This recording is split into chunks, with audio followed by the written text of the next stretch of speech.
Welcome back to the road to the international. It is day number 2 here, and day 1, it was fun. We're on to the next day. It's going to be a good one. It is kind of exciting to me to see where these teams are at, where they're going to be. Lacoste, I need you to put your prediction helmet on and tell me where you see us in the next few hours. Where do I see us? I see us first starting with, a banger of a series, Beastcoast against LGD. And then we're going to cover another LGD series, which is going to be against Virtus.pro. But should be a fun one. Like yesterday, it was how I expected it to be. It was chaotic. Teams are theory crafting a lot when it comes down to picks. And also, they're not afraid. I feel like a lot of the teams from the games that we've seen, teams are not afraid to make moves. Even the teams that are playing from like 10, 15K gold deficit, they're still able to make these aggressive moves. And that's what TI is all about. This prestige, playing some top tier Dota, comebacks, and also being unpredictable. Yeah, it definitely seems like teams aren't afraid to go high ground as much as I feel like I've seen in the past. Like teams are willing to make moves that are high risk, high reward. Obviously it's the best teams that we have to offer at this event. So the confidence level seems pretty high for a lot of these teams. And I think it has to be, right? Like you can't play far back when you're in a group of 5 compared to a group of 9. There's just not that much room for error. And if you've got that confidence, you have to go for it, right? Pretty much. I mean, Team Spirit, they already secured themselves the first place in this Group A. Yeah. It's just like you have one bad day, and this might be the end for you with this new format at TI. Like every single game matters. I think we've been saying this throughout the DPC. It's just how it was. DPC was, you're playing one game a week, maybe 2 games. And if you drop down, if you don't show up on that day, you don't give 100%, you're going to get punished in the long run, especially in these regions, where regions which were extremely stacked, like a Western European region, China as well. And now we see as well in these like 4 groups that you can allow to have like a bad day. Yeah. So let's take a look at the results that we had on this stream yesterday, because it was a long day of Dota, a lot of games all over the streams, all over the place. And you can see there are, a majority of 2-0s, but 1-1s, you have to try and get a game out here. And it started with what many would probably say is a pretty big upset considering the year for Gaimin Gladiators. But LGD take a 2-0, Beastcoast and Nouns tie. LGD takes another 2-0 over Nouns, where I believe Nouns in game 1 were playing really well to the point where I think LGD was behind in that one. And then you've got TSM taking TALON 2-0, and then the split between Quest and TSM on this channel. It was really just a long day of Dota and a lot of just impressive games all over the place. And we can move it over to the standings and take a look at where we sit right now, because, these are only some of the results, as only a little of what we saw all over the streams. And, you take a look. Is there anything too shocking here? I would say maybe LGD being in first over Gaimin Gladiators. So many people, myself included, had Gaimin up in that first slot in their predictions. But what stands out at you when you look at these results in these standings? I think the biggest one for me is TALON being 0-4 after the first day. Like, this is the best Southeast Asian team, without a doubt, the best they can offer, and they need to bounce back. Like, everybody talked about this Group B, how, it's a death group, because looking at the Tundra Awaken, they're here, like they're 1-5. If I was one team at this TI, I would definitely not want to be like Tundra Awaken in terms of which team you need to face, because you're playing against BetBoom, Azure Ray, Liquid, and the Shopify Rebellion. So pretty difficult group for them to get through, and already sitting at 1-5. I think also the other one that surprised me the most is also like Azure Ray doing well. Same goes for LGD. Really glad that China's doing well, especially because they only have 2 teams at TI, or at least in the group stage. It never happened before in the history of TI. They always had 3 or 4 teams. Yeah, it's kind of insane that the Chinese region, they do have a low amount of teams. And let's take a look at today's schedule, because, we've got a lot going on this stream. There's a lot going on all over the place. And today's schedule, 3 BO2s, Beastcoast against LGD, which you're watching right now, LGD against Virtus.pro coming up next, and Virtus.pro up against Nouns, as that is going to be the final one on this one. And, you know, like you were saying, that there's so many teams that are close to just being eliminated and or on the cusp. Tundra Awaken, they played 3 matchups yesterday. Like, they only have 1 remaining matchup. They're in the final spot, and they play the top team in Team Liquid to finish their road to TI, and that road may be a dead end. It might be the end of the road, the end of the show for them already. Yeah, it's looking rough. They need to bounce back somehow. Not an easy matchup by any means, but yeah, this series should be pretty hype. I mean, 2 of these teams, LGD already showed that they can play good Dota. Yeah. For both of these teams, like 2023 wasn't the best in terms of result, especially for organization like LGD. They were always, you know, in the like top 3 when it comes down to big events. This year, results were kind of lacking. They needed to have, you know, good. They needed to have good offlaner, I would say, because they were struggling throughout the DPC. They tried 2 different offlaners. I believe they also had a stand-in in one of those situations, and then they picked up Neo, which seems like a really good fit for the team. Yeah, so let's take a look at game number 1. We're getting into this first one. LGD against Beastcoast should be a fun one. And LGD, they've really shown how strong they are. It's been very impressive up to this point. So, you know, Shiro, nothing to say new, Planet, and of course, Y now with the extended name, Why You Smile. And, well, they've got a lot to smile about with where they stand on the road to the International, as they're at the top in a group that I don't think that many people thought that they were going to be in the first place spot for. And they've got some good leeway coming into day 2 of the road to the International, because they're 4-0 and second place is 3-3. So LGD, they've got 2 more matchups here against Beastcoast, as we see, and Virtus.pro, who currently sit at 1-3 at the bottom of the standings. Yeah, I mean, LGD, if they manage to secure 2-0 in this one, I believe they are mathematically already in this upper bracket. I just want to see Muerta, because this hero has been on the rise for past month or so, and it was also a hero that Shiro used when the hero was not as popular. It was used to counter Terrorblade, Morphling, these high armor heroes, and now it's been, I believe, the most picked hero at the International, and also has insanely high win rate, one of the most contested heroes as well. LGD, we'll start with Ogre.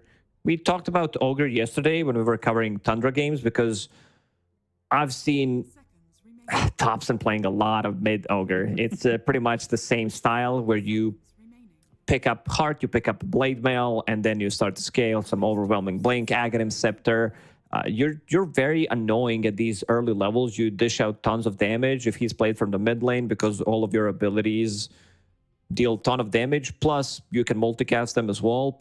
Also super tanky, difficult to kill. You might need to bring extra hero to be able to kill him.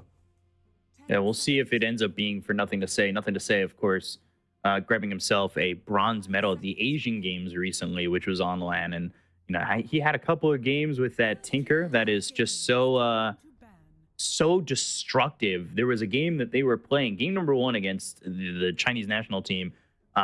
They were down 18,000 net worth and nothing to say with that Tinker, was able to pull them to a victory, dragged the rest of his team with him. It was a really crazy performance. I'd love to see him on something a little bit new in terms of this Ogre, though. And then the response from Beastcoast is that Beastmaster. And then immediately now into the Dark Willow, they ban that Sven. Sven's something that's found a lot of popularity in the safe lane. I like Beastmaster, too. I've been hearing conflicting reports about this hero. Some people call it weak, but maybe that's just in pubs. But in pro games, it feels good. Yeah, he's Hawk when it was released, like this newly added ability where he was circling around the Beastmaster, rooting people. It got heavily nerfed in the D patch, so we didn't cover any of the Beastmaster games, but right. I feel like there are better offlaners. It's going to be... Sometimes he does struggle in the lane, and also they decided to ban Fever. I can't believe that LGD actually played Carry Weaver yesterday. I believe that was also the first game that they played, and they banged out Weaver. This if you want to play for LGD Gaming, if you want to play under Zhao 8, you need to have like so many different heroes that you can play. One of the reasons why the lineup that they had at the start of the DPC didn't work out. Both of the offlaners that they used had very limited hero pool, and it's just not working out. Like Zhao 8, if he has an idea, he's going to make it work. So you better know how to play all heroes in Dota pretty much. Yeah, Shiro's played a different hero in every game they played so far. Obviously, that's only 4 games up to this point. But when you have the flexibility and the a legitimate hero pool, I think we've come to the conclusion that it's hero droplet, hero bucket, hero puddle, yeah, whatever. And then hero pool, and then hero ocean. And Shiro feels like one of those guys who's got a hero ocean. He's basically like Yatoro in terms of his hero pool. These guys can play anything, doing the all hero challenge pretty much. Beastcoast going for Beastmaster, Vengeful Spirit, so it's going to be a lot of grouping up the way how they're going to amplify the damage of their mid laners, or mostly coming out from Parker. He also plays different heroes. I'm just wondering like what that hero is going to be. There's a ton of magical damage. I don't know if they want to go towards something like Terrorblade now with the Brewmaster pickup. I feel like you need to stay away from those illusion-based heroes. So they might need, like, I would say, I don't know, hero like a Gyrocopter, but Gyrocopter had a really bad day yesterday. Yeah. He's sitting at 0-4. Also, during Dream League, Yatoro was talking about Gyrocopter, that he thinks this hero just sucks. It doesn't do anything. He just farms. But, yeah, we'll have to see if they're going to go for it, or maybe, you know, some Slark, some Ursa type of a hero against Luna. LGD, they were always big about Luna pick, and I think you can get away with an earlier Luna pick. Seems like they also want to be grouping up, build some of these like aura items, keep fighting. Just a standard. And, you know, we try to theory craft, but in the end, Jim Park just says, no, I'm going to play my signature Templar Assassin. And then Luna is another new one for Shiro. So they've got that. They've got the Brewmaster. I mean, the Brewmaster, China likes putting it 5. They're not the only region that likes doing it, but there was, you know, Red Panda, who made it kind of popular in that region, who loved the Brew 5. We'll see if that ends up being a thing. And, you know, they had Parker go with the Shadow Fiend at one point. That was in a Virtus.pro victory, and didn't exactly do that well when they were up against Kiritich, who had, I think, a record-breaking Spectre game when they played that Shadow Fiend. South American teams, they love to, you know, play their kind of own style of Dota. I don't think they're the region that are not influenced from this like Western or Chinese style of Dota. They tend to pick their own heroes. Like if you show me these heroes, I would say like this is not the European draft by any means. They need to round up the draft. Let's see who's going to go mid. Which hero, if we're talking about like signature heroes for Dark Mago, could be, you know, I think this last guy needs to be something big. Konka's already banned out. He loves to play his Tiny. Ember Spirit's not a hero right now. They also tend to play like Mars from the mid lane if necessary. 10 seconds remaining. But in terms of control, they do have a couple of stuns. Vengeful Spirit, Rubik's Sleeve, Beastmaster, Roar. Is that going to be enough to deal with this like Brewmaster Ogre? Most likely. I feel like this Ogre is going to go mid, but this could also be Wise Hero. Yeah, definitely could be Wise Hero. They could also put it off lane and throw the Brew 5 too, though, right? They could, yeah. I'll be honest, I haven't seen much of a position 5 Brewmaster lately. Recently, yeah. Yeah, as you said, he's been picked quite a lot during like 1.5, 2 years ago. Within that span of time, they ban out that Earthshaker. They ban the Mars you were talking about from LGD. We'll see. Yeah, yesterday they went off-lane Windrunner for LGD too, I believe, with Niu on it. Remaining. in So game number one against Nouns. Yeah, so I mean, it would be a good Wind Ranger game, Wind Runner game to start with, because they do have physical cores in terms of lockdown. They do have some. And let's see what they're going to round up their draft with. It's going to be Razor Finish for with the now. Razor. Okay. So Razor, TA, Venge, Rubik, Beastmaster.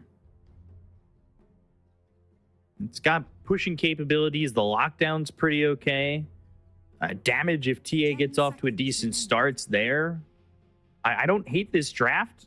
It's pretty tanky, though, from LGD. And Dark Willow, considering in a 4 position, could, become that 4th core that we've seen from Dark Willow so much. And it's looking like a mid-dazzle.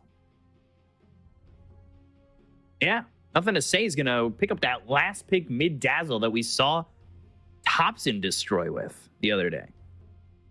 It's going to be against Razor. He tries to use the static link on you, Poison Touch, slow him down, couple of right clicks. I'll be honest, I haven't seen this matchup. People are trying to theory craft new ways how to deal with this mid-dazzle. And in the end, Wise Smile will play Ogre. I was hyped up for mid-Ogre, but I think they also kept this as a flex pick. But since they picked Razor, they did not want to put Ogre on the mid lane. Beastcoast, they do have a lineup with tons of minus armor. They also don't rely on any cooldowns whatsoever. These heroes can fight all the time. You have Vengeful Spirit with the minus armor, TA, Razor as well. Looks like a lineup that could be off to a good start. If the laning stage goes well for Beastcoast, I could see them, doing really well. They have good ways of controlling the tempo of the game, controlling Roshan as well. There's, again, a bunch of minus armor, Beastmaster's Aura, Helm of the Overlord creep, so they could potentially take Roshan, play for second Aegis. However, I do favor LGD's draft because this lineup just looks so good because it has everything pretty much. It has good scaling. It has, during nighttime, they're going to be packing a punch. This is Dazzle we're talking about, who rushes into Aghanim Scepter. You have Lunar Blessing, which is global. Offlane Brewmaster as well. So he hits level 6. You know that there's going to be kill threat, maybe even a double kill in his lane. So looking really promising for LGD. Yeah, LGD, I like the draft. And Niu, the one question I have about him is, he doesn't play much Brewmaster when it comes to pro games. He's only played 3 games of Brewmaster. Granted, he's won all 3. But it's not a lot of brew in the pro scene, considering the region he's in. But and it should be interesting to see how he plays this hero. And Shiro, of course, on another new hero in that carry role for him. So we'll see how it goes for the side of Beastcoast, as they have, proven to be a strong team, of course. And look at this. LGD smoking up, going through the Twin Gate all the way through the top. This is going to be interesting. They might actually find somebody out here. You usually see, but I don't know if I've ever seen it yet. Big wraparound. They're even going to put Observer Ward down. If Stinger gets close, he's definitely going to die. I wonder if they know that they're just right there. Yeah, Stinger, if he backs up or even just stays there, might be in trouble. Early throw on the Cinder Brew, but they've got the Brambles down. It'll ignite the Cinder Brew. Stinger's going to fall for first blood, and it'll go the way of Planet. We've seen what Dark Willow can do if she's off to a good start. We've even seen Dark Willows going for Hand of Midas, being able to scale really well, especially with the start that you have. And they're just going to get this range creep before it gets to the tier 1? No, denied. Oh, denied. Oh. Stinger gets it. That was such an interesting play right there. Also, I have to say it now, but I already love the fact that it's LGD hot dog as Neo's getting low. Might even have to retreat back a little bit. He's got himself a stack of tangos.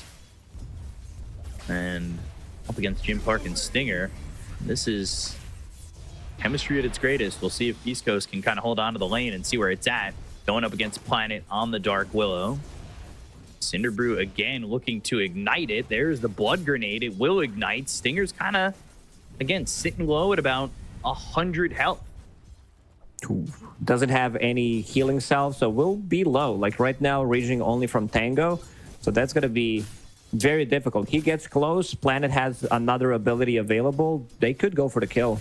Dark Mago mid, nothing to say, putting in some heavy damage.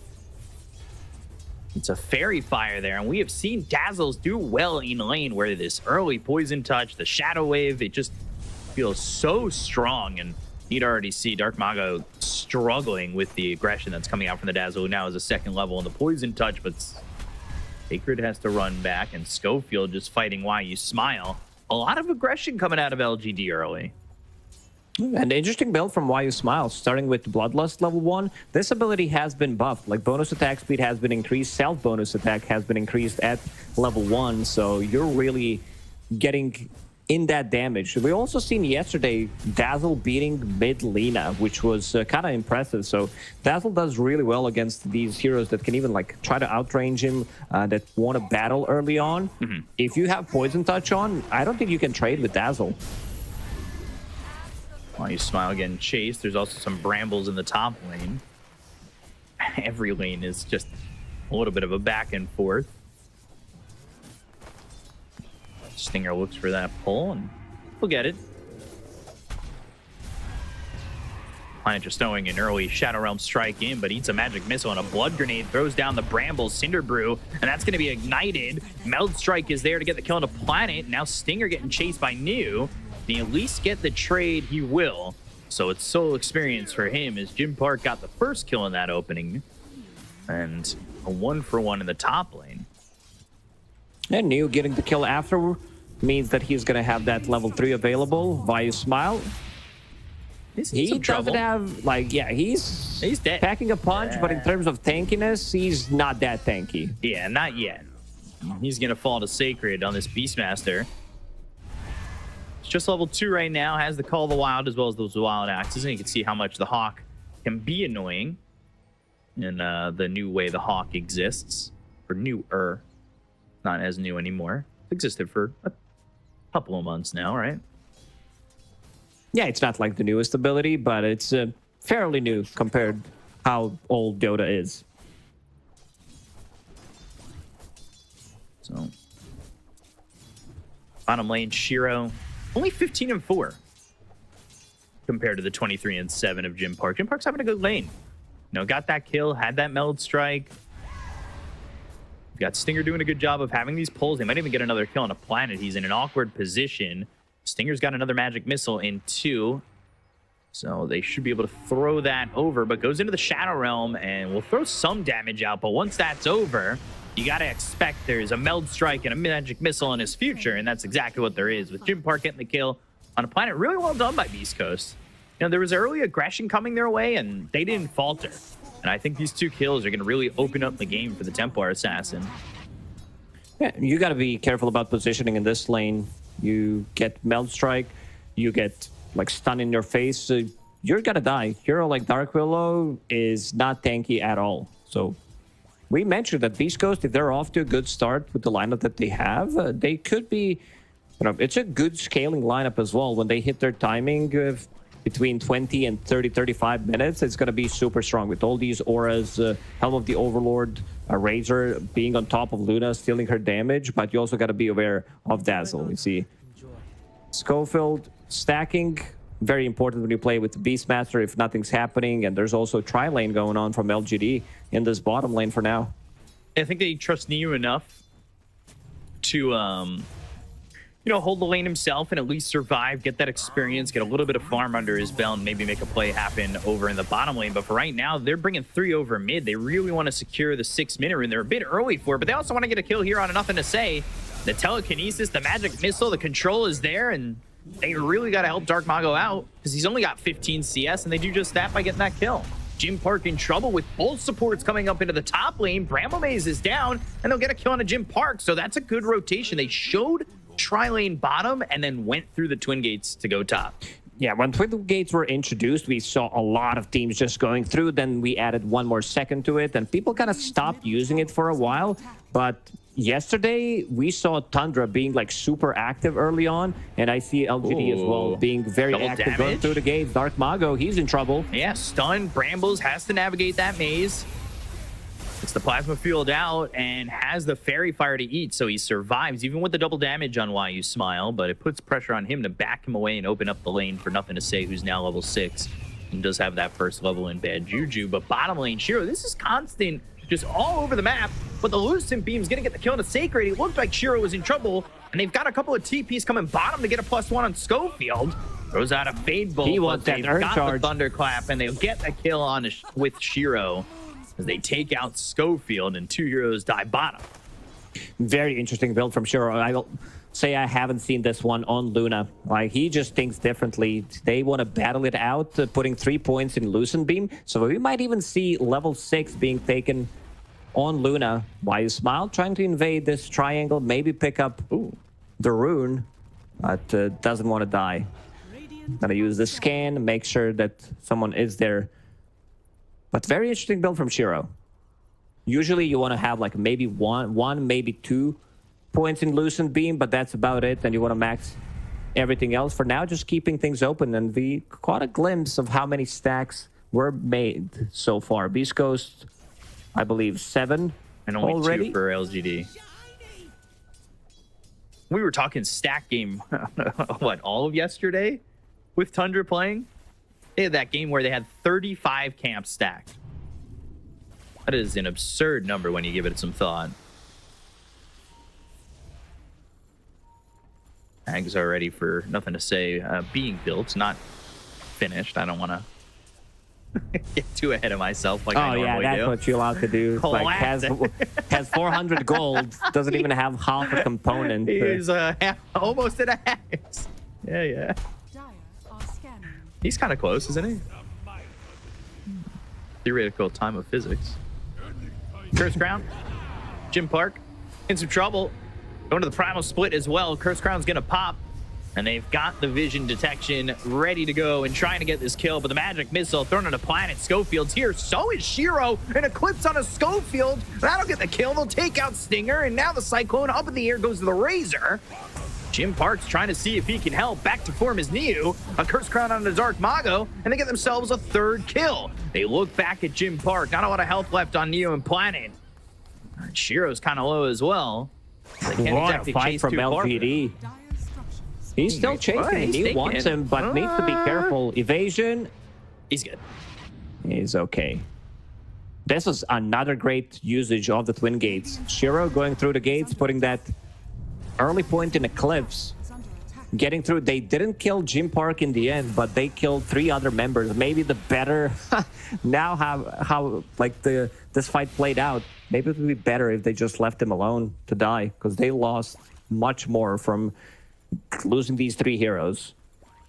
And Shiro, one of those carries who's not afraid to get involved if the timing's right, if the position is right. And he went through the Twin Gate, like you said, drops an Eclipse, gets low, doesn't die, and that boosts him up into a decent spot. That being said, Jim Park surviving, he's got a lot of gold. He's top of the net worth by a solid margin. And now you see Sacred taking this Dire's massive middle ancient tower is stack under attack. that was made for him. A lot of gold's going his way. As you can see, he was kind of struggling. All 3 cores on the side of LGD, though, they're about even. The one who's really not having a game at the moment, Dark Mago, at just 2,900 net worth. He's really struggling.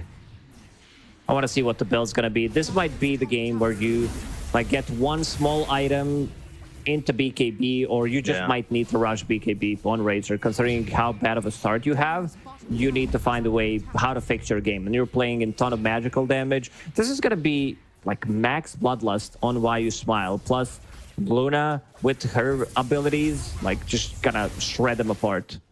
You can see the GPM. Dire's top tower. Templar Assassin's still on top because she's farming those stacks. A hero that flash farms going into Deso straight away after finishing off Dragonlance. This is going to be a big kill if they can get it. Smoke up. They go bottom. Dire's top tower. Everybody's got TPs available for LGD. If they see Shiro and have a moment to save him, but there is Primal Roar, and they have that control.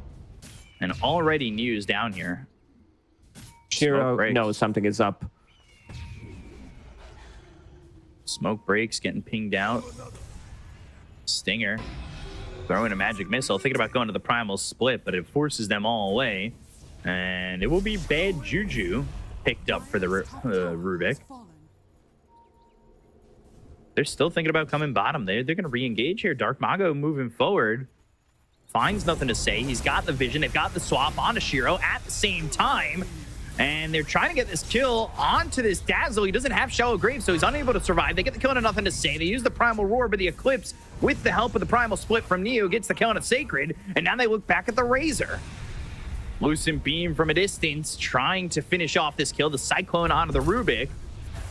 Put him up into the air. Jim Park is here. The Stolen Poison Touch thrown at these heroes, slowing them up, putting them in a bad position with a magic missile thrown over onto Shiro. The stolen Lucent Jim Park is here. Kill. Schofield will take out Shiro. They look over at Niu, who's on his last leg and killed off by Lucent Beam, and that's a second one to drop to that ability.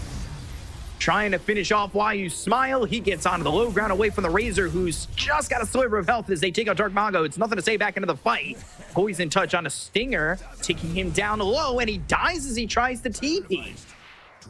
Poison Touch, what an ability. Nothing to say, respawn, then comes back into a fight, manages to get the double kill, and they're going to smoke. They're still not done. They want to chase. Schofield. He finally stole a good spell. Lucent Beam, 3 points, and it deals a lot of damage. Compared to Bad Juju, like not what you want to have. Like you need to have some kind of healing to be able to utilize that one. Oh, he got 2 kills with that Lucent Beam. Took out Shiro, took out Niu. Good fight for Beastcoast. You can see the gold going their way, and now they've got themselves a little bit of a lead. And not only that, we've been talking about Jim Park being ahead. He is just extending that lead at the moment. This is going to be the big timing for them. Deso, you would love to see Razor with like one item, but Dark Mago is really not having a good time. So going for that BKB that we mentioned needs to fix his own game. Well, Shiro farming in a triangle for now, going into Manta style, pretty standard stuff on Luna, I would say. Level 10 already, Lunar Blessing maxed out. Oh, Neo. That was very ambitious. Yeah, getting caught, but not dead. Primal Split in 10. He's also going Radiance, by the way. Earn Midas Radiance is the build for him. As they're going to look to try to get the kill into the Dark Will. Planet throws out the Terrorize. Wave of Terror, swap. They've got him. They'll kill him. They'll take out Planet, but now the Primal Split's off cooldown. They at least get a trade on a Stinger. They're trying to get a Cyclone onto the Rubik. He caught the Rubik. And they do. There's an Illusion Rune available that nothing to say will fill up his bottle with. Shadow Wave, Poison Touch, and that's another one for LGD. New is the second most farmed hero in this game. Like, has Hand of Midas going into Radiance, as you mentioned, Urn of Shadows. There's so much value coming out from Radiance in this game.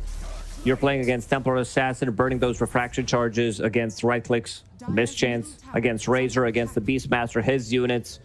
If they can burst down Brewmaster, they're going to have huge issues. And I don't think, like, in the mid-game, it's going to be doable. They might need to go for, like, this aggressive swap into stun into another stun to be able to kill him, because Dazzle will get the Shallow Grave off. Dazzle hadn't had Shallow Grave for the longest time, but finally has a level. It's just like what mid-Dazzles do. 404 build with 1 point in ulti. But, you know, that fight over bottom could have had that chance. Ultimately ended up missing out there. Dazzle's sitting at 150 damage. With Aghanim Scepter completed, he also attacks everybody, and you're going to have a lot of units from Brewmaster. Nothing to say. Like, he's just chilling in this mid lane. We saw it yesterday when Tundra was playing. Dazzle sits in the mid lane, wave comes close, he cleans it, then he goes back to jungle, starts farming this big camp. I would say that Beastcoast are on timer in this game, because Brewmaster, he scales insanely well, same goes for Dazzle, so they're gonna need to hit their timing.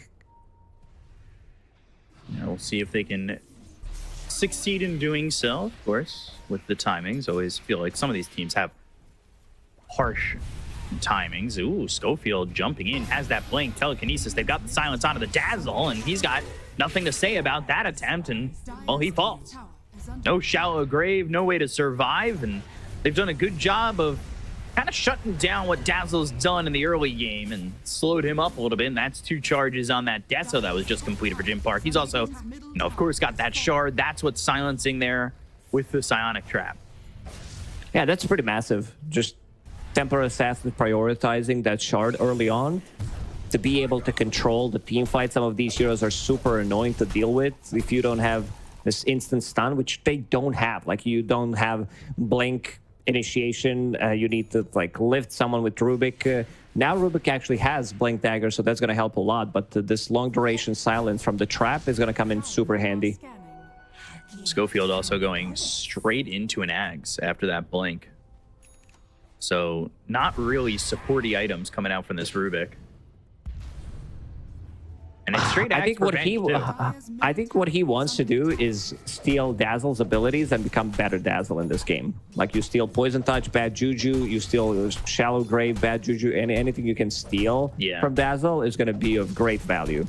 Plus, you have a better cast range. And then you have better cooldowns when you hit that level 15. So Courier does have that Sacred Relic for Niu. It's always funny seeing LGD before Niu's name, because he was he used to play for Blaze. He was not on the team that beat LGD in the ESL LA qualifiers, but you know, the small histories there. You want to hope and put it together. Crazy day of events with that qualifier when Blaze were able to upset LGD. Didn't see that too often. Over. Niu, he's Primal in. Split, yeah, he's in. Meanwhile, the rest of the team, they're kind of dealing with an ancient creep. He'll get the solo kill on a Stinger and then start to retreat back towards his team. Schofield's got Shadow Wave ready to use if the team does decide to go back in. This Primal Split's only going to last for a second longer. There's that Cinder Brew down, hits on a Sacred, and LGD will start to retreat. There's going to be so much damage over time. Like, you have Radiance, you have Brewmaster with his split, stuff on the ground, Dazzle's Poison Touch, some random bounces from Glaze, Ignite finally being put more points in it. So Why You Smile, he's going to be doing that. And they want to scale Planet. Like, we talked about Dark Willow, his abilities, and how you can carry the game from position 4 of Dark Willow, Hand of Midas into Aghanim Scepter straight away. Yeah. We've seen some Dark Willows do this, and I like this move right here. They've got the Deso, you know, they have the minus armor with the Meld as well. Just go for Roche. Get an early Aegis under your belt and try to take over the game with it. We did say that they have really good Roche taking lineup, and they're going to kill it 19 minutes into the game. Want to see how both of these teams are going to approach Tormentors. If there's going to be a smoke from LGD, like 20 minutes, 30 seconds, try to invade enemy jungle. There's still tier 1 available in the bottom lane, so they would definitely love to kill that one before they could go through backdoor protection and maybe kill enemy Tormentor. Just 2 hits, and Planet's going to die. Whoosh. Again, shard pickup from Templar Assassin. Wonder if he changes off that Ags, if he feels like he can still continue to get that. He might need to change things up a little bit, get some Force Staff, get some Yule Scepter to dispel that long duration silence. Top lane, Dark Mago's in. And like you said, he went to that early BKB. They dropped down the Eclipse, but they've got the swap. Shiro's in trouble, and the Stolen Lucent Beam again. Shiro low, the Shallow Grave in time. They get the kill on Dark Mago. They've also killed Stinger. Oh, Shiro just surviving with the help of nothing to say. You know what they say, an apple a day keeps the doctor away. This Pupil's Gift actually making a difference there. If he has a different item, because that's extra 300 plus HP on Luna. Wow. And all of a sudden they get an easy Tormentor, something you were talking about. They had the Couriers over there just stacking up like you mentioned that yesterday. You stack up the Couriers, you had a couple heroes there, Shadow Wave, and you clean up Tormentor in a heartbeat. So it dies so quickly. Nothing to say. Also going for pretty standard build nowadays on Dazzle. Aghanim Scepter completed, going into Force Staff, and then Manta Style. So 2K lead. They got the shard on Dark Willow from that Tormentor too, so that's the upgrade to the Cursed Crown. Bottom tier 2 taking some hefty damage. Cursed Crown will throw the Brambles out. Now they have that opportunity to get 250 gold on Planet, while at the same time New's getting to kill on a Stinger. So he's up in the top lane while they're fighting beef. Bottom. He's super split in more ways than one. And speaking of split, Schofield in its top lanes might also die. Radiance is going to burn him down. This is insane. He's getting 2 kills by himself. I don't think he cares if he dies at this point, but he's not gonna. The TP just right out.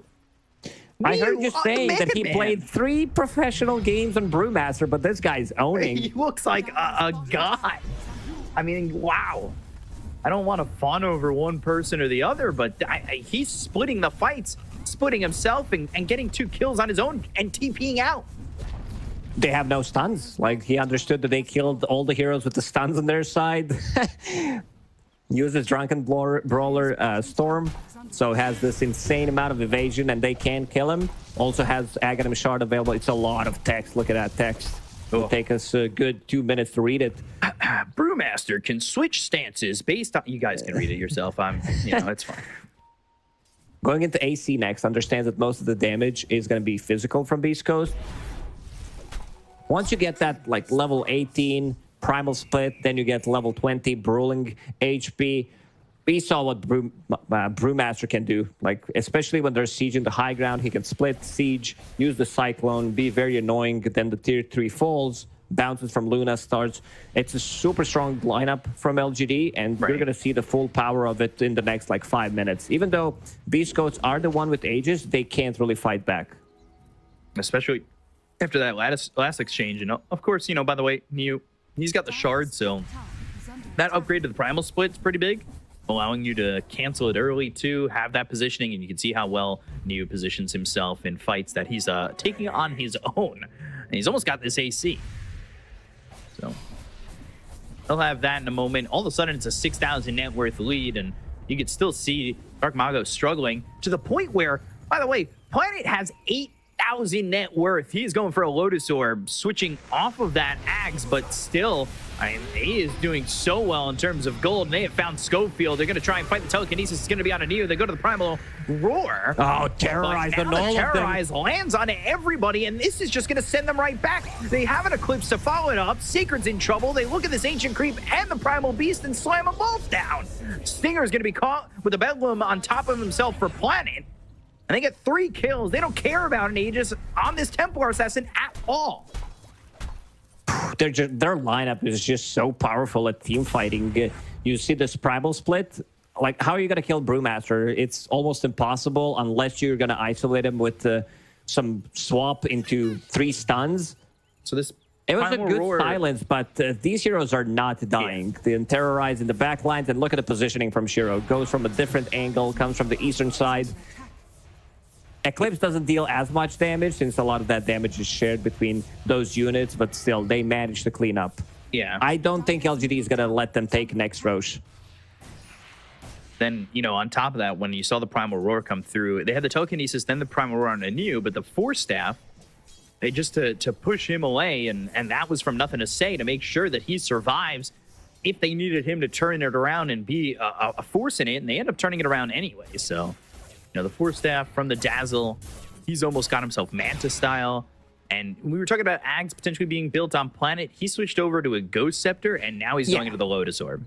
I think it's much needed. You're playing against Razor, Beastmaster, like Vengeful Spirit, everything. It's like one of the best Lotus games you can have. Plus also removing the Trap Silence, and also decided to buy Ghost Scepter to protect themselves against this physical damage, so he can get the Lotus Orb off, or he can get the Shadow Realm in the middle of the team fight, survive long enough, some Grave.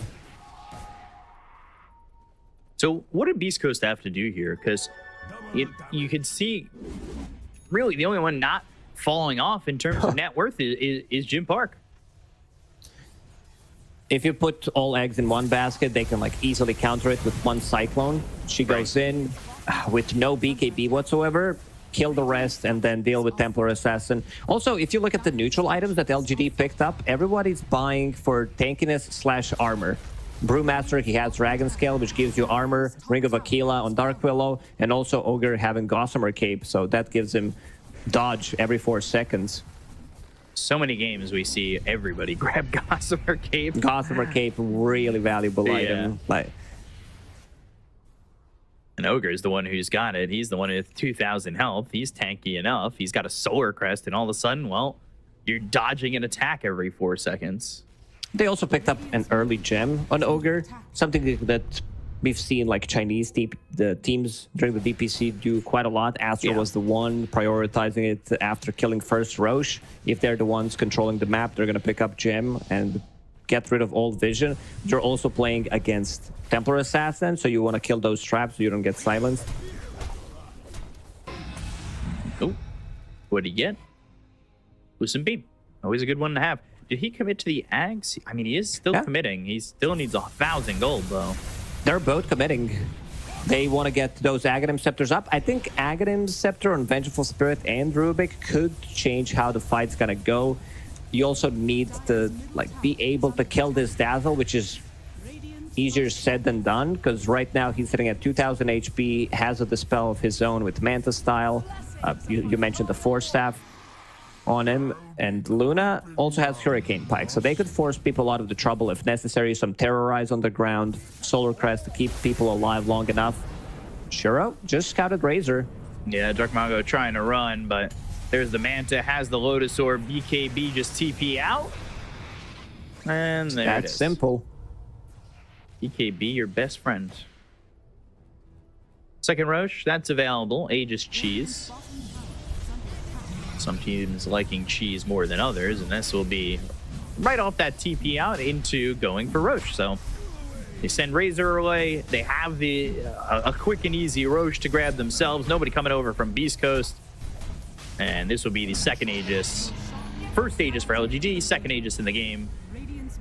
Going their way. Someone needs to clean those mid lanes, bottom lane as well, and they're gonna backstab. Shiro just deep it in and with Scotty. Hail Stinger.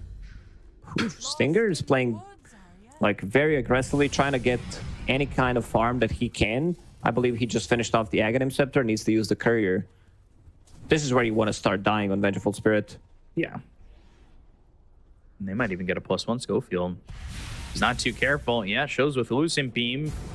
Blink, Force Staff, Lucent Beam to stop the Twin Gate transfer. Telekinesis trying to get through it again. And he gets through. He's burning. Ooh. Oh, 20 health. What a play. Schofield.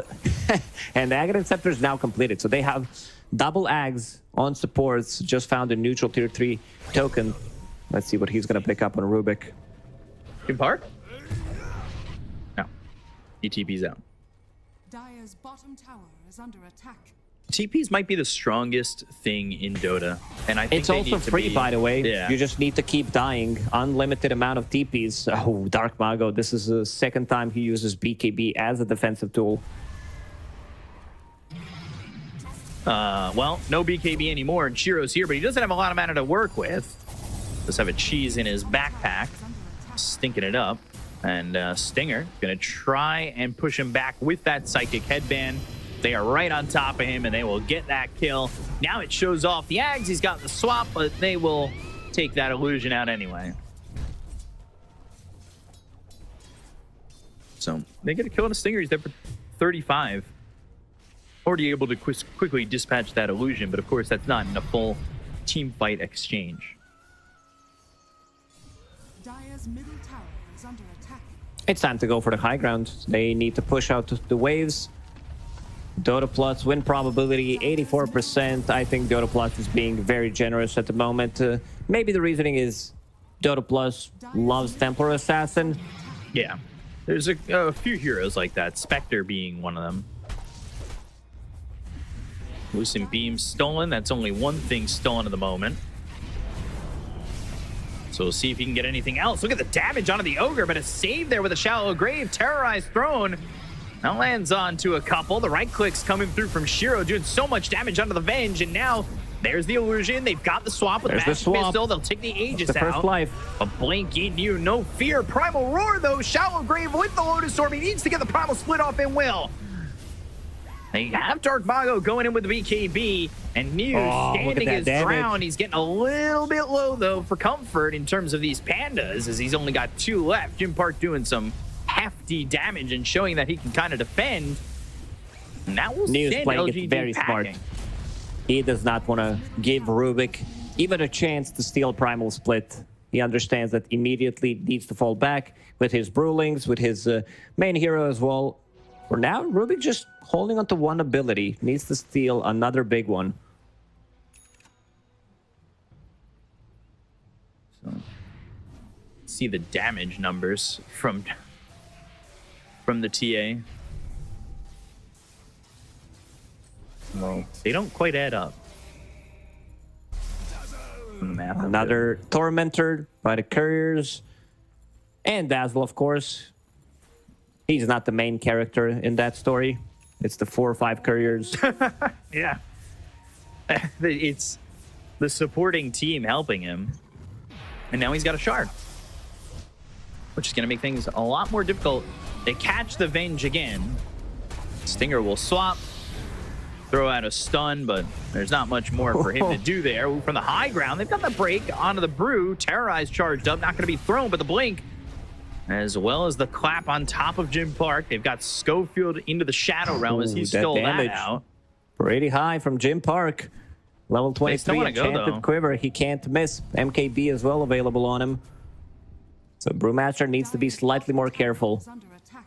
He is tanky, but Templar Assassin can still kill you with just 2-3 hits. Needs to be tankier.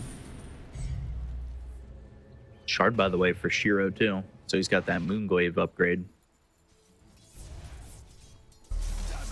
And he is taking over top of the net worth as well over Jim Park by just a sliver for the moment. So yeah, I mean, the damage that Jim Park was doing, it makes me believe that they can 100% hold the high ground. It's been steady 10k gold lead for LGD. They were unable to secure themselves a set of barracks, only managed to kill a tower. Ags for Dark Willow back on the menu for Planet. So he'll do his best to grab that and get that going.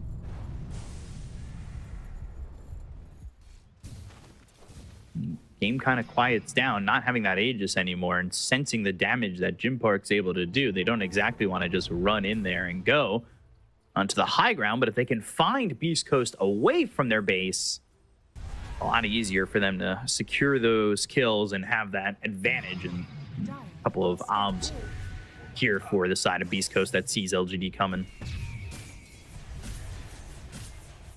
What does Sacred have? Helmet of the Overlord, Boots Travel, BKB. Has money for Blink. We'll see if he can. Yeah, he's been kind of quiet. Oof, this damage.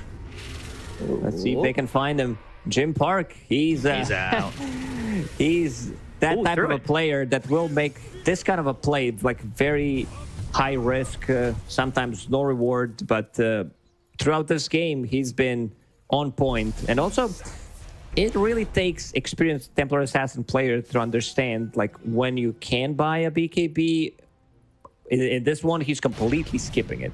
Like he just thinks that he needs more damage, that his Vengeful Spirit will keep him alive with the swap. And if he gets a BKB, that's going to be a waste of his inventory slot. Right. So almost has Swift Blink. Now 900 gold away from that. Picks up a Wisdom Rune, so does Planet, and that will put Planet at 17, almost 18. 700 gold away from his Ags, too. Of course, with the help of that Midas, he has gained himself a lot of gold. And, you know, actually, you got Schofield, who's not doing too bad in the net worth department either. We talked about his Ags. He's looking to pick up Moon Shard, because currently he's holding on to Shadow Realm. I don't think that's going to be the case, that he commits to this Moon Shard, but he might. If he can steal Shadow Realm. He might become Dark Willow. Yeah. He's just thinking differently. He's like, yeah, is there anything else I can steal? Didn't steal Primal Split because Neo doesn't allow him to do so. Uses Clap every single time he's out, or just gets, drunken. But what's it called? My brain just stopped working for a second. The Cinder Brew on himself. Yeah. Cinder Brew. What did you say? Cinder Roar? No, I said Cinder Brew. I said Drunken Brawler. Oh, look at those the bounces. Flames. Oh, Schofield. He got down 40, 17. Has to eat a fairy Ignite. fire. Oh my God. But meanwhile, Jim Park trying to go for a tier 3 tower. It's He not can blink comfortable out. for LGD. Those refraction instances +7 on level 25. This is level 25 Templar Assassin. 36 minutes into the game. Someone needs to take care of that. 7 refraction charges. Level 25. Whew.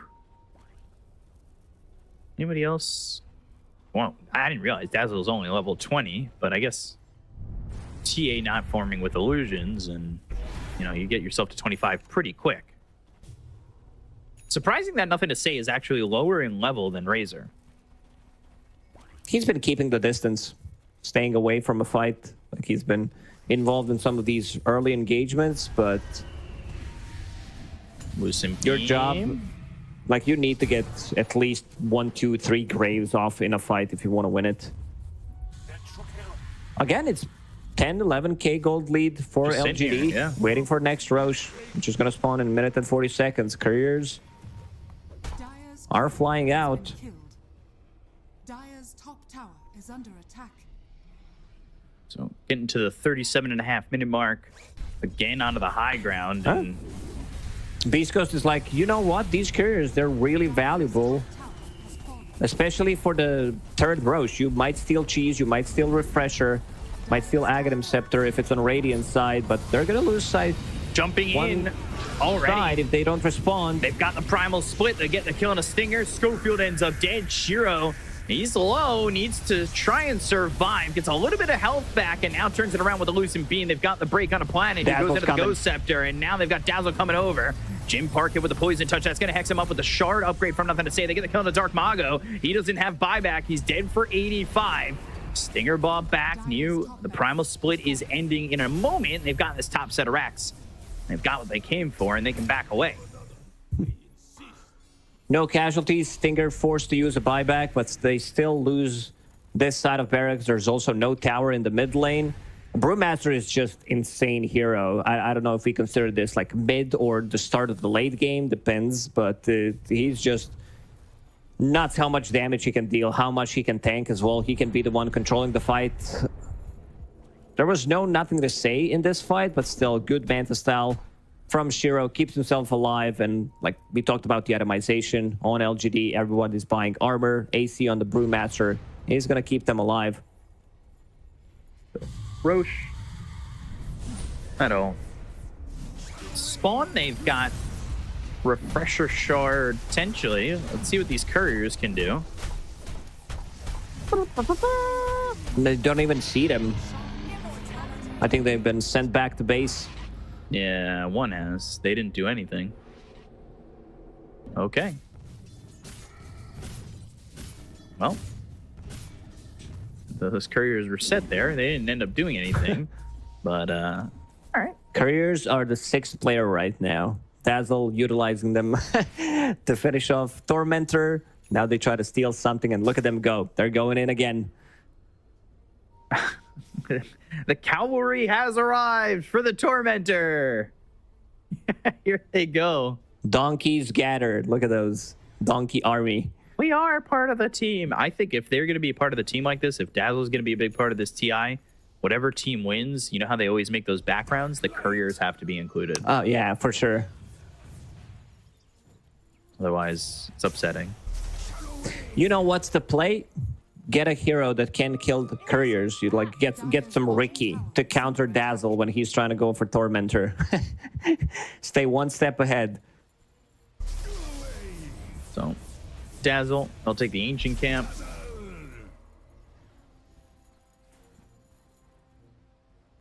And then waiting for the Tormentor to respawn.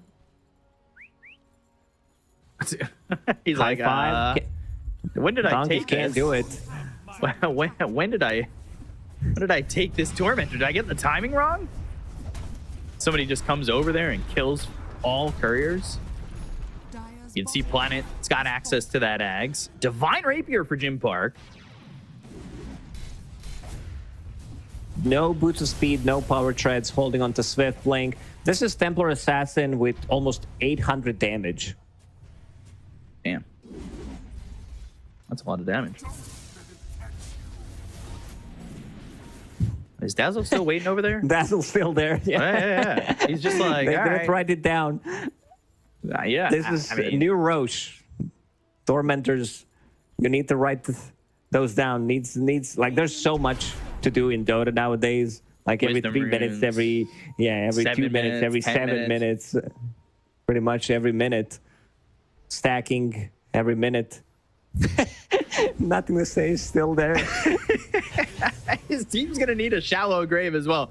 They're pinging it out. They're like, there's a Tormentor on this side. You can just come over. All right, here it is. There we go. There's the Tormentor, and he'll do this one relatively quickly. Boom. All right, Took him easy good. sharp for why Minute and 30 seconds. Yeah, the timing was a bit wrong. And they got the other one. Yeah, they got the other one that they have. Everybody has their shards. So they just got the gold on that, which is always good. We were talking about how it was staying 10 to 11K for a long time, but now it's 26, and they're going to jump in. They've got the swap. They'll get this TA out for a moment, who's got a Divine Rapier. They get that kill there onto the Rubik, as well as the Venge, and buyback on the Rubik. Sacred.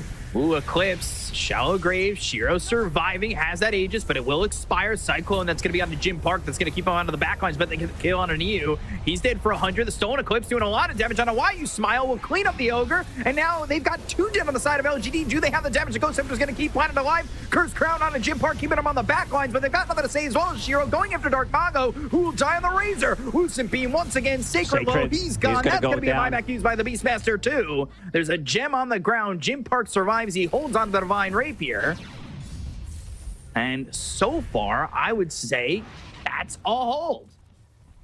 They're holding Jim Park, sitting at 3 points, 5K gold.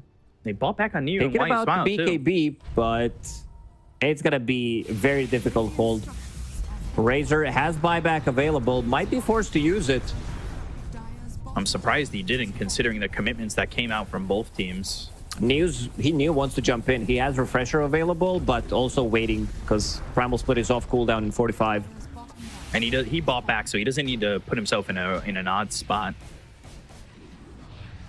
The Razor needs to buy back now. Yeah, they're going to lose to Mega Creeps.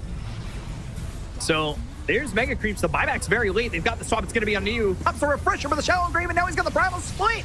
So he's onto the back lines, looking to have the control, but the damage coming out from Jim Park's too overwhelming. Oh, they'll get the kill on a Stinger. They'll take on the Venge. He's dead for 50, and they got Schofield too, so both supports are gone. Shiro gets the kill on a Schofield. Now looking over at Dark Mago.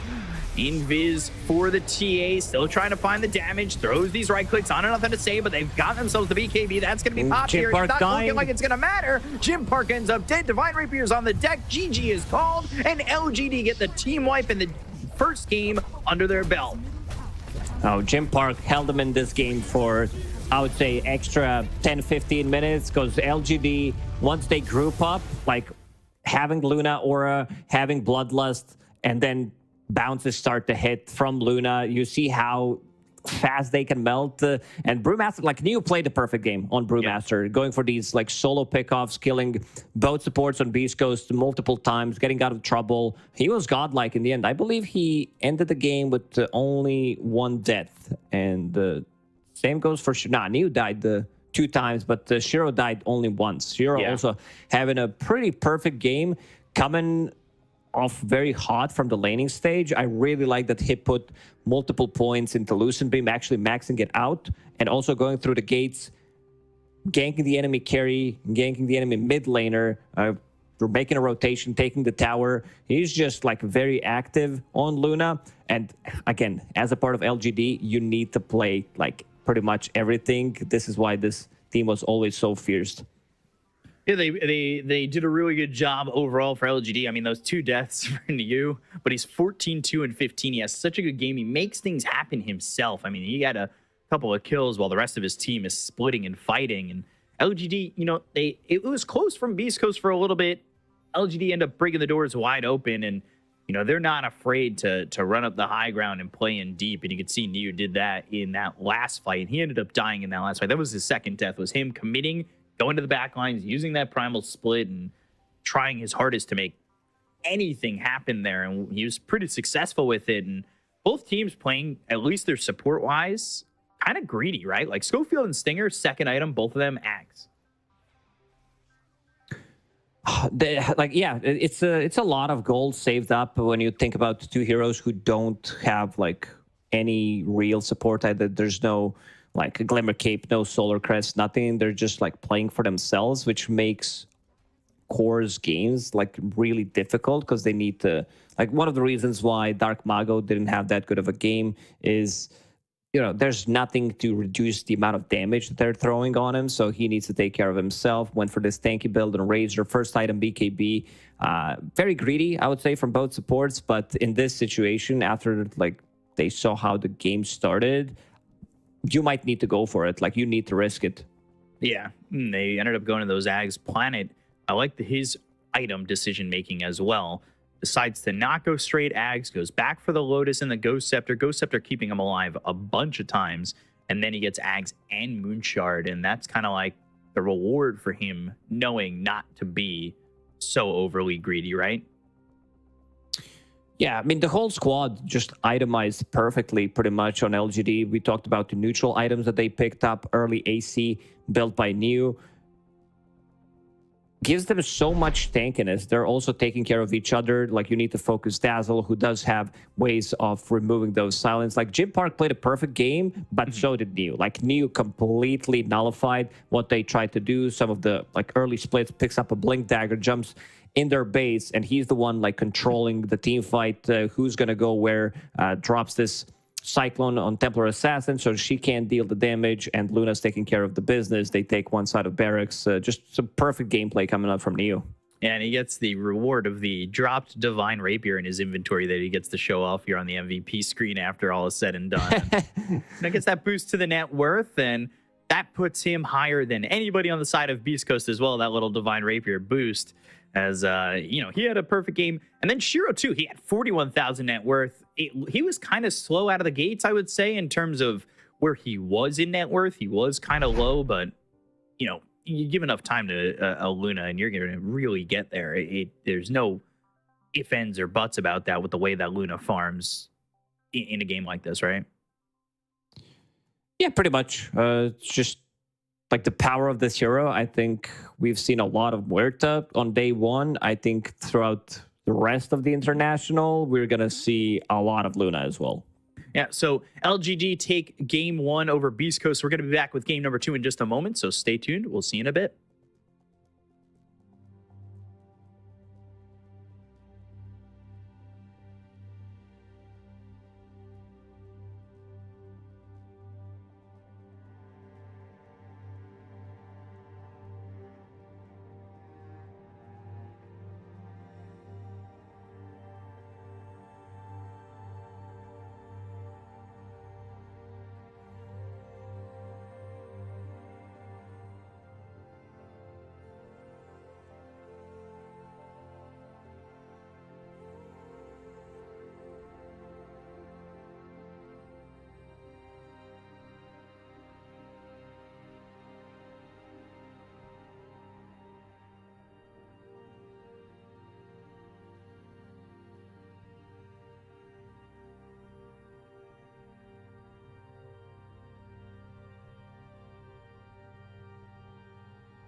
All right, and welcome back here to the Road to the International. This is day 2, and we've got ourselves game 2 coming up between LGD and Beastcoast. It's going to be what should line up to be a fun one, and Beastcoast are very desperate for a win here, as I believe LGD, starting 5-0 is perfect and truthfully might even be secured for the top 2 spots coming out of the group already, right?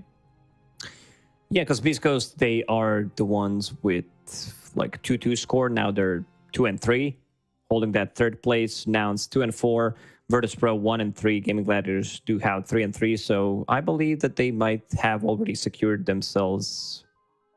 They might need another win. They might need another win. You know, we're not doing the math live on stream. B-Cup, we already said that multiple times, and somehow you always drag me into it. Oh, no, I wasn't doing the math. I was just saying they were in a good spot to potentially be in the 1 and 2. It's a good spot. If they keep playing like this is the best, I would say, LGD has looked throughout 2023 so far. It's still early to tell, but judging how it's just like well-oiled machine from these games that we've seen on day 1 and day 2, everything is on point. Yeah, it's looking really good. Everybody seems to be flowing pretty smooth throughout each other. And honestly, LGD, it just, like, when you watch a game like that, I don't think there's any surprise as to why they're at the top of the group right now. So, I think Beastcoast, they really need to have taken that last 5 minutes or so to figure out a game plan, maybe pull out something out of the pocket strats to go to get LGD off their heels or onto their heels and figure out a way to pull out a win here, because this is going to be very important as we head into game number 2. I want to see some slightly more aggression, not just play around the gym park when he gets like 4 protect 1, because off lane was pretty silent, I would say. At one point I checked the score, it was 1-4-1 on Beastmaster, not what you want to have. And you also talked about Beastmaster not really being this opener in the first phase for a good reason. Like, sure, the hero is, I would definitely not put him as an S tier carry, not even A tier, but, he's somewhere in the middle. It's definitely a hero that has high ups, but very low lows. And we saw a lot of that in this game. So we'll have to see what LGD can do here now, responding to a Sven. So Sven first pick, as that was banned in the second phase, and a little bit of yawning coming out from Sacred. 10 seconds remaining. Yeah, Sven's a hero that, like, it was the first pick material in the previous patch. It was mostly between him and Gyro, some Phantom Assassin, but seems like people figured out how to play against Sven. Some people, like some teams, still do prioritize Sven in the first phase because how much this hero can farm. Like, he flash farms. We talked about the importance of stacking yesterday, today as well. Sven's one of the best heroes that can take those stacks easily. Then he shows up with at least 1 item advantage over the enemy carry and uses that to turn that into like one big team fight. They get Roche afterwards, and in 5 minutes you can just farm like 1.5 item on Sven. That's pretty ridiculous. So how do you respond to this? The answer right now is Phoenix. So a first pick Phoenix, is everybody just kind of listening to what Zhao 8's doing for their draft, right? That's how it is. You think there's any input coming? Of course there's input. He's not talking to himself. Maybe he's Zhao 8, just, do you mind if I...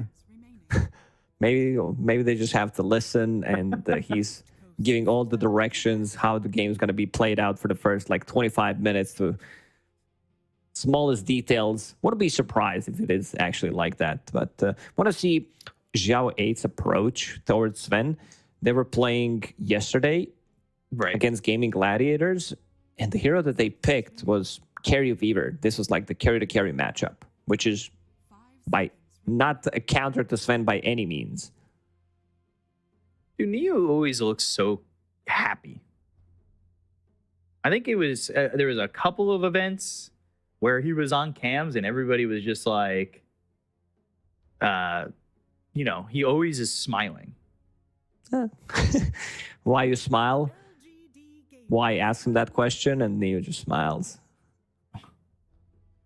Always a little smile right there. And nothing to say. We'll have to take a look and see what's going on here with him, if maybe they go to that Tinker.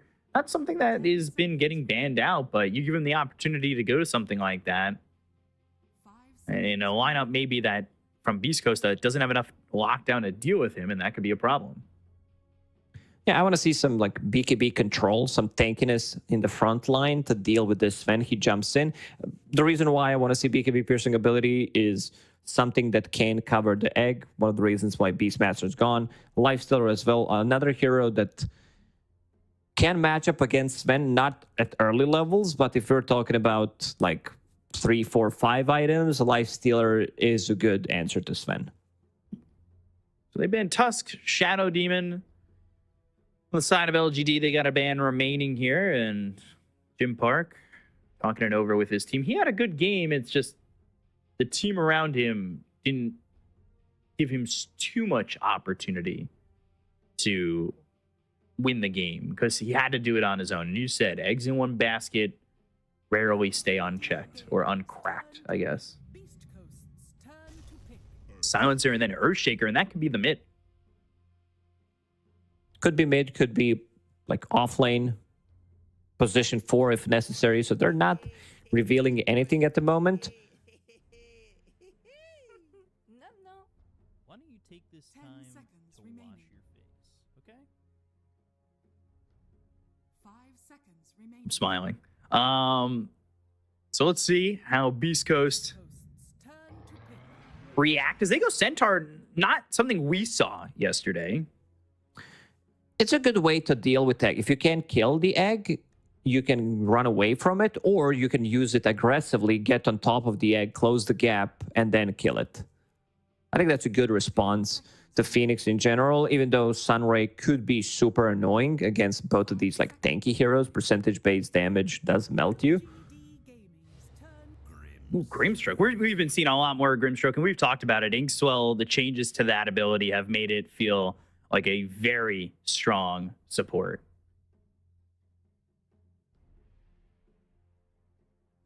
So Double edge with Grimstroke ulti makes it quadruple edge. that's they so have many some edges. good. Yeah, it's they a square. It's basically a square. They have a lot of control now on Beastcoast. In the previous game, their stuns were relatively limited. Okay, that's the one way to deal with Sven. He jumps in, pops his ulti, Omni Knight with Guardian Angel. Using this Shadow Demon ban, using Silencer ban, so they already had some kind of a plan, and now Zhao 8 is revealing his master plan pretty much. So Rubik gets picked up, and if that's going to be played by Planet, which for the most part it should be, it's something that has been talked about here and there. The comparisons of Planet to FY, especially when FY wasn't playing, when Azure Ray were not existent, and he was taking his break. But, there were the comparisons there that he was a really good Rubik player, and here's a time where you can start to put it together, right? If you're a position 4 player, you need to play Rubik. It's just how it is. You're probably not going to join a professional e-gamer team if you can't play Rubik. Right. We're talking about tier 1 teams, of course. So, final pick of the phase for Beastcoast. They've got what looks to be their 1, 3, and 5. If not, maybe they're 4. But they go Batrider. And this is a hero that we saw kind of take a break from being popular for a little bit, which is surprising considering it's a hero that seems to find its way into every meta. Somehow. It's Dark Mago's specialty. Hero Sacred can also play it. I guess the reasoning is they want to isolate one target, grab it with the lasso, further away from potential Guardian Angel, and kill it. So that's their thinking, because there's no Shadow Demon, nothing that can dispel this Guardian Angel. Maybe like some Enchantress could have been an option. Inch is a Y hero as well. He loves that. 10 seconds remaining. I was talking about Beastcoast, but No, I know, but I was just 5 seconds. every time Inch comes up, it's the first thing in my brain that just, no filter, brain to mouth. What can you do? But Faceless Void getting banned by Beastcoast. What are you expecting here in terms of like what can go up against Sven? What should be the second ban from Beastcoast? LGD Gaming. I mean, maybe some like Terrorblade, because it's very difficult. If you pick like some of these heroes, like, I don't know, Morphling, you pick Spectre, there's still answers to it. Some of these mobile heroes from the carrier role, Leash Mechanic, Lasso, you're playing into Centaur, so like melee heroes are not going to have that good of a time. And the Clockwork and the Nature's Prophet. NP, we've seen get more priority in the bans sometimes, where it's first phase out of there, 5 seconds. but doesn't make it through the draft this time. We'll see what Beastcoast want a final ban here, as they will have the first pick in the final phase of this draft, and LGD are going to know everything to put together into this last pick for themselves, and we'll see what Zhao 8's thinking. You can see Shiro very focused. He's very stoic too. I've noticed. He really is. Like they won Yeah, that last game, and he was just like, okay. Another day in the office. 15 seconds left for Not a lot of time. Beastcoast. See, I'm just thinking, can they like go for a different position, 4/5? Maybe some like disruptor. I wouldn't mind seeing that. Disruptor makes Earthshaker's life pretty difficult, eh? Especially with the 'cause lasso follow-up. If you like, they have a good combo. 10 seconds. But it to remaining. set things up, I think would give them strong lanes. I think Enchantress is still an option. Seconds Just Right. to have something early on to dispel this Guardian Angel could be very annoying. And there's that All last pick, right. Muerta, and that is it a 4 Muerta that's coming through here?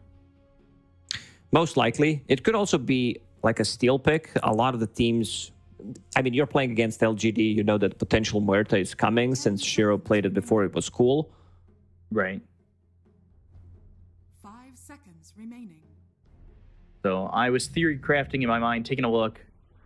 And there's Spectre. I was gonna say, what if they wanted to do something weird and go Omni Knight position 1, but I was, I'm glad they already picked the Spectre, so I don't have to out myself for thinking dumb things. But Spectre, final pick for LGD. We have seen very good things from this hero throughout the road to the international so far. It's a Blade Mail carrier. You can easily jump the back lines, find this Grimstroke, find Muerta before anything happens. You have backup from Earthshaker, Sunray, Omni Knight, Rubik with the shard later on. So I think Spectre is in a good spot right now, builds into Blade Mail. We mentioned that it's all about stacking right now in the meta, since supports are getting XP, getting gold from nothing, creating resources. So that's always going to be potent. What I want to see is Beastcoast playing aggressive in their faces, seeing how many stacks they have and stealing those stacks. Jim Park on Sven can easily rotate into enemy jungle and steal some of the stacks that were being made for Spectre, which she wants to farm those stacks once she picks up the Blade Mail. Before she can't do it, not the hero that clears stacks by any means early on. Right. So want to see this aggression from Beastcoast, maybe even smoke into the outer ring and try to find stacks even there. Because you have Batrider who can clear those relatively well. This is like mid Batrider we're talking about, Centaur as well. So they definitely do have damage. They do have aggression. LGD's damage output early on isn't the greatest. This is like off-lane Omni-Knight, so he doesn't pack a punch. Phoenix early on, he needs level. Rubik also doesn't do much at those early engagements. Same goes for Spectre. So Beastcoast, again, having a lineup that relies on having a good early game. And I think with this lineup, they're going to do better than they did in the first game. Yeah, so we'll see if it holds up. How's the matchup for Dark Mago? Again, it's nothing to say on the Earthshaker because he struggled in game number 1.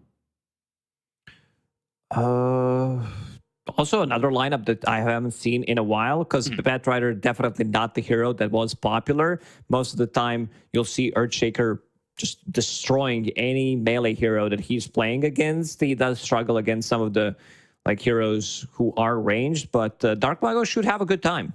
Yeah, so we'll see if he can have a much better game this time around as we go into game number 2. You know, he did struggle, but with a Batrider behind you, and like you said, the early damage, the tankiness that they have on Beastcoast, we'll see if they could split this series and be the first team to take a game off of LGD. When I said, okay, when he's going to do good on Batrider, I mean, he's going to farm. I don't think he's going to stop, Earthshaker from farming. It's very difficult because of the extra damage you get from Enchant Totem, even if he decides that. This also might be one time where Earthshaker wants to have earlier point in Fisher, so might want to have 1-1-1 build on level 3. You want to have another stun that could potentially turn the fight around, because mid Batriders, they're super aggressive. They want to dive you, and with an extra stun, this might turn the how the matchup is going to be played out. So no twin gate move this time. A long-range twin gate move is they might still meet. It's as though we've got LGD maybe looking to pressure here. New just walking up onto the high ground. Not afraid to go with that Hammer of Purity. Stinger, Fade Bolt, Stroke of Fate, Bounty Runes, 2 apiece. Okay. So all that for just 2 Bounty Runes apiece so far. Some good damage onto both the Jim Park and Stinger. Do they want to kill the range creep again? Seems like they want to do it. This is the... I mean, it's not a new tech. This has been done before. We've seen weak lanes like Nyx Assassin plus Darkshire killing the whole creep wave with 1 stun and double Ion Shell, because early on they don't really do much, and then they're become much stronger on level 2, level 3. It's just something that when you see it, it feels like it happens one time, but happening in back-to-back games like that is a little bit surprising to me. It's just a touch. I'm ready to see how Nothing to Say works against this Dark Mago Batrider, because it seems like, Earthshaker's not going to exactly be the best person to deal with sticky napalm stacks constantly being on him. Started with the stick, so that means that he knows the matchup, and we'll start the farm. It's very difficult to stop Earthshaker from getting the farm. That Enchant Totem, 100% extra damage. So most of the time you'll see him dominating these first couple of waves. Want to see if Dark Mago is going to play aggressive, try to grab an early kill, maybe some earlier rotation coming out from the Grimstroke, or even Muerta could change things up a bit. We've seen some really good Muerta plays in a 4 position. Tofu yesterday had a great showing with that hero. Fade Bolt coming in once again. Jim Park and Stinger kind of sitting a little bit low. Stinger needs to be careful because he hit that level 2, that level 3 here for New. And that Hammer of Purity is no joke. And you get Telekinesis lifted, dropped right on top of Omni. That could be a problem. While you smile, he's going to be killed off as a blood grenade explodes on him, and Schofield's got that first blood. As soon as they get level 2, they start to play aggressive. The calling, this slow is insane. I think this is the best ability of Muerta if we're talking about the position. For Deadshot, it's cool, but AoE slow and AoE silence, it's pretty nuts. You're definitely not going to sit in the middle of it and try to get anything done. Centaur, another hero that hits big power spike from level 1 to level 2, point and double edge, makes a lot of difference. Stinger surviving as that Inkswell explodes on planet. And he's going to walk all the way back. He lost his courier, so he's going to take the long road all the way back to the base, and that leaves Jim Park by himself. We'll see if he ends up just farming a camp here off to the side. Sacred taking some decent damage, but he's got that early ring of health, so the early 4.5 extra to that HP regen. And good dead shot to secure nice that play. Lotus. Because you got the first blood, starting with the boots of speed, we'll be able to run away from this Spectral Dagger and also Icarus dive. So Schofield in a pretty good spot. Last game with the Luna, Shiro was very aggressive early on. We'll see if it's the same, especially when you've got that shadow step and you can kind of set up. We've seen at times where Spectres, they'll shadow step if there's a kill over towards top, jump to it, get the kill, and then stay in that lane to take over farm. It's very difficult to play aggressive with Telekinesis. Spectre in the lane. Top lane, Purification, Jim putting Park. a lot of work onto Jim Park. Blood Grenade's going to run out. He gets left with 90 health, and that was at least the plan with that level 2 in the Hammer of Purity. You don't quite get that kill. And mid lane 2, Dark Mago taking a lot of damage. He's sitting at just 350, and if anybody was to come over, maybe they could find a successful gank, and Planet will swipe that other water rune, so there's nothing to really help Dark Mago out. He doesn't have a refill in the bottle. He's out of mana. He's dead. And now he's in trouble as they've got the telekinesis, throws him up onto the high ground. The Good calling calling. comes in. They hit the dead shot. That fears him up, and he's going to survive. Why don't you take this time to wash your face, okay? Hey, that's you. You can't see me smiling really, a huge smile, but it might be the biggest I've ever smiled. Schofield is now in the mid lane, trying to collect some of the XP. Not going to say he's going to pull the lane back, and Dark Mago needs to come back to this lane. So much more. So right now, kind of quiet. Not like the last game. It felt like it was a bloodbath in the last game. First 25 minutes, I believe we had like 30-something kills. This one, just that one kill to start.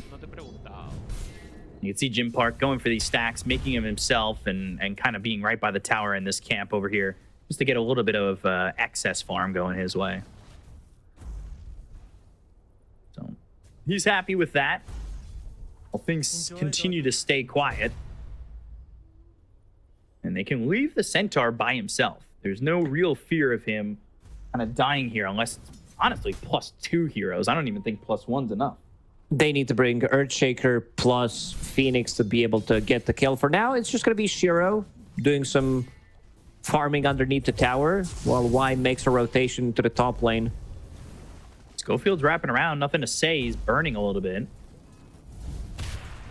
Schofield doesn't have the mana for the dead shot, but they are going on to Jim Park. They've got Omni chasing. Hammer of Purity, Planet's here, telekinesis into the Purification. They get the kill onto the Sven. That's the opening that they were looking for with 3 heroes up in this lane. Nice Smile gonna lose his courier, the Bat Rider. Enjoy. And now Sven, who was farming stacks, getting himself whatever he could out of the lane, he's ahead of the Spectre, but doesn't exactly enjoy the farm that he's got at the moment. News playing very aggressive again. Why you smile is sticking around. They want to get another kill. Centaur's gonna TP. Not needs level to. 6 yet. Icarus dive, Ink Swell, Planet. That's going to be held until it stuns him up. New's got the Purification, though. The Hammer of Purity on a Stinger. One more right click, and he'll get the kill. So there's one. Double Edge, New. Purification on cooldown for another 8 seconds. There's the Fade Bolt. Another Double Edge, the Calling, but the phone's going to stay on the hook. They bring Dark Mago over, and they might get all 3 of these kills. Look at the Double Edge. Purification again. Here comes the Fissure, but Neo and Planet fall. Why you Dark smile? Mago, he's still getting not chased. done. Yeah, he's got level 6 Doesn't need to use lasso the if he needs lasso. it. Might use lasso and not I'm not gonna gonna save. say. He can close the gap, but not gonna do it. Also, are they gonna steal both XP runes? This could be a potential disaster for LGD. Schofield? Ooh, this is massive. They're not gonna be able to Wait. do it. Level 5.5 on your Muerta. Man, that is not what you wanted if you're LGD hoping to get this one going. But again, Jim Park in trouble once more. Dead shot as doesn't hit. That was Shadow Step to commit forward, and Hammer of Purity is just off cooldown. Stormhammer, the chase Ooh, Spectral Dagger again. Hammer of Purity. Deadshot lands. Jim Park through the trees. Oh! Plants a bridge. But still, Niu keeps up with him. Gets the kill. Schofield drops down the calling. Silence is there for a second, but you can see the damage from the Hammer of Purity. Another silence. Schofield burning from these spirits. Radiant's middle tower is under But attack. won't die. He'll survive with 30 health remaining.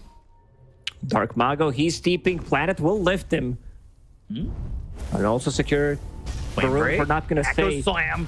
And now the Totem, they've got the Ink Swell. The chase is on. The Phantom's Embrace. They chase after Planet. They go the other way. The Fissure lands, but they're still not going to be able to save Planet with that one. They get the kill. It's Dark Mago who's having a much better game this time around, but the Shadow What the Step hell is used, going on? And they get the kill on a Schofield to look over at Stinger, and Shiro's got a double kill getting involved. Dire's top tower is under Perfect move from Shiro, getting like both supports. This is why they picked Spectre, not to, you know, get active early on, 8 minutes into the game to grab that double kill, but eventually it's going to be very difficult for both supports to do anything, and they're not done. They're hunting Jim Park down. Oh, Stormhammer, Totem, the stuns are there, the Fissure lands, Jim Park not looking long for this world, and that's another kill for LGD. And I said it wasn't a bloodbath to start, but the gates have opened, and both teams are looking to play aggressive. Sven being the lowest net worth hero, 9 minutes into the game, not what you usually see. He's really up there. And because of all these fights, there's not much stacking been going on in Dire Jungle. I see one stack of the big camp. That's about it. It's not a lot, that's for sure. No. Only one stack made for LGD. Yeah, maybe they cleared some stack in the northern part of the map, but Triangle stacking is for not himself. stacked. Yeah. Yeah. He was stacking the camp by the tier 1 tower. Another Shadow Step jump from again. Spectre. He's not afraid to just go in. They get the kill on a Schofield. The calling's still down. The silence is out of the Earthshaker. They've got the last one. They're burning up the He's Rubik at the stuck in same that time. spot. Oh, Dark Mago with a Mago, double he kill. knows. Perfect positioning. Stampede used. They won't catch Shiro or Niu, though.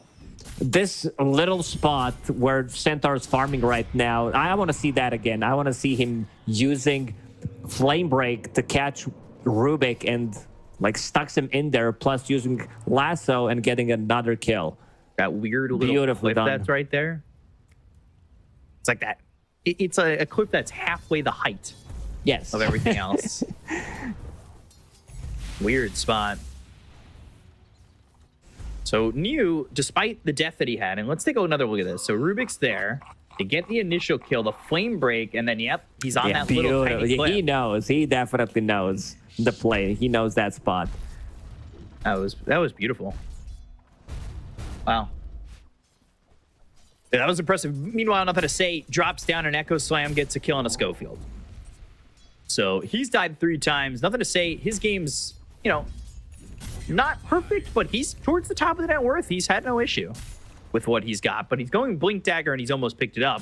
Meanwhile, you do have Sacred, who did get the Blink Dagger purchase, and that's shipping out to him same day. A lot of the times you'll see offlane Centaurs just farming up. Something that Collapse wants to do is, you know, if the game allows him to do so, he'll farm hard, become unkillable. But in this type of a game, I think you need to be the initiator for the team. Your Sven still needs a lot of recovery. Look at what Sven has queued up. This has been the build. Sure. Yeah, this has been the build in Sven for some time, I believe. Who was it who kind of invented this? They're stacked for himself, by the way. It was me. I actually told a bunch of pros to go Mask Madness Moonshard. Dire's top tower is under attack. Dire's I don't think top tower he's going to commit to it because he, you know, you'll lack something. But this was the build like 2-3 years ago. It's definitely interesting to see builds kind of come back into the mix. From like three years ago is a lot of patches. Yeah. Like it's just interesting to see the games when tweaks happen old things become new again. Maybe I confused that. it with Tiny when Tiny was being played as a position 1. It was EE Fissure, who Shadow did Step. this thing. Good egg. Supernova, and Dark Mago forced to try and go up, but that's towards Neo, and he ends up dead. Supernova pops, Sacred, Schofield, they're both north of the rest of LGD, and Stinger gets to the tier 2 tower defensively. Does it look just like a tier 1 mid? So, a little bit of a net worth lead for LGD. And again, Shiro playing super aggressive, playing I with think the Sacred team. wants to make a jump. Like, you don't see Spectre going in, trying to deal some damage to the tier 1 tower. 30 good minutes. They're so telekinesis. ready, Planet. And also And he steals steals the the hoof hoof stomp. stomp. Why are you saying all the things that I'm saying? It's our I'm going to brain lose my cell. job. No, it's the Wi-Fi. We connect our thoughts on that singular brain cell. It's still attached. I've got good signal. Let's see if they're going to be able to get something done with this hoof stomp. Sacred, he's still looking. Inkswell, extra move speed. There's the jump and the double edge. Dead shot not needed. It'll be Stinger who gets credit for the kill. So 9 to 8, Shadow Step again. This time they're going for Dark Mago. They've got themselves the Fissure, and they will have the damage new. I mean, Omni Knight, when he has a good start like this, the damage with Hammer of Purity is so insane. And of course, he's going for that shard. It just adds so much more to an already just destructive spell. Yeah, I love the build that he's going for. I'm not talking about, the Echo Saber. It's Phase Boots, Wind Lace, and he picked up Faded Brooch as a neutral item. So he's zooming. He has almost 500 move speed. Whoa. So, with the phase boots, 479. He's got the gas going on. Got that foot on the gas. Big stack for Shiro. Popping that blade mail. He has used Shadow Step. I would Every say single time it's off cooldown. Yeah. Like, they find something, he joins, Spectral Dagger, a couple of right clicks. Should be enough. I said during the draft that I want to see Beastcoast playing much more aggressive, invading the triangle, stealing some of the stacks with Sven. Didn't happen. Shiro is now level 11 on Spectre. Same goes for Sven, which is pretty difficult to achieve in a game. So Jim Park has switched to Echo Saber, and now he's got no. Silver. I wanted to see that Moon Shard. It was definitely going to be picked up for him. So BKB soon for Dark Mago, and by soon I mean probably a couple minutes. This he's 400 short of the Mithril Hammer, and then another 1450 needed for the recipe. Very close. Nothing to say. Almost going there. active, of course, with the blink. Oh, Stinger drops a ward down. Smoke doesn't break, but now it does. Stinger's going to be north. Blink and the Shadow Step of Planet doing Rubik things and stealing the kill with that Fade Bolt, securing the kill with that Fade Bolt. There's a double damage available too. And it will be picked up and bottled by Nothing to Say. So, continuing this lead, Neo, he's got that shard now, that Hammer of Purity. It's gross. That upgrade's one of the best shards, I think, in the game. Getting that extra heal and also, like, having Hammer of Purity on your attack. So you need to find a way how to close the distance. I see Blink Dagger, that's an option. The other one is go for Harpoon immediately. They really want to take this tier 1 tower on the mid lane. Stinger, he got scouted. Stinger. Yeah. They've got Stampede, but he ends up going north. Now the Sunray. They have dead shot from Rubik, but not even needed with the blink of the double damage. So much damage coming out from this Earthshaker. And then they're going to get a +1 on Sacred. This is just 3 kills around the board, and I mean, that is really just lining up for LGD at the moment. He had, what, 800 damage with the totem activated? It's... I'm not even going to attempt the math. It was like 634 at one point with the double damage. Oh, Link, Echo, and a kill. Schofield's just dead. Nothing to Say, not afraid of just letting Echo Slam rip. any kill you can get early on, get that gold going for your Aghanim Scepter, then it becomes super annoying. We'll get the tower as well. LGD is constantly running at them. They can't really show in the lane. You know, if you show, Spectre is going to get on top of you. Shiro's farming extremely well. So is Neo. All 3 cores in top 4.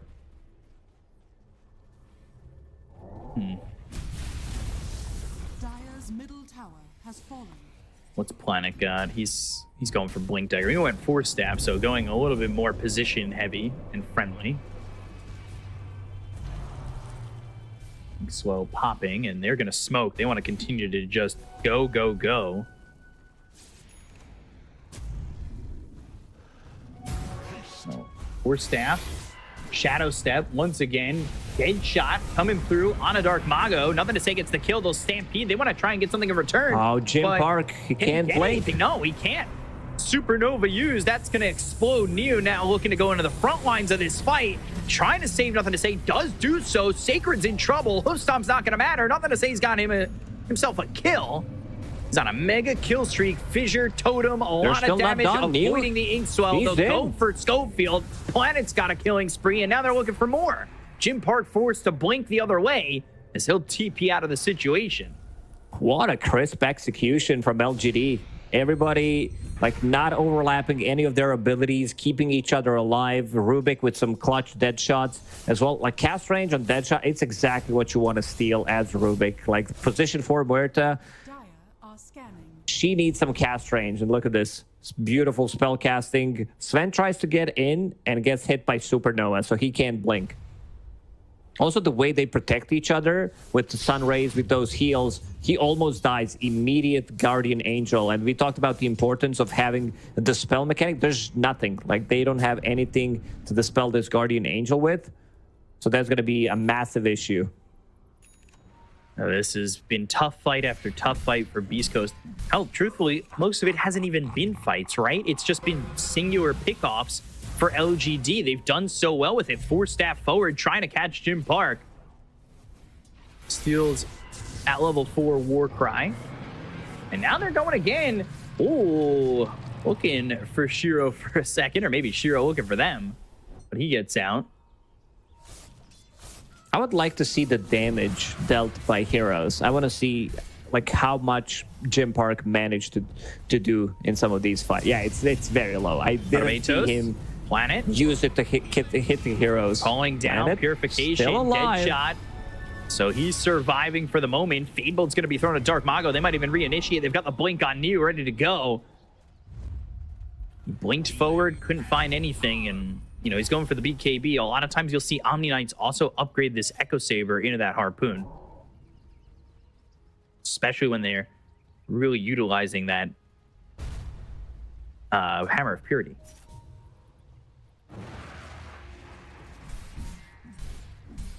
So they put the pressure on bottom again. Stinger, blink, kill, nothing to say, blows him up, gets it done, and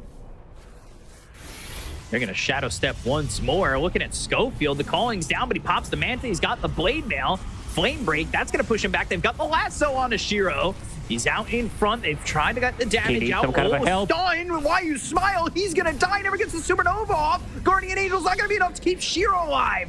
Jim Park is in. Neo fighting back. He's got the Hammer of Purity with the BKB being popped by Jim Park. Schofield, he's dead and nothing to say. They've got the Echo Slam. They'll get the kill on Jim Park. Triple kill for nothing to say on the Earthshaker. Even looking for more on Stinger. He's not done. Stormhammer that was stolen. That's going to be thrown by Planet. They've got the kill with this Hammer of Purity being thrown by Neo. And that is 4 dead on Beastcoast. At least this time, Beastcoast manages to kill a couple of heroes. They kill position 1. They kill position 5. But speaking of the timing, they were thinking about taking this Tormentor. Neo slightly lower on the HP, so they can't really do it, so they will fall back. But another beautifully executed fight. Shiro, he still manages to get like Manta style Sunray, but gets caught inside the lasso, and now we finally see Jim Park dealing some of the damage. Like this time around, Why You Smile unable to get this egg going, and I couldn't even save him with the Guardian Angel. Dark Mago just burns him. Good utilization there from Jim Park, but still just a little bit short of cleaning up everybody, as Nothing to Say was able to get in there and output quite a bit of damage. Fights are really much easier for LGD because they have all this sustain. They know they have multiple heroes to back them up, even if they overextend. And also going for like one isolated target. You jump with Spectre, slow him down, Blade Mail on top of him, one follow-up from the Earthshaker. It should do the trick. So, out of Atos. Used on this Nothing to Say illusion. Silver Edge is going to be next for Sven, as he's got that BKB, which he did utilize in that last fight. And Shard, that will be received thanks to New killing off that Tormentor, and that's going to be picked up for the Rubik, who now has that option of ally telekinesis. So another layer of save on their side. New disassembled his Echo Saber, went back to BKB, so wants to be able to like frontline for his team. We'll go back to it to pick up the Harpoon because it just synergizes so well. Still holding on to this neutral item 23 minutes into the game. I guess he didn't find anything better than this. Radiant are scanning. And Blink. Picks it up. Specialist Array in the end. They're looking with this smoke to try and find anything they could. By the way, Philly Stone for Why You Smile going straight refresher. Also has Midas. Philly Stone plus Midas, level 12. Here comes the money. Nothing to say. Has clipped himself. Radiant structures are fortified. Let's see if they go through this Twin Gate or maybe just set up to just finish Roche here. They've got 30 seconds before it swaps sides. Radiant's middle tower has fallen. Looks With like Manta style, they they'll be have fine. more than enough damage. Desolate working on the illusions, working on Roshan, so goes down so quickly. Couple of enchant totems. Churro. This time the fight's gonna be even tougher for Beastcoast. I feel like they need to kill this Phoenix before he can get anything off, something that they did in the previous fight. And let's check what Dota Plus has to say about it. 73% win probability for LGD. That's quite a bit. Do you think it's giving them a little bit more than they should for Beast Coast with the heroes that they have? Is it favoring maybe the Sven and the damage that it outputs? He's like on top of that net worth right now, so you know the damage that he's dealing is pretty massive. Definitely wants to have level 18, that 40% increase of damage is gonna make the difference. Orb of Destruction as well, just wants to max it out. Let's see if they can kill Why You Smile. 1, 2, 3 hits. Oh, not enough. Supernova with Shiro Needed that coming third over. hit. And we Park's can go BKB back is to down. what he wanted to buy. You know, if he had that Moon Shard. They are going to find Stinger. Planet going to get that kill. They also get the D ward within OBS that was just placed, so a good amount of gold going the way of Planet. It's time to go. They have Aegis on Spectre for another 3.5 minutes. Your Sven just used BKB, God Strength, so for a full minute, he's not going to be able to punch back. Oh, That was super risky. boy. Another Tormentor for LGD. Radiant's middle tower is And that's going to be going to Nothing to Say. So he's got that shard now. That'll upgrade his fissure. Make the fights a little bit more difficult for them. Ooh, Shadow Step. That gets used. Jim Park, you got to remember, he doesn't have BKB. The TPs. Oh, they've got the stun. Stolen Inkswell. Inkswell, yeah. Planet on his horse to get over to Shiro to make sure that they stop that TP. Radiant's top tower is They were able to do so, and without the BKB, he was playing risky games, farming like that, and he ends up dying for the risk that he had taken. Again, Beast Coast unable to get anything done. I mean, PSG LGD, they are playing together, grouping under attack. 5-man strong, going together, not allowing Beast Coast to get a pick off, because that's exactly what they want to do. You know, get this hoof stomp initiation, lasso initiation, but so far, Dire's bottom not successful. Shiro's gonna push tier 2 tower, very close to finishing off his Shadow step full again. Scotty. I mean, if you show on the lane plus one hero plus ulti from Spectre, should be able to get the kill on pretty much anyone except Sven. They have just been shutting it down. LGD just farming heroes at this point. Echo Slam, Fissure, Planet with another kill. He's unstoppable. This He's swell playing is really well. probably the best spell he could have got. There's so many good spells to steal in this game. Like, you have every single hero with the stun, pretty much. You steal the Calling, you steal Deadshot, it's going to be potent. Hoof Stomp. There's so many good, cheap spells you can steal. And another one, another initiation. He is going to die here to Shiro. And he has died in quick succession. Schofield going to pierce the veil, but they're going to pierce his heart as they will kill him off. And it's Planet with the Ink Swell that gets that one. Planet having a beastly game on Rubik this time, 7-3 and 8. He's been dominant. Like, last 10 minutes, he's all over the place. Beastcoast, they can't show in any lanes because he's ready to go. That has really been pretty perfect for LGD to this point. And for Mago thinking about going in for a second, maybe just burning these creeps out with a Firefly. But man, it is scary to jump Shiro, especially he's already got that Aegis.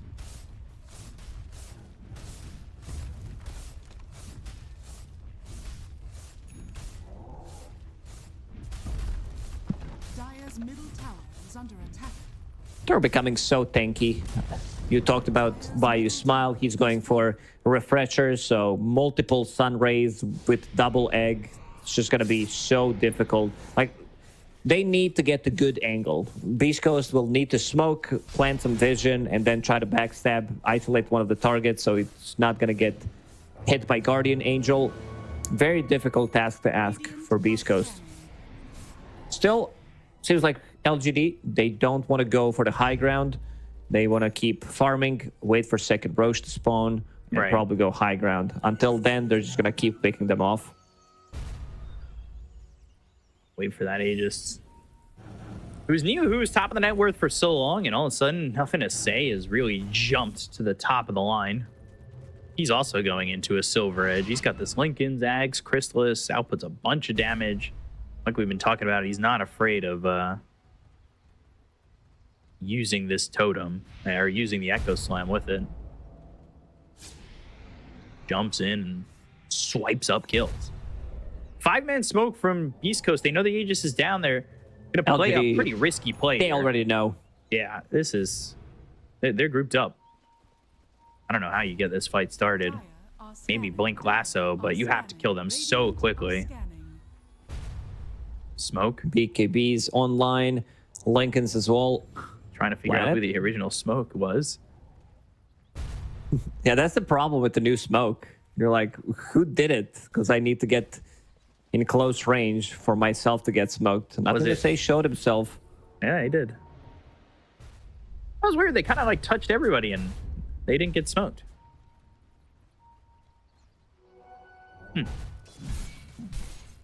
Weird. Dire's middle tower is under attack. So take out a sentry. It's on the low ground. Throw knobs up there of their own, and they're going to put some pressure on the top lane with Shiro, but Shiro's also going to make that jump with the Shadow Step. Looking over at Jim Park with the TPs. They still have a tier 1 tower down here to come to. Blink, Telekinesis, Jim Park invis, but can he even go in to help? They'll take out Stinger. They're still looking for their moment to jump in, and now they're going to go. They've got themselves the last one, but it's going to be on a Neo. Does he have the health to survive this one? They go to the Stampede as well as the ulti. The Guardian Angel coming out. Double Edge, reflected with the Lotus Storm. Neo's going to end up dead. They look over at Shiro. He's going in even further with a Force Staff over towards Jim Park. He's not afraid. Icarus dive, Sunray, Sacred's going to burn out as Wyu Smile gets the kill there. And Jim Park able to get invis and escape. But 2 heroes die on the side of Beast Coast. Oh, it was a nice little play there from Shiro. He tried to hit them with the dagger blindly so that he might cancel the dagger on Sven. And another jump. Dark Mago. Does he want to commit? Daggers. Doesn't seem like it. Spectral daggers coming through, jumping in. Dire's bottom tower is under attack. And Shiro's going to work on this tier 3 tower. See if anybody has anything to say about it. Dire's Gonna be bottom tower much more difficult for Sven to get in because Shiro can jump you, and having a basher Telekinesis. could control you. Ugh. He really is dunking on him now. Dire's structures are fortified. Radiant Slam structures are jamming. fortified. Dire's bottom tower is under attack. Got a couple kills in a row on this. Nothing to say. Earthshaker as he jumps in with the Echo Slam. Sacred, Get he's that. supposed to be tanky on that Centaur. Now Dark Mago has to run from the Supernova, but, well, he'll run in a body bag as he's dead. They're also going to refresh it. Jim Park comes through. Stormhammer lands on 2, but this is an aggressive play. Pops the BKB. Icarus dive once again. Very It's a aggressive Champagne back. Supernova I on the like back it. lines as Jim Park stayed. GG is called, and LGD take the 2-0 over Beastcoast.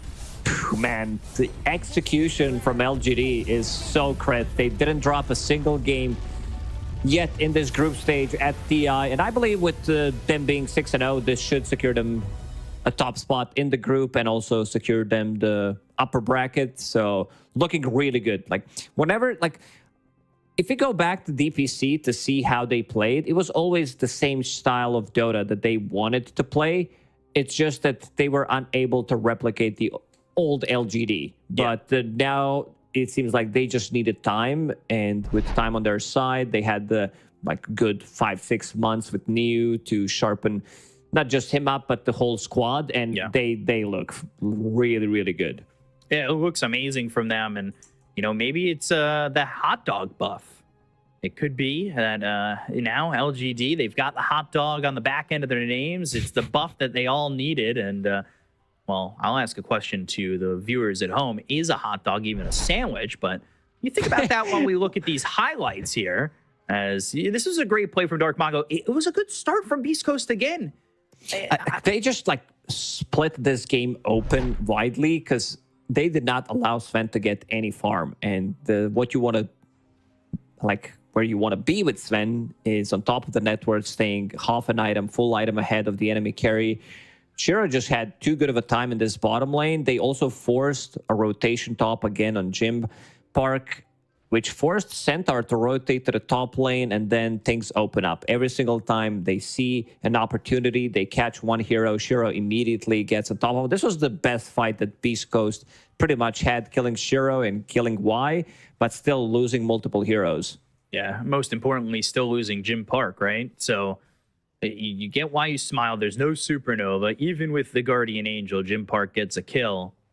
And yeah, he chooses to fight here, but they still have Echo Slam. Nothing to say gets a triple kill in that whole exchange. And what I That's like insane. about this team is theory crafting that Xiao 8 does.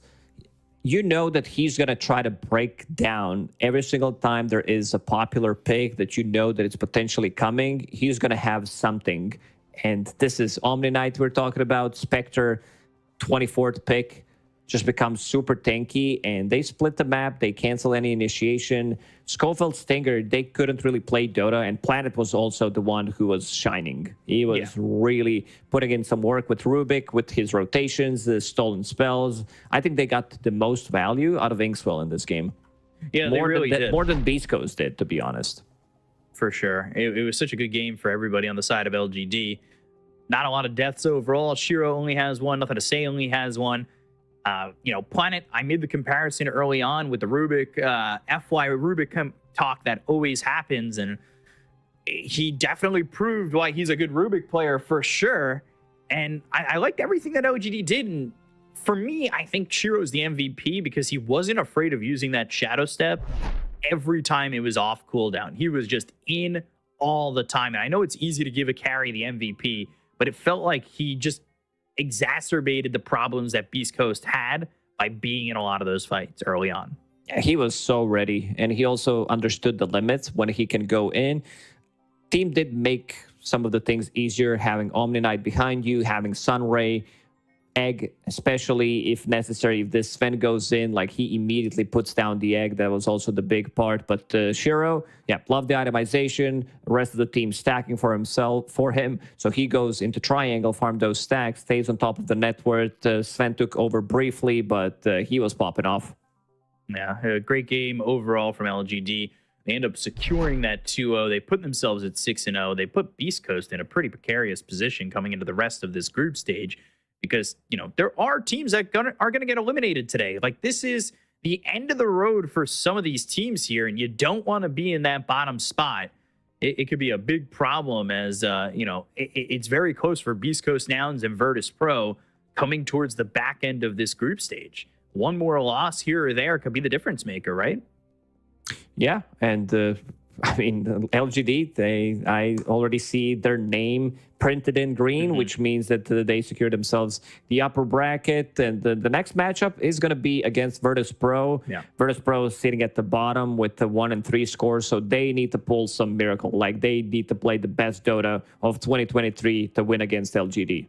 Yeah, they're definitely going to need to make sure that they play the best that they can, as it's going to be up against LGD, and that's going to be coming up next. We've got that next series coming to you after a short break, so we're going to be taking a break. I hope you guys get some food, get some snacks, because we'll be right back. We'll see you soon.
Welcome back to the road to the international as we are here with our second series of the day, LGD against Virtus.pro.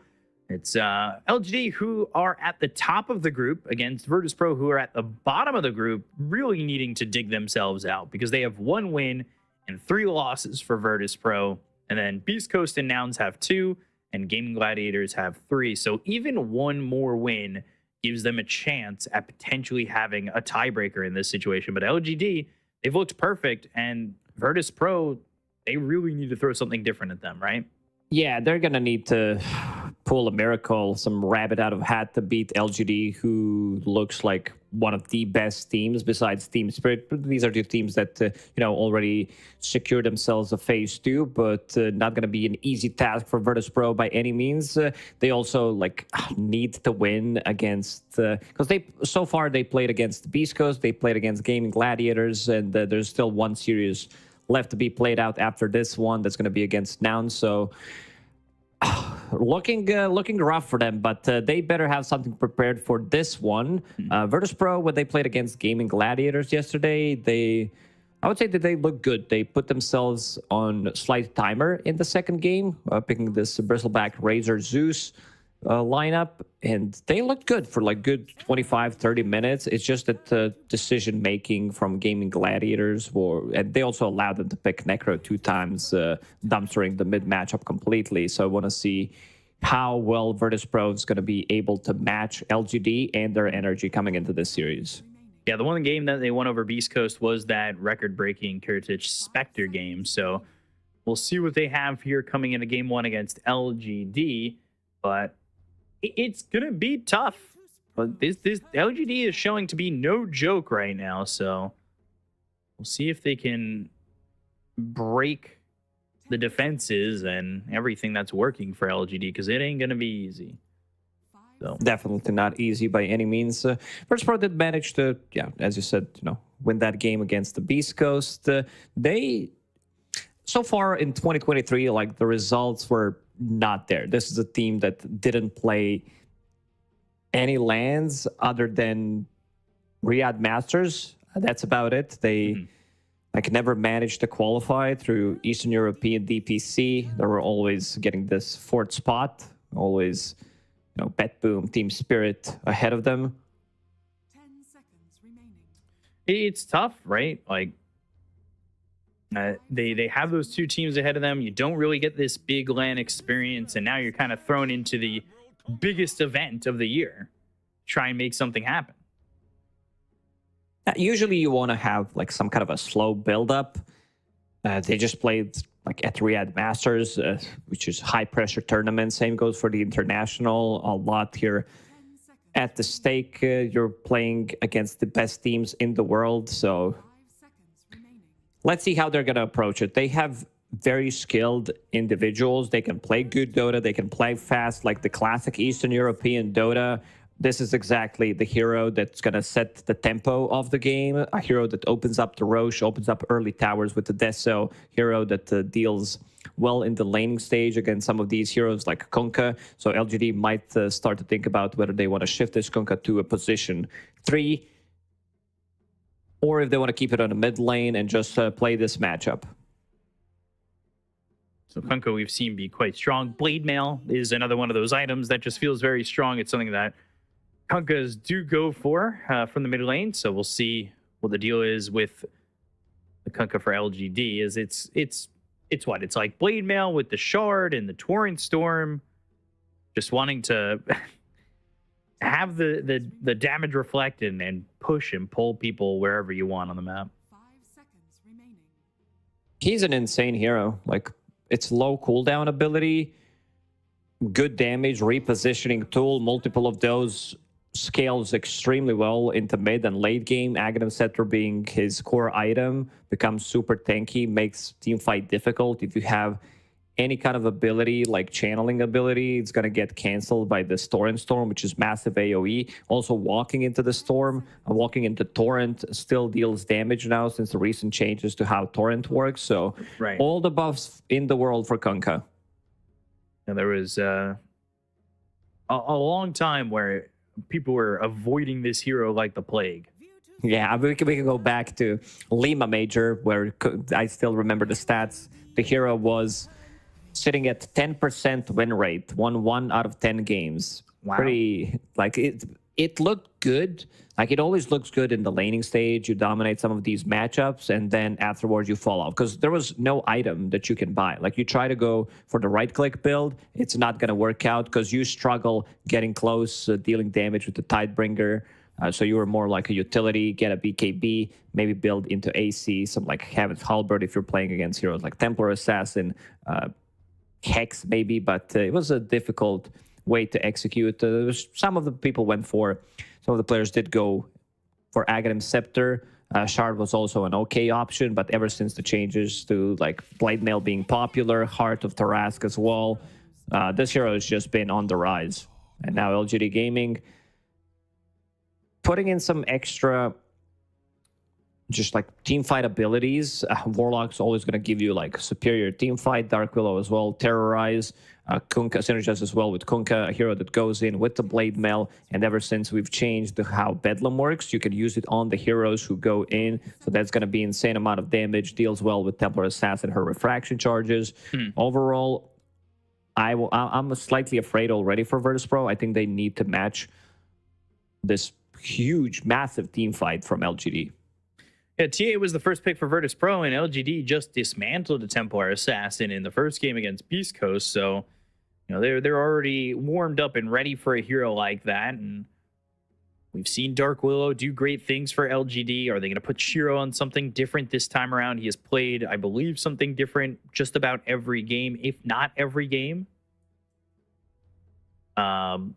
It's really been impressive, the versatility from LGD and their cores. So, you know, you really got to wonder what Virtus.pro can kind of pull out of the hat for this one. It's not an easy ask for them with where LGD are kind of currently sitting in the way that Virtus.pro have been playing so far in this group stage. So Venge TA, they've got a little bit of lockdown. We saw Venge as well in that first game with Beastcoast, and they went to that long road of trying to get that Ags. And by the time the Ags was picked up on the Venge, the game was pretty much over. I want to see, you know, some active hero for Noticed. Primal Beast is banned out by them. This is the hero that they also played the other day. I just want to see something active. Dawnbreaker is very active. Like, they tried to put more into the team fight. Dawnbreaker is going to give them that. This is super strong Roche taking lineup. You can take Roche on with just like Templar Assassin plus Tusk. These heroes can easily take enemy Tormentors. Longest cooldown that you have is Dawnbreaker ulti, which is, you know, not that long of a cooldown, but the other heroes can go in and keep fighting all the time. A lot of physical damage. The only issue I have with the first three heroes is they're very single target oriented. Like, they don't have no AoE whatsoever. We've seen Solar Guardian be quite nice for a couple of teams when they're fighting these close range battles. But is it going to be enough? And LGD are going to respond to that Dawnbreaker with a Faceless Void. So LGD now having that Void for Shiro to... New hero for him. Kind of do whatever he wants. They picked Faceless Void into Vengeful Spirit, swap into Dawnbreaker ulti. Like, not going to be the easiest one, but they also have Kunkka's X Mark to like pull people back. So I guess that's one way to deal with it. It's just, again, another hero that's going to give them huge amount of team fight. And also, I don't think they picked it like solely for the team fight, but also in the lane, he can jump over Tusk Shards. He can mitigate the damage, just like completely nullify what the Dawnbreaker wants to do. Go in, use her hammer, then into Starbreaker, deal damage. Faceless Void jumps out, and he's back to full HP. So one of the reasons why Faceless Void is good against this like instant damage, something that deals insane amount of damage in a short period of time. He always struggle against the DOT, like Venomancer. You get into lane, he just like can't lane. Impossible to play it. So Shiro on this Faceless Void, it's his fourth most played professional hero, but it only has a 34.09% win rate with him. I honestly don't care about like those numbers. Shiro, he's been playing some top tier Dota for quite some time now. I really believe in Shiro, like his abilities to carry the games. He's been super stable ever since he joined LGD. He's been like constantly good, like on really top tier level, but also improving with each game.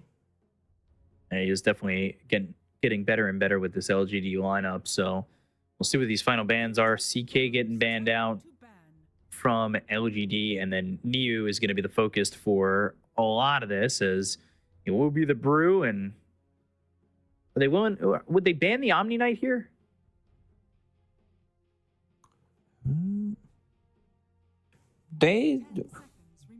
I don't know if you want to pick Omni Knight into like Templar Assassin in the lane. I mean, it's a strong lane with the Dark Willow. It could also be Kunkka on the off lane. Right.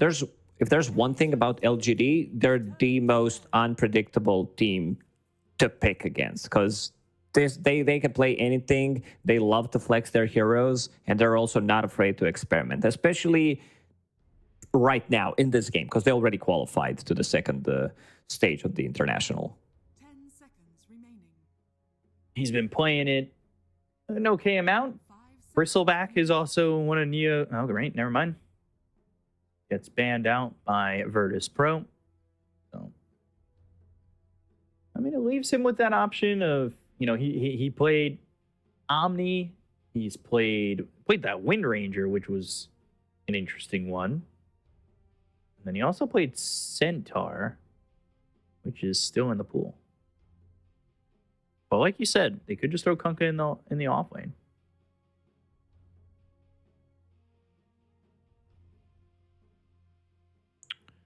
What does Virtus.pro need? LGD banning out CK. Even though they have like decent amount of AoE, CK is one of the heroes that also got a big buff and gonna ban out Drow Ranger.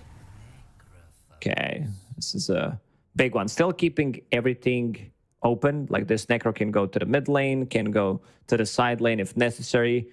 We've seen Quinn playing Necro 2 times in a row yesterday, and it looked really good. Like you just become super tanky. Like their damage output is really not there. Like who's gonna kill Necro? He doesn't care about your physical damage. From Templar Assassin, Tusk, Vengeful Spirit have extremely low amount of damage, and it's gonna be Spectre.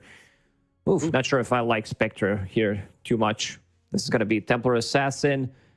This is one of the worst matchups. This has been unplayable for a really long period of time. Like it was usually Necro into Spectre to counter Spectre, because first of all, she doesn't deal damage, which in the laning stage, so this allows Necro to have complete free farm. And also Spectre's one of the heroes that loves to play on low HP.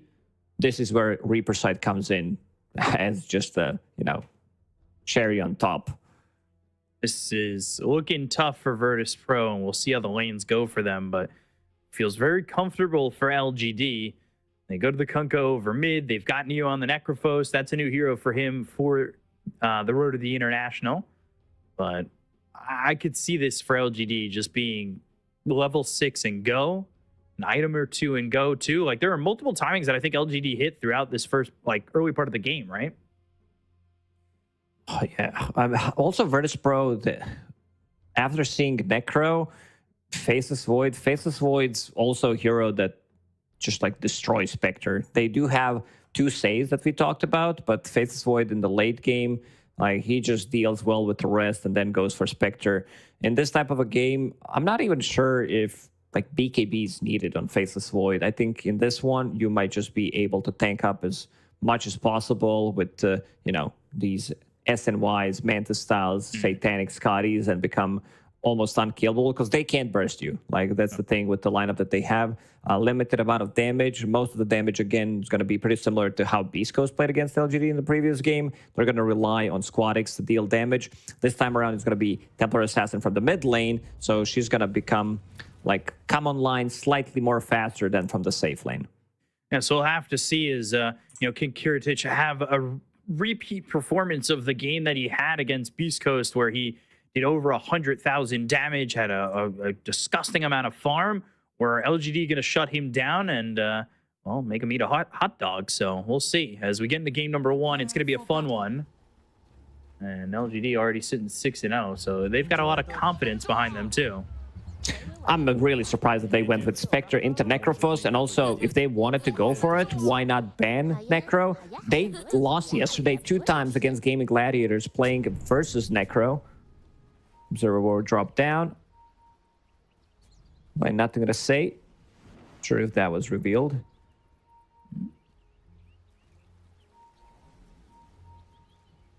Does either team want this to be an aggressive bloodbath? I could say Virtus.pro trying to get the kill. Tusk, one of the heroes that's like you get the tag team, couple of right clicks from the other heroes. It's the heroes melt. Right. 30 seconds to battle. Coming into the horn, 30 seconds to go. Cliff word placed here by Planet. And then they've got the other one. Nothing to say on the opposite side of the river. Wrapping around, maybe finding Shiro. Hasn't picked anything level 1 up for the Tusk just yet. Noticed also holding on, and he's got 3 gauntlets of strength on him. Plus circlet. Just noticed that build. It's 900 HP, 67 damage on Dawnbreaker. They're still waiting. This is a cool move. Shiro. He's got Time Walk. I don't know how much they're going to even go after him when Why You Smile is just the easier kill. So first blood there for Noticed. Why You Smile drops for it. And Virtus.pro, they get themselves off to a pretty solid start. Got to fill up the rest of that inventory with some even more gauntlets. There's Bracer coming. Plus some extra tangos. Good start for Noticed. I think in this lane, Warlock needs to be super careful. They get on top of him with either Snowball or Ice Shards. Vayu Smile, he might feed in this lane, considering the start that they had. But the bottom lane is the one that I'm going to watch. Look, Neo on this Necrophos. You get the level 2 Heartstopper Aura, constant right clicks onto Spectre, get the level 3 Death Pulse every single time she gets close. It's going to be way too much damage early on for Kittredge to sustain through. I'm definitely keeping an eye on Neo because with the offlane heroes that he plays, like he still has such great farming patterns. He's always top of the net worth in LGD games for his team. It's kind of insane the patterns that he goes on, and you know, sometimes we just see him excel. I think he ended last game top of the net worth. I love some good farming patterns. My favorite phrase or thing. Oh, one of my favorite things to do in Dota. This is the nothing to say. Matchup that we mentioned that they might need to flex this Kunkka because how bad of the matchup is against Templar Assassin, and you can see Squadix. All of these like Eastern European mid laners, they know how to utilize, like there's going to be like Shadow Fiend, there's going to be Templar Assassin coming out in some games where it's a really good game for it. Good side blade usage. He is not really finding open space to get anything done here for nothing to say. But half the CS of Squadix at the moment. You could see Neo down here bottom. He's 12-2. He's doing a good job. So he's A-okay. He's keeping himself refreshed. He's got the CS going his way, going for these denies and not really letting anything pass him by. But top lane taking a look and how well Shiro will do in a matchup like this. He's gone into the Wraith Band and he's going for a second one to start. I want to see if he's going to be willing level 6 to whether or not he's going to make a move through the Twin Gate again. Potentially. I don't think they need Scythe or something. Yeah, I don't think they need any kind of help in this bottom lane because it's just, again, it's not even difficult. It's unplayable. Like you're just getting scraps pretty much. FNG is doing a good job dragging them away, so a couple of extra CS for Spectre is going to come through. Going for Earth of Shadows build. I've seen this build. Like it's been a build on Spectre a few years back, but it's still coming back because you need some kind of a sustain early on. And people, and it's a like relatively cheap item. He's I don't think he's going to upgrade that to Silver Edge, even though you're playing into Necro. It's like you need different items. Going after Neo. Gets to about a fourth of his health remaining. What's he got so far? He's got that full wand, so 9 charges on that. I believe he's got boots flying out to him. So it's gonna be hard to catch. What you were saying in the last matchup against Shiro on the Spectre, when you've got those boots, you can kind of run away from that spectral dagger and not be too afraid of it, right? Necro, one of the slowest heroes he's in still the game. very slow, It feels like he doesn't move. even with boots. I mean, does he have feet?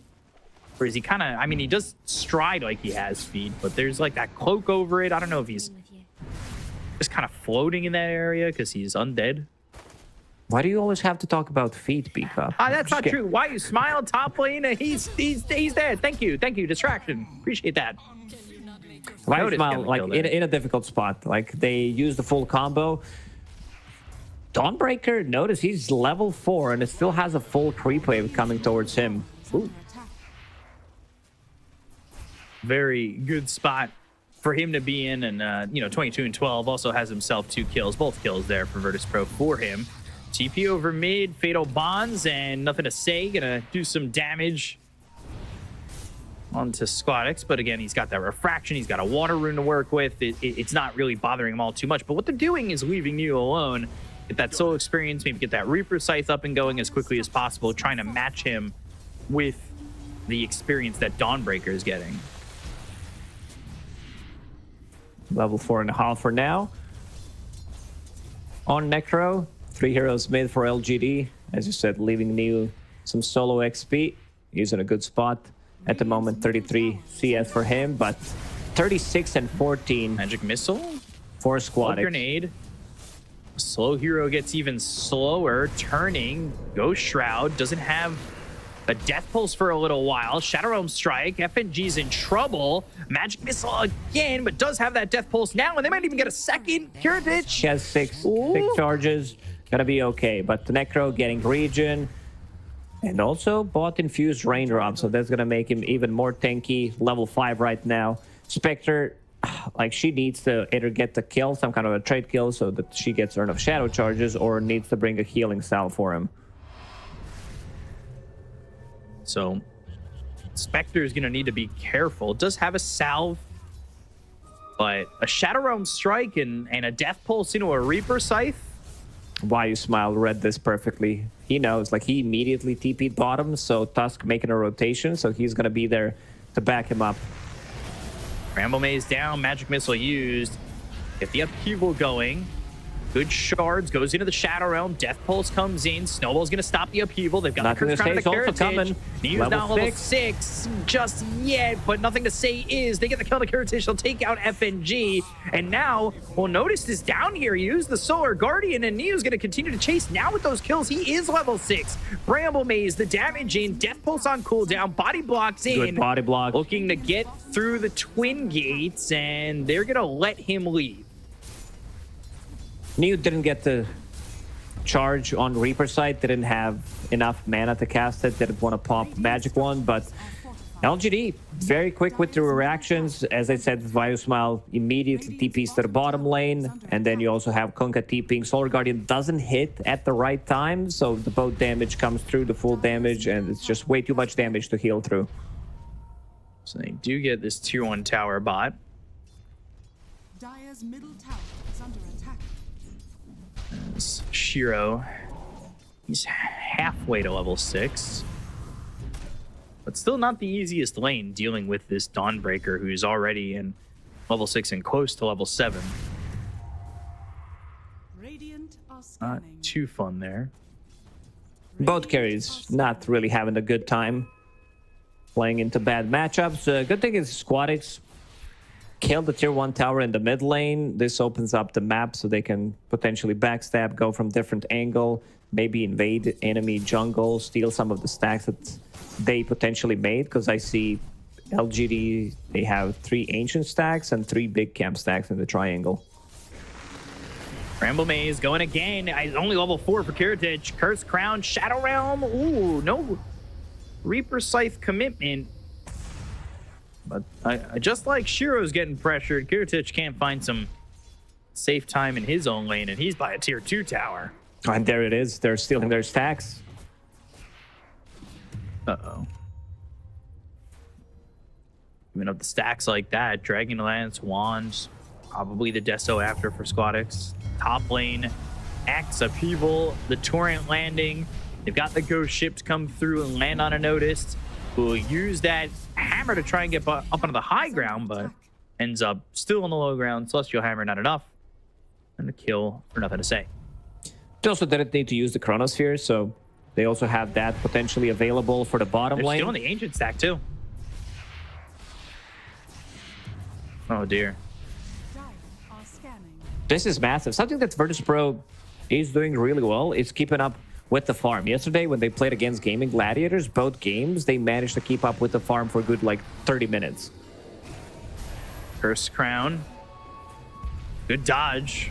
And that's going to be torn up into the air. They might still get the kill into Squadix. Neo's got to be careful. He goes into the Ghost Shroud, and they have the damage. Nice snowball save all the way to Neo. They've got the Celestial Hammer. They'll get the kill to Neo. Now they've got the shards in front of Why You Smile. Virtus.pro is a good fight for them as they'll take out a second.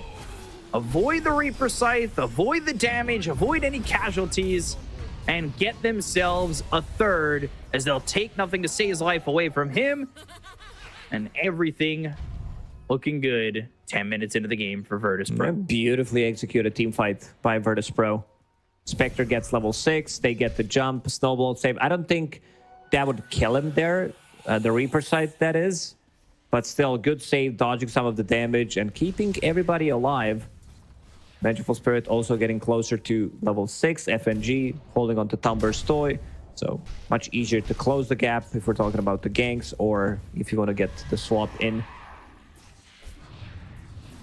This is the why tier 1 tower is so important, because they can do this and not be afraid of enemies steeping to the tier 1 tower and then maybe sandwiching him in between. Squadix now, with those stacks cleared, on top of the net worth, sitting at 6,000 net worth 11 minutes into the game. Fine it.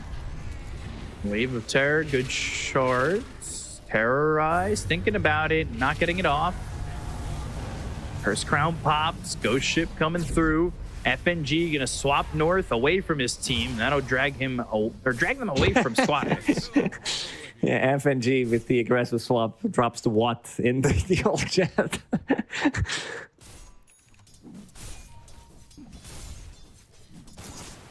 It is opening up space for Spectre, who has a 600 net worth lead over Shiro on the Void, who's really not having a good time at the moment, but he also went Midas.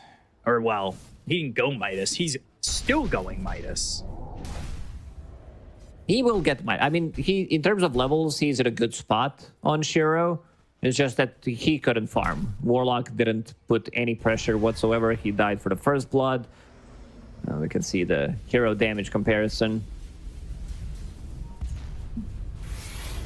DPM. Oh, Shadow Step. Snowball. Why you smile? That's going to be a kill for Kirtich, and that's one of the openings that you have available to you when you do have this Shadow Step up and running. If you see a weak support in the lane, you can just get a kill. Good synergy between Templar Assassin providing vision with the traps. Right. And Spectre being able to jump. They want to kill Spectre potentially. Dire's top tower is Wait now for Don't- both Spectre and Dawnbreaker. So they're ready. Blade Mail meta. Yep. I don't know. I kind of like it, to be honest. I know that if I see something for like 2-3 months, I want to see things change. But with Blade Mail, I don't know. I'm a big fan of this like tanky meta with the Blade Mail. Kunka's Blade Mail a little bit slower than average. Step lively now. Your admiral is on board. So 2,000 net worth lead here for the side of Virtus.pro as they are looking for a Radiance next on Spectre. And of course, with the Shadow Step, when you're getting that bump in gold and getting these kills, it's always And they look a little bit better, and with the chaotic offering, they're able to get the kill on a YU Smile, swap out of the Chrono. Shiro really can't do anything. They go to the Terrorize, but they've got the Snowball. They get the kill on a Shiro. Saves on saves, and a Walrus Punch used. Blade Mail's getting popped. Reaper Scythe comes in to get the kill on a Karatage, so they'll take the Spectre out of the fight. They get a second in the Tusk. It's Necro doing everything it's been doing to Virtus.pro in the group stage. And more. Noticed going in for Planet. Magic Missile from FNG. News still wants it. Nothing to say, puts Notice up into the air with the Torrent. Squadix has to be careful. He's got a little bit of health remaining on this one as the chase is on for FNG. If Nothing to Say can get himself an X. He's got it at level 4, so he do have the range, but not going to be needed as they get the kill now on FNG. They didn't use the X, and maybe the 4-step forward to get it onto Noticed, but he's just out of range. It's not going to be enough. I mean, they have so many saves. They're like in terms of using those saves, they swapped him out. Plus, also Dawnbreaker ulti, so Solar Guardian heal didn't go through fully. Doesn't really matter. Then the Snowball save. They have so many things. And now they're going to run. They know that there's no Necro ulti, no boat, no Chronosphere. So they want to get something done. Another ulti from Kiritich is available. He just time walked in. So he's got no time walk out. Time ain't on his side as they get another kill on a Shiro. They are shutting him down at the moment. Really just making his life in this game very difficult. Virtus.pro. It's exactly what they needed. Keeping this tempo, and you can see Notice stacking for himself. Another huge stack. Squadix is having a really good time on Templar Assassin. I want to see if he picks up this Teso, because I also see Shard. We saw the power of Shard in our previous series on Templar Assassin. Just having control, even a tiny bit of a silence against Faceless Void, against Necro. Even Dark Willow, where she can't use Shadow Realm, could be pretty big. Stopping Warlock from upheaval, using upheaval in the back lines, is going to be massive as well. It's looking like another game where New might need to be very active and open up the map for Shiro, because this game's not looking good for him. Yeah, News, Necro's not that hero where he can just move around the map, especially with no boots of travel. So I feel like he's just going to play this farm game. I see Radiance after finishing one smaller item for Staff to get himself out of the trouble. Is under attack. So, we have the X. Tidal Wave in the Brambles, Solar Guardian, Snowball. There's the save. Looking for the Terrorize. That lands on all three. FNG's going to die. Now another Reaper Sight. Planned on the Notice, but early and not going to get the kill. Bedlam, Chaotic Offering. Planet's dead. Tusk is close to going down. Squadix is up on the high ground, but with the Spirit Vessel, the chase is on to try and get the kill. Oh, the Shadow Word taking down low, and New's going to get the kill. That's why we said, the power of teamfight. This was also no Chronosphere being used. Shiro still recovering from a bad laning stage, lowest net worth core, but Necro, if you don't focus him down, he's going to deal a ton of damage. This was also a fight where he didn't have Radiance, so just having Talisman of Evasion as his item. Again, these saves are coming out, and the 4-staff, very clutch from Niu, pushes himself out of the trouble. Ulti, not there completely, but everybody becomes super tanky from the boat combo, and Necro keeping them alive. Right. My Smile, using this Golem to farm this Ancient stack and the Fatal Bonds with the Upheaval. Standing with a Shadow Amulet doing it. Not going to work that time. They can see him trying to TP out, and he will die.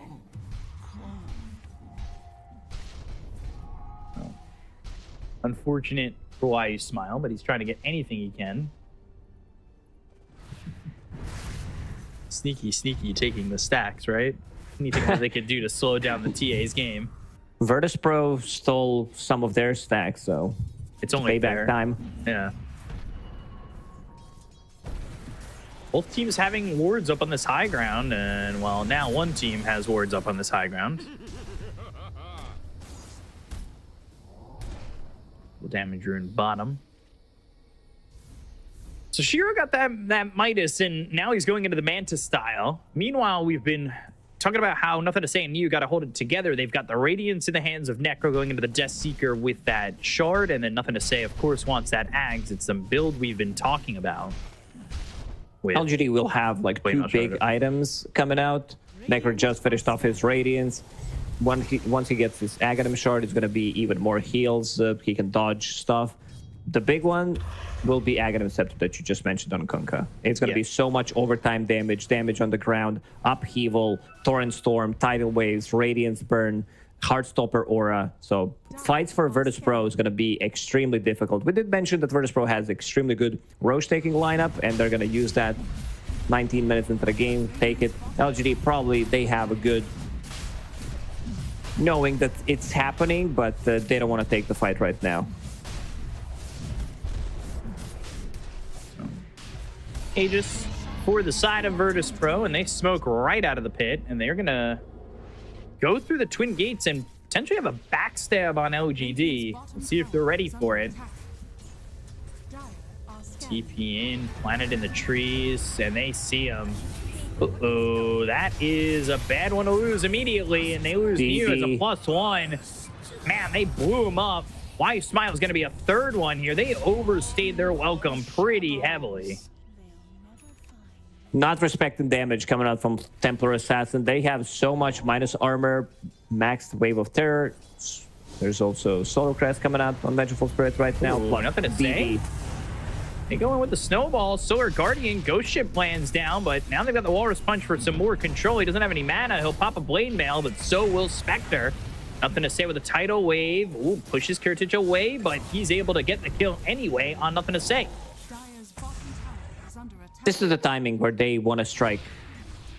Spectre, super farm, they gave Aegis to Templar Assassin. I think the first Aegis belongs to TA. Second one, if they manage to kill Roshan, should probably go to Spectre, but it also depends, like, because your Templar Assassin might be the sieging tool and she might get the priority, but for now, TA holding the Aegis is going to open up the map. I want to see Virtus.pro playing aggressively, using this Aegis to secure some of the tier 2 tower kills.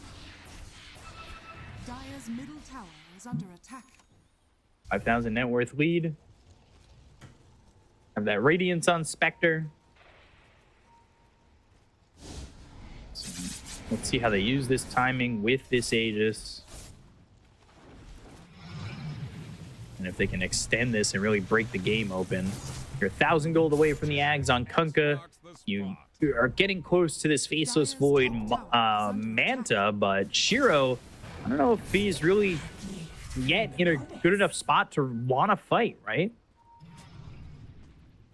Yeah, for sure. I just want to like see if they want to take the fight before Kunkka finishes off Ags. Probably not. They want to delay it as much as they can. Like, their late game is super strong, but so is Virtus.pro's. We've seen Templar Assassin being like extremely good at dealing damage in this like post 35-40 minutes. The hero did have one issue like long time ago where you needed to hit the timing. Now with the addition of the shards, you can eat the Aghanim Scepter talents and everything. It's a really strong late game hero. So Shiro getting the shard, considering it's been purchased on the other 3 heroes, or on 3 of the heroes, so it was between him and Planet, and he ends up getting it. So now he's got the reverse time walk for free, which is a solid addition for him. It's very early on, like something you don't expect, but if he gets silenced by a trap, still doesn't have anything to dispel it, will have Manta Style relatively shortly.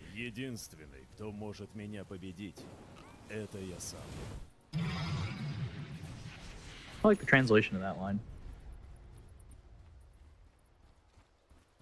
Oh, I didn't even notice that. What, the little translation lines that come up? Yeah. It's really cool. Great addition. The only person who can defeat me is myself. Squadix. And other tens of thousands of Dota players. Yeah. But everybody above my MMR can beat me. Never changed. I think it's staying a little bit quiet right now for LGD. I think that they want to stay back on their map, and we've seen where they've been farming. Their trends have kind of been a little bit more tight to their own base, considering the Aegis. But it's only got a minute left, so they can start to set up potentially on a pickoff if they want to do so. I'm trying to get a heart into the hands of Necrophos, but he also picked up that early plate mail. We'll see if he finishes off the Shivas before the heart, or if he's just getting that extra armor to start.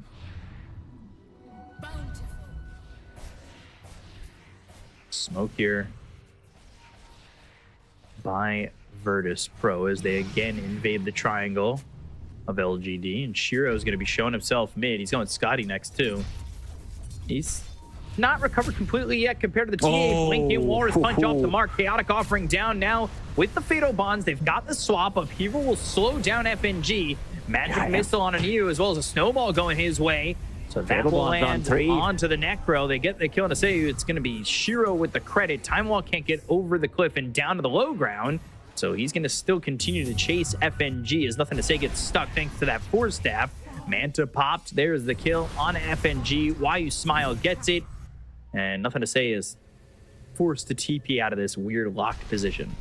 Another good read from LGD, keeping the timing on Aegis and going there, taking the fight. Nice read from Shiro. He jumps away with the time walk. Tusk doesn't connect with the punch. I don't think... Oh, I hear Spectre ulti. Never mind, it's just a dagger for now. And the power of Templar Assassin. Solo taking the Tormentor. FNG picks it up. That's the big upgrade. Like, kind of hard to farm with Vengeful Spirit.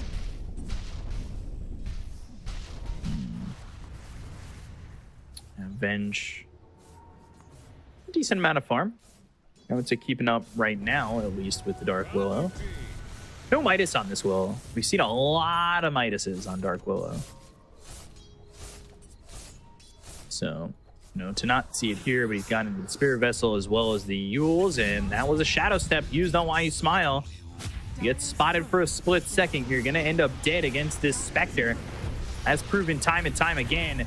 Into the Shadow Realm, but another kill there. That one's for the Tusk. 2 kills for the side of Virtus.pro invading the enemy side of LGD. Stealing some of their stacks. This has been something Virtus.pro did multiple times in this game. Heritage, level 18 on Spectre. Shadow Step, 40-second cooldown. So he can be anywhere on the map. Like, you might use it 2 times, someone buys back. Seems like they're not gonna let this one go, knowing that they revealed the ward on the high ground. Want to still take another fight. Roshan's going to be spawning in a minute, but you can see Squadix solo pushing the tower. Rest of the team ready to back him up with multiple saves that they have. Children bottled up by Nothing to Say. As Kunkka also looking into a Shiva's. New got himself into the early parts of that heart. He got the revert. Just needs the vitality booster and the recipe. Shiro time walk over the cliff and getting away from the TPs that were coming through. But LGD gonna get noticed here. Be noticed by the wards as Dawnbreaker staying relatively close by, thinking AC, then Nullifier. LGD, they're down by 11,000 and they need to hold on to this game. I think an Aegis and a good fight might just finish it off for Virtus.pro.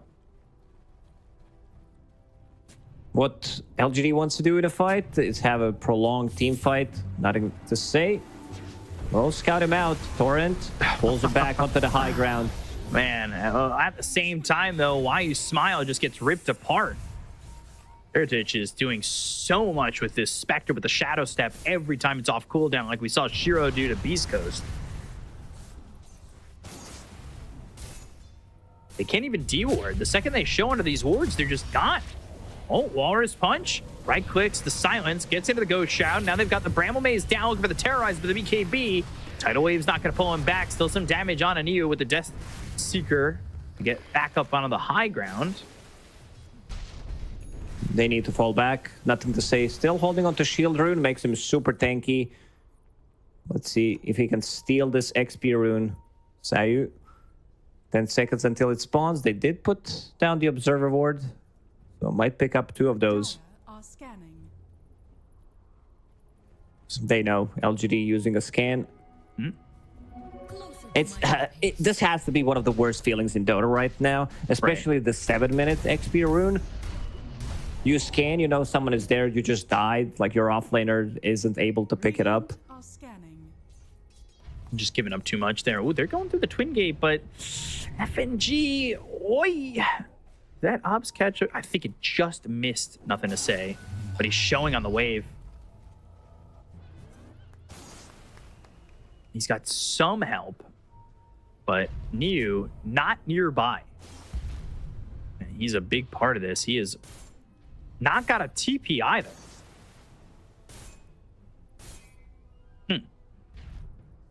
It's coming on the courier. No, never mind. It's hard coming on the courier, which is going to make him super tanky. He's going to go through the twin gate into an obs. They know he's coming. He might just die immediately. He needs to be careful. Magic Missile comes in. They'll go with the Solar Guardian. They've got the silence. Can they get the kill? Yes, they can. Niu sit with the BKB pop. I notice goes to the back lines. Gets why you smile. Some damage. Time dilation. BetBoom. Oh, both supports fall on the side of VP. And now they're looking for Kiritich. They've got the Chrono. They've got this Spectre. Oh, the damage is going to be enough. They'll take him out with no buyback. 75 seconds without him. And it's LGD, despite the rough start, taking that fight. I want to see damage dealt by Warlock. I think he has the most damage done. Yep, there it is. Standard Warlock stuff, Fatal Bonds, Upheaval. You mentioned it, that he's going through the gates. Observer Ward, Sentry on top of the trap from Templar Assassin silences him, and they land some really good stun. He disappears immediately. Terrorize, Fatal Bonds. It's just way too much damage. And also Torrent Storm. It's like these fights are super difficult to take, even though they have 10,000 gold lead on Virtus.pro. Like, finally, we see also Chrono being used from Shiro, and with the Spirit Vessel, Dark Willow, Planet secures himself a triple kill. They're still going to get Roche. I don't... Yeah, they're just not in time. There's no way. Despite the fight, they don't get Roche. So Shiro continues to farm. He's looking for a Satanic. He's got a double damage bottled. Even with this Aegis, a good Chrono, which is down for another minute, could lead to them taking the fight anyway. We did mention that Faceless Void doesn't need a BKB during the draft in this game, and he's completely skipping it, just becoming like super tanky, Manta-style Scotty, going into Satanic next into AC. Might change his mind, might need like a different 4th, 5th item, but we'll have to see. Because he got that shard for free, so having reverse time walk makes him super difficult to kill.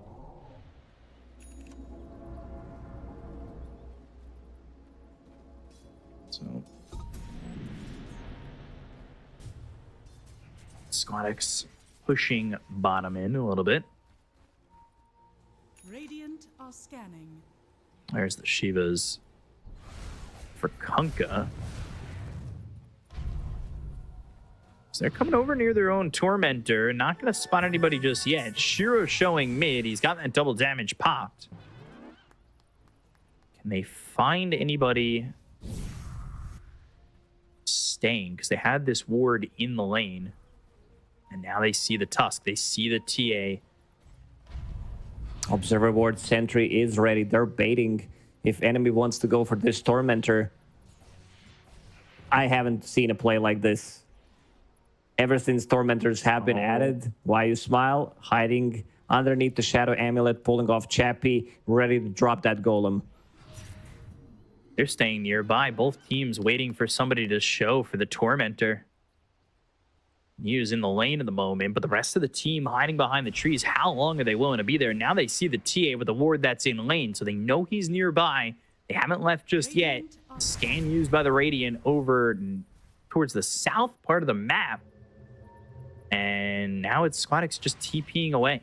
So they will leave that position.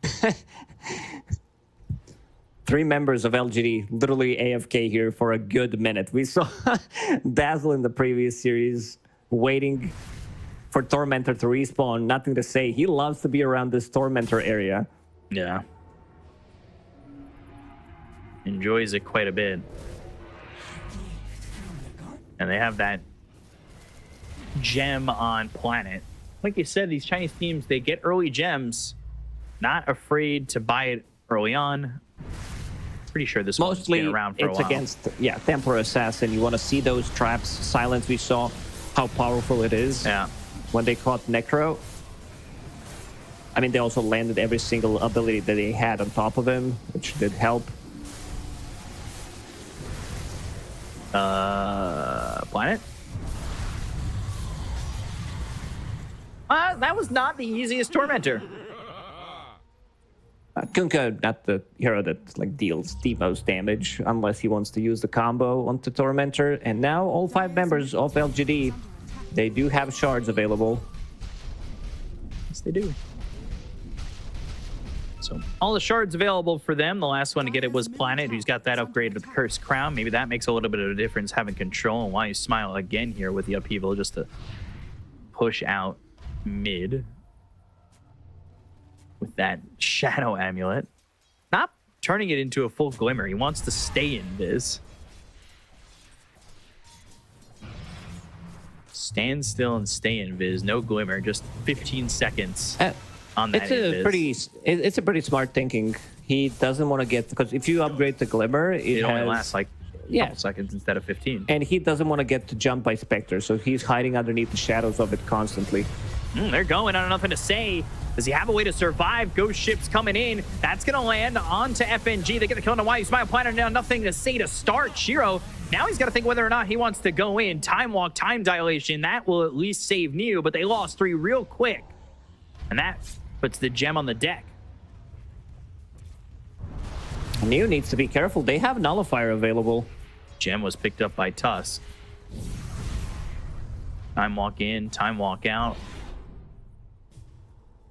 20 seconds until Aegis is going to expire. They're going to take this gem, get rid of some of the vision. Virtus.pro, when they get the first jump with Spectre, with like Tusk jumping in, getting the punch, and also Templar Assassin, they're going to instantly delete 1 or 2 heroes. 68% chance here for the side of Virtus.pro. Shiro has Scotty Satanic going into the AC next.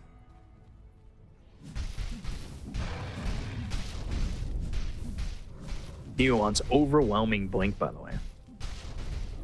Neo was thinking what he wants to buy.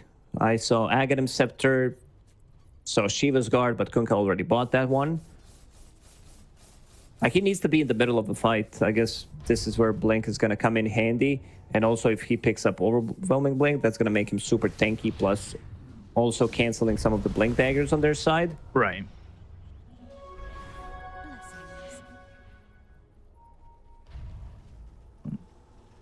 Is it ever going to be enough from Shiro? He's very hesitant on wanting to get in there with that Chrono. Not been too They need a easy big for him. combo.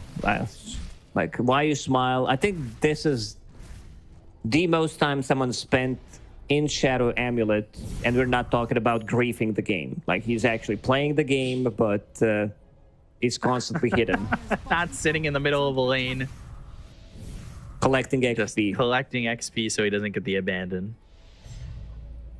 Interesting.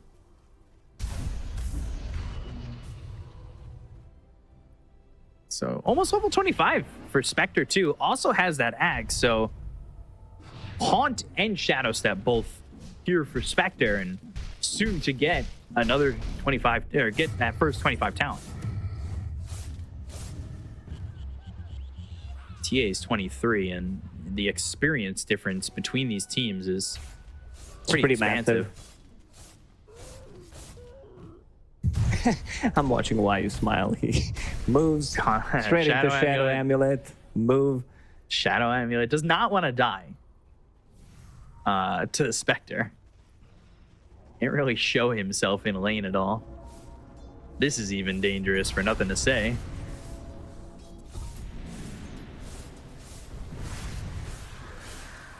The 25s are going to come in pretty soon for all 3 cores of Virtus.pro. And these are big 25s. Refraction instances, Dawnbreaker, like Starbreaker cooldown with your shard. And also Spectre, she just becomes like super tanky with 5% extra dispersion, dealing the damage.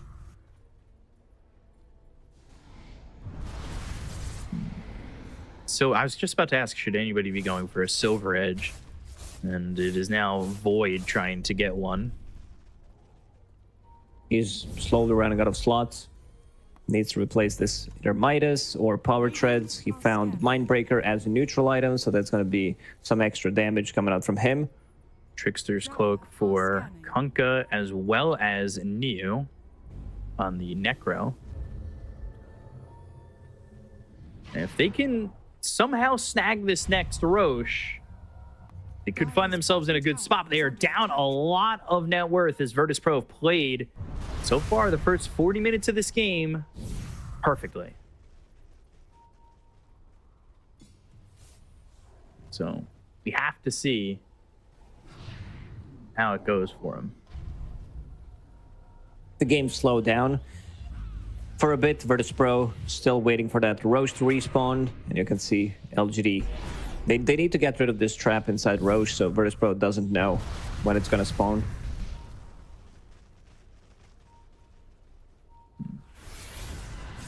Immediately onto Dark Spectre Willow. in, yeah, going for Planet, goes into the Shadow Realm. There's the Blade Mail. Shiro just standing his ground. Neo's Tier. They go to the Reaper Scythe. It's almost enough damage. He got now. the cheese off. Eats the cheese, survives to get the kill on Neo as well as Planet. Up in the air, there's the Chrono, but they've got the swap. Almost walks back into the Chrono. Nothing to say, he's going to get low. He ends up dead to notice. They're going to buy back on both Neo as well as Nothing to Say. Good Heritage job, going save after again. this faceless Void. Walrus Punch to knock him out. That's going to be a dead Shiro with no buyback. Heritage ends up dying on Neo, who he's got buyback, but they get a second kill on Neo. Nothing to Say, he's back into the fight by himself, and he's gone. Everybody dead on LGD. Some of them This is multiple game. times. GG. Straight up. Virtus.pro are the first ones to take a game off of LGD in a desperate situation to stay alive in the group stage. We said that they need to pull off something big, and they do. Like, I was watching this fight. It was literally 0.1 seconds until he put his cheese from the backpack into inventory, eats the cheese, and also Spectre, one of the better heroes, to come into fight again with her Shadow Step if necessary. But what a well-executed game from Virtus.pro. Like, Yeah. they picked up a draft that's going to be like really good at snowballing because they had a good time in the laning stage. Shiro, he was never too comfortable joining a fight. Noticed he was constantly like on the top of the network, second, third place, sometimes even the first place. And Squadex, Templar Assassin, I thought that they maybe put way too many like eggs in the one basket. We're going to use that term again because of the physical damage. But then again, you have magical damage coming out from Spectre with that Radiance and the trap pickup on Templar Assassin. Those early shards, they make fights much more difficult. Like, Why You Smile, probably one of the worst games I've seen him have in a long time, because, like, what do? He tried to Theory Craft to go just for the Shadow Amulet, but it didn't work out. You have to protect yourself somehow against Spectre, and there's this beautifully executed fight. In the end, it looked... That's not the end fight. Never mind. It's the one where Planet got a triple kill. Team fight inside of LGD, it was there. It's just that it never really felt like the real presence of it. It was always something lacking. Yeah, it was rough. This Reaper Scythe almost gets the kill, and then just at the last second, able to survive. Even this Chrono doesn't feel that great. And they get the swap out. Your focus, which was on Kiritich, isn't there. Maybe if he dies earlier in that fight, you survive. But that being said, he still had buyback anyway, and he could just jump back in.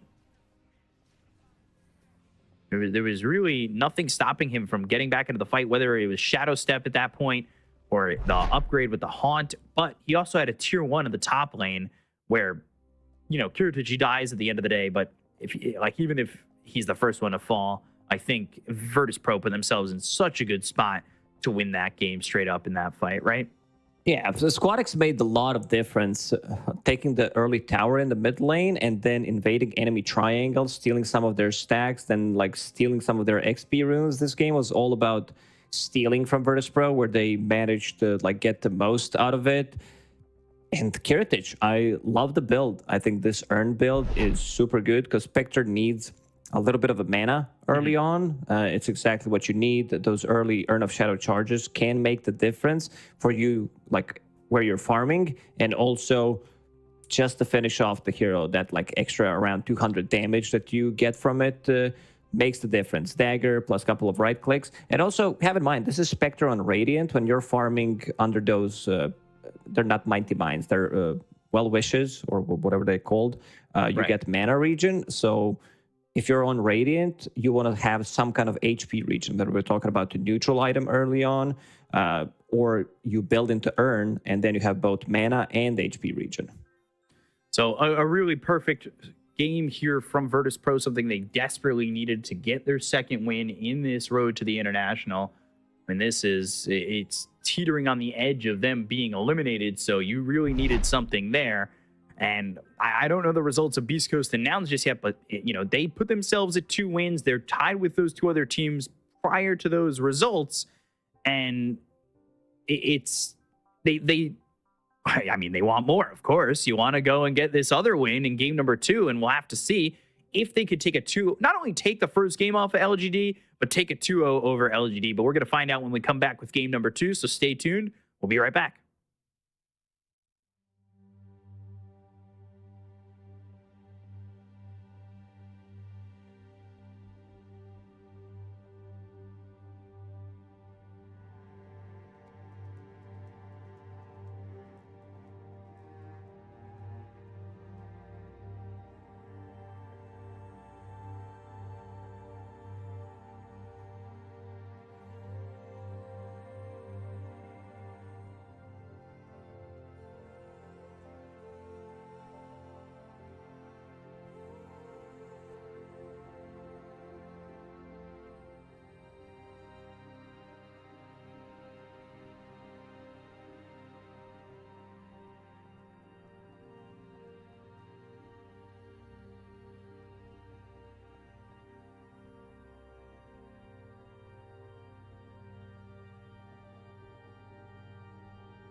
Welcome back to the road to the international here. Game 2 of Virtus.pro against LGD.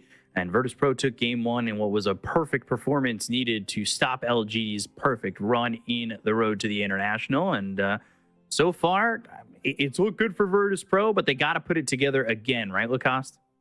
Yeah, they do. I mean, we can see some of the similarities that they did when they won their first game yesterday against Beastcoast. This global presence coming out from Spectre, Dawnbreaker, 2 last picks that they did have in the previous game looked really good. I think Kiritich looked extremely comfortable playing Spectre, and so did Noticed.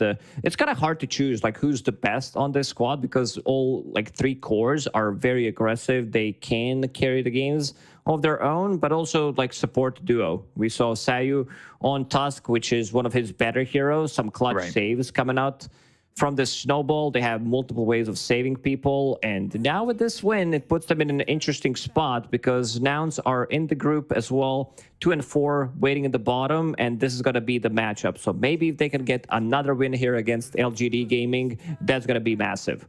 Yeah, anything they can do to save their road to the international, make sure they can get out of that bottom slot, and it needs to start with this draft. And we see some bans early on: Treant, Pango from LGD, Primal Beast here from Virtus.pro. As PB's been a nothing to say hero and a new hero, something that offers good control and can get off to a pretty quick start if the BKB timing is right. We'll see what the bans continue to be, as it is now that Kunkka that nothing to say did play in that last game.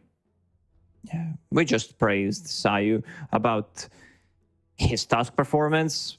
LGD is like, okay, we're going to take him out. So potentially, I would say maybe Necro coming out one more time for them because he caused some of the problems. He was unable to get that ulti off. Reaper Sight not getting the damage, not getting the Reaper Sight charge as well, which is pretty massive. It's a long cooldown on Necro, and you want to use that, get as many stacks as you can. So Invoker, Tusk. Let's see what Virtus.pro's final ban is. So they're going to come into this one, and then we'll have our picks underway. Wondering if we're going to see LGD go to the Tinker, if there's something they want to show off or maybe save. I think this type of strat you want to save probably.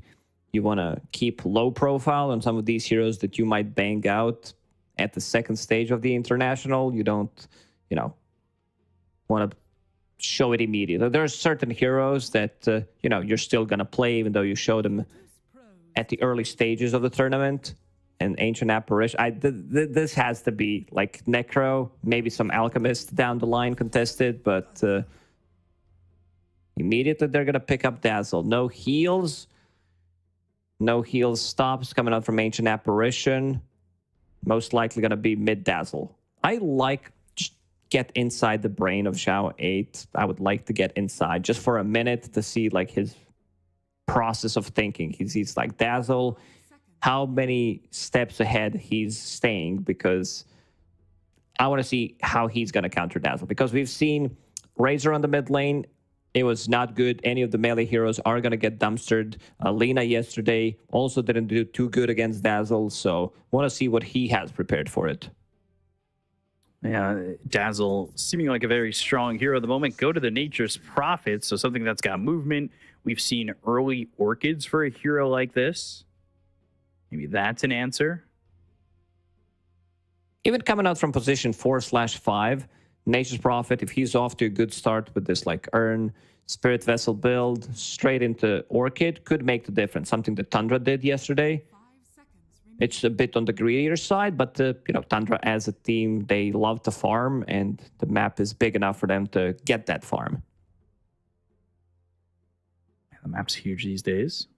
And Ancient Apparition was that ban. A little surprising, but maybe, with the Dazzle, that's the idea. Get it out of there. Maybe they're going to something else that really hates that Ancient Apparition. I'm down for some Axe. Dunk this guy. Comes super obnoxious to play against Constant Grave. They're going to take out Faceless Void, another hero that could cause issues for Dazzle. He gets caught inside of the Chronosphere. Can't use his abilities. Anything that can jump him, anything with the silence. He doesn't want to be in the middle of the fight. LGD will put in a lot of respect on the lineup that they played in the previous game against it. Dawnbreaker, Tusk, these two heroes caused a lot of problems for LGD. Right. 10 seconds remaining. So, Elder Titan. 5 seconds. Has there been much of this Elder Titan recently? Is this just a little bit of a pocket pick or more of a strategy we've seen elsewhere? It's a wise hero. It's also a hero that can potentially stop Dazzle in the backlines from using the Grave, long duration stun. And you can also like find the right angle immediately. Spirit Breaker, Templar Assassin, again, Virtus.pro, putting in some tempo with these two heroes. Right. Not relying on any cooldown whatsoever. Taking the Roche, there's going to be so much healing coming out. We saw the power of Spirit Breaker multiple times in the games yesterday. The one that we were casting, Tundra, where 9 had a horrible start, but still managed to make some like really nice plays, find the right angles to go through. Just an insane hero. Like we talked about the 5% increase that he got on his movement speed as damage. It's pretty much all it took. The hero's back. Spirit Breaker's back, baby. He's back.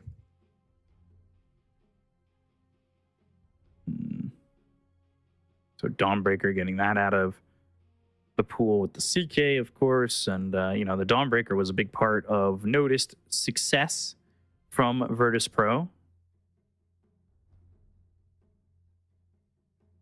Now, how long has FNG been in the pro scene? I feel like he's been here forever.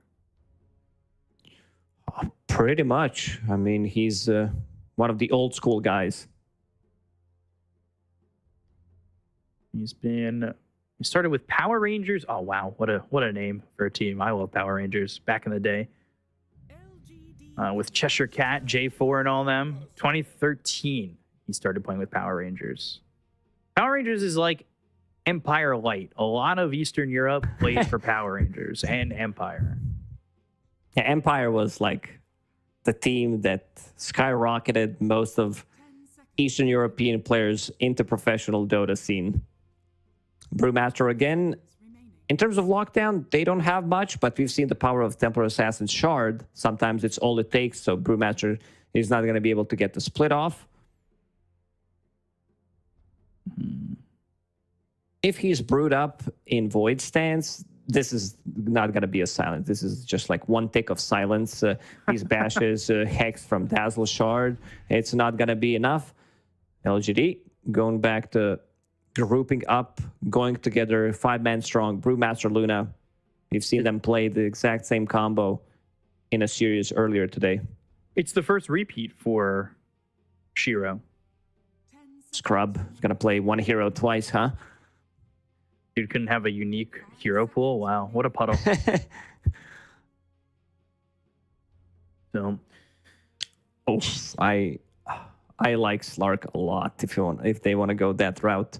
Not sure if there's enough space for it because you have Templar Assassin and Dazzle. Not sure if you want to switch this Dazzle to some other position other than the mid lane. I feel like it's kind of a waste, and Templar Assassin can't be flexed to other roles other than 1 and 2. right. Ooh, Bristle. That was banned last game in the second phase. Or no, it was banned in the third phase. It got actually pretty late into the draft, and so now it gets picked in this second phase. I like Disruptor a lot. This has been the Eastern European classic for Virtus.pro. FNG's hero. You need some kind of extra control against both this Brewmaster, Nature's Prophet. Let's see what they decide to ban, what they're going to ban against FNG, because he has variety of the heroes that he does play, you know.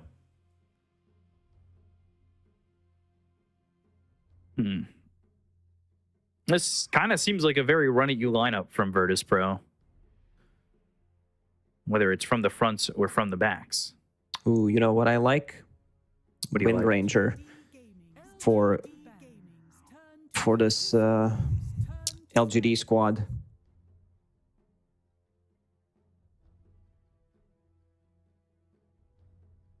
Because if you're playing against Dazzle, you don't care about the poison touch.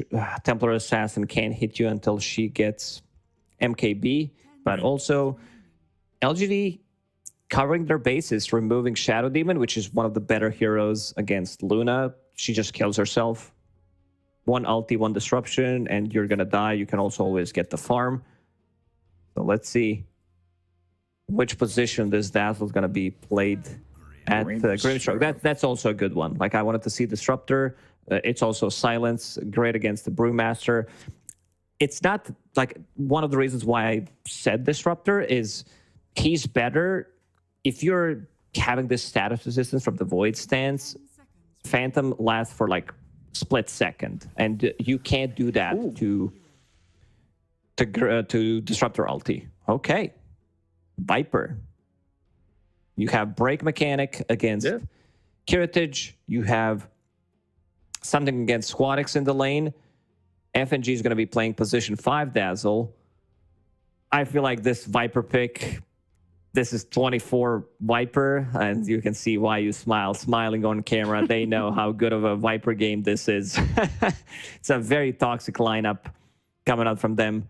So much damage on the ground. You have Brewmaster to soak up most of that damage, and I feel like this time LGD is going to come out super strong out of the lanes.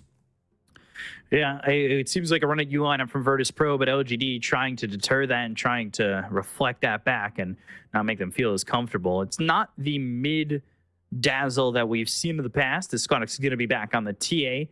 We'll see what Spirit Breaker can do from the off lane here, and we saw 9. You were talking about it. He was able to accomplish what he did with that Spirit Breaker, and now it's got a little bit more farm priority. But can LGD handle that? Can they split the 1-1? Because, again, Virtus.pro, they need every win that they can get, and this one's going to be a very important game for them. Is there a certain timing in which Virtus.pro, if they pass it, their chances get better, or what, sets of time look best for him, or best for Virtus.pro? I mean, you're going to hit super strong early timing, Templar Assassin plus this Bristleback, where he should be unkillable. But then again, you're playing against Viper, Break Mechanic. You're just going to feel like another, like a normal hero. You're not a Bristleback. So we'll see. So little worried, because I feel Luna wins most of their lanes. This is also why you smile Classic, playing his Elder Titan, is going to go in there, soak up most of the damage, has Orb of Venom, very interesting build from him as a starting item, plus Blood Grenade. So I feel like this is the lane where First Blood happens. Looking at Luna not exactly the quick start, right? So you kind of have to work as 4, I would say. I'm interested to see Planet's movements with his hero on the Nature's Prophet. Yeah, they also have Nature's Prophet as a support, so definitely expect him to move around the map, come to this bottom lane, secure some of the early kills.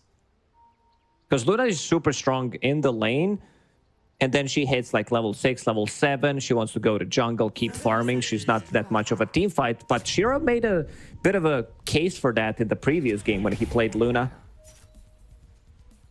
The power of Nature's Prophet. He TPs in, sets the vision, and they're gonna go and D-ward some of these observer wards.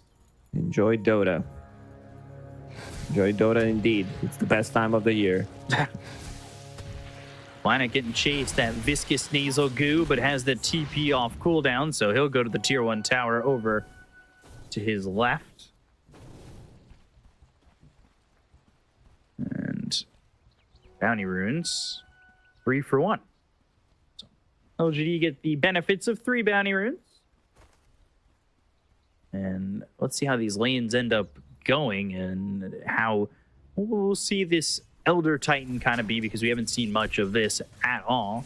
But the mid matchup is really what I want to look at, especially with this Viper into the mix, right? Not an easy matchup for Templar Assassin by any means, and I'm just watching the bottom lane. Vayu Smile, they're going to start already on Sayu. Ooh, the bash, but it's still not going to be enough. Like, this is a super strong lane. Oh. Cash not enough. Get that first blood. FNG. He'll sack himself to the tower after killing Planet. Neo didn't get the XP for that. That's pretty solid for the side of Virtus.pro. They're already level 2 on Cartage. But Planet comes in. Oh, kills a courier. But Planet still needs to be very careful. Poison touch and the chase is on. You stay too close, you end up dead. It's a strong lane as well. Like both safe lanes are extremely strong. Difference is going to be the mid lane. I see Viper with more denies than he has CS. You know that he's try-harding. Like every single time you see Viper in the mid lane, you're like, okay, this guy really wants to win, huh? It's the CS looking like right now 5 and 6, the 2 and 1 of Squadix, but he's going to try and get anything he can while You Smile dies to Notice. I mean, this is 4 kills in the first minute and 45 seconds. One of those games where we might see the bloodbath. You have global presence from Nature's Prophet, Spirit Breaker charging people in. Squadix, 4 CS in this mid lane. Viper sitting at 7-7. FNG, they got the stack here on this camp. Planet now finally hitting that level 2, has that Sprout going into the early medallion. 9 denies here for nothing to say. They're just making the life of Squadix very difficult. As bottom, we said, Luna's not the fastest starter, but does have top CS at the moment. So feeling pretty good. Let's see if they maybe can get a kill if they find anybody a little bit too far out. Lucent Beam on to Notice, but not a lot of mana remaining here for the Luna. TP in, Sprout onto the TA, who just sit here melded. They did have a sentry, and they're just pushing this TA away. Squadix doesn't have Quelling Blades. Planet using this opportunity. I think it's time to go to jungle. He's gonna try to collect some of the XP, but the mid lane is pushed in. This is where Viper is gonna just sit and leave the lane, maybe get some stacks going on the big camp and control the lane as much as you can lane, so that it doesn't push back. They've got this stun on a You Smile and another kill here as Grimstroke gets it with the blood grenade. You Smile dead already for the second time. He's kind of struggling in this lane to stay alive. I believe Kurtich, he bought over onto his Ring of Health. So he's very survivable in this lane. You just going to try and survive and get some farm because they're not keeping the supports with him as it's solo against the 2 heroes there. And you've got Planet. Oh, Squadix. Has Sprout in a second. I thought it was why you smiled from the previous game for a second. With it just sitting in the mountain. He's sitting in the mountain. No. Well, now he's got a Quelling Blade. So now he's kind of okay, but at the same time, like, you're just losing out on so much. He's only got 1,200 net worth. Does FNG have a Quelling Blade? Nobody does have, or yes, he does have a Tango, though, and there's the TP out. And speaking of TPing out, nothing to say, forcing a TP. Squadix will TP to a mid tower, refill his bottle.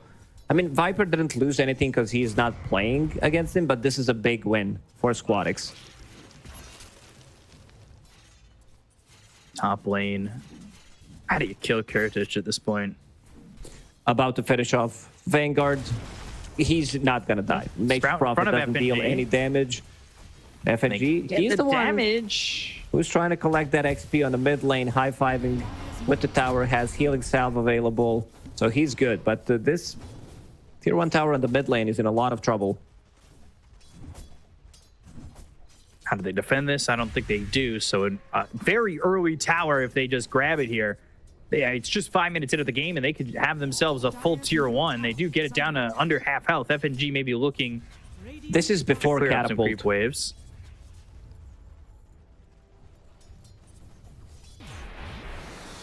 Poison touch. FNG trying to hold the tower. Shadow waving too.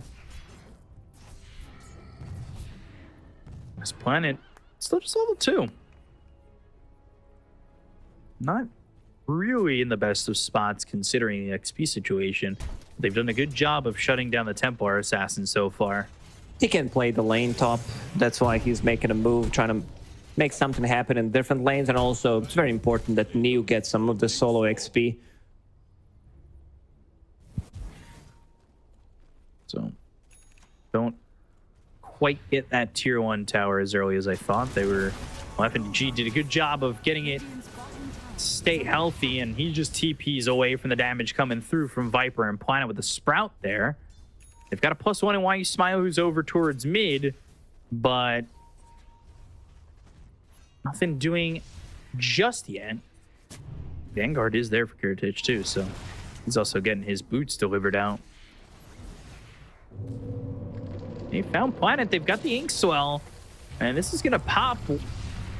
Should be able to get a kill here on to this Nature's Prophet. It's taken a little while, and they're not going to be able to parlay that into saving Kiritich. They were coming up towards top.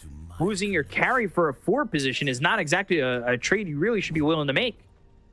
Yeah, Kiritich dying there. Without even using the Primal Split, this was the first rotation from Nothing to Say. Viper Strike, I could see him rotating one more time with Brewmaster available, and then he's just going to die. I believe Viper used TP Scroll because I was watching Planet and I don't see TP Scroll available. Yeah, it's on cooldown for now, so they might kill him one more time. If Kiritich comes back to a lane, his TP is also on CD. They could mimic the movement and try to get another kill. Because Templar Assassin is not having a game. Like, Shiro's she's sitting coming at over. the 2100 net worth 7 minutes into the game, which is not where you want to be. He's holding a skill point. He's going to have Eclipse. They're going to drop it down on Kiritich. He just came back to the lane. Oh, he turns away, but he's still in trouble. He just got back here. What a move from Shiro. They're not afraid to use these twin gates. Shiro's so good at using it. We talked about the best heroes to use the twin gates, like Faithless Void, Monkey King. But Shiro, again, putting 2 points in Lucent Beam coming in, putting a point into Eclipse, dealing damage, and managing to kill Bristleback second time. They understand their timing. Nothing to Say is being charged. Yeah, over mid, they're going to want to try and save him. Nether Strike, no chance to do so. And that is something that Virtus.pro desperately needed to slow down his game. But Shiro, sitting top of the net worth, he's not being disturbed bottom. And in a start like this for a Luna, it's looking real good. Going for Mask of Madness this time. Wants to be able to farm up, staying on top of the net worth at the moment, which is going to amplify his farm. Some stacks are being made inside the triangle. So, see where this heads is Nothing to Say comes back over mid. Shiro farming these camps by the tier 1 tower, goes over back to the creep wave. He's just about got his Mask of Madness. I notice with a quick charge. They are bringing a lot of numbers down here bottom. 3 heroes looking to maybe make a move. No level 6 just yet for the Grimstroke. They know. I want to Or see if Shiro FNG. goes back through this tree line and runs away, or if he wants to be greedy and farms another camp. He's running slowly towards the left. That's for me. FNG might If have it if he FNG gets catches a vision. glimpse of vision, it's going to be a charge. Shiro, ooh, man, Sixth Sense is going to TP back. Ooh, Stops TP it and back goes to base. top. Okay. I think he wanted to TP into potential triangle or TP to the top lane and just continue to farm up, but instead decides to go with the twin gates. Yeah, he was TPing back to base, stopped it, and then goes twin gates, and I think he's just going to take the open space that's here in the top lane because they're converging over on mid. Charge coming through and Nothing to Say. Why You Smile's got that extra spirit out there, and now the right-click damage on FNG. He'll have to grave himself. They hit the sweep. They've got Planet coming from behind. Nether Strike on a Nothing to Say, as well as the Blood Grenade. Can they get the kill here on a Nothing to Say? The Viper's in some trouble. They'll take him out, but they'll end up losing FNG, and a +2 as Notice and Say go down. Earth Splitter on the ground, but Why You Smile is still going to die to Kiritich, who's cyclone up into the air, thanks to Neo. Using this Primal Split, getting some extra kills, and this time Neo will go for full Spirit Vessel. No Radiance, at least not for now. No Hand of Midas. Wants to just utilize this Spirit Vessel as a damage dealing tool to Bristleback, stopping some of that healing, and also a great tool to deal against Templar Assassin and her refraction charges. So take another look at this one. Is nothing to say he's tanky for a little bit. He's putting out a damage forcing FNG to Shallow Grave himself. At the end of the day, he still does end up dying though, and he's only 2-2-2 at the moment. And he's sitting above the TA though in terms of net worth. Dire's middle tower has fallen. So not terrible for him. Again, this is opening up space for Shiro. He's got that Mask of Madness and going into the Manta. Picks up a lot of his farm as he gets that Band of the Elven skin.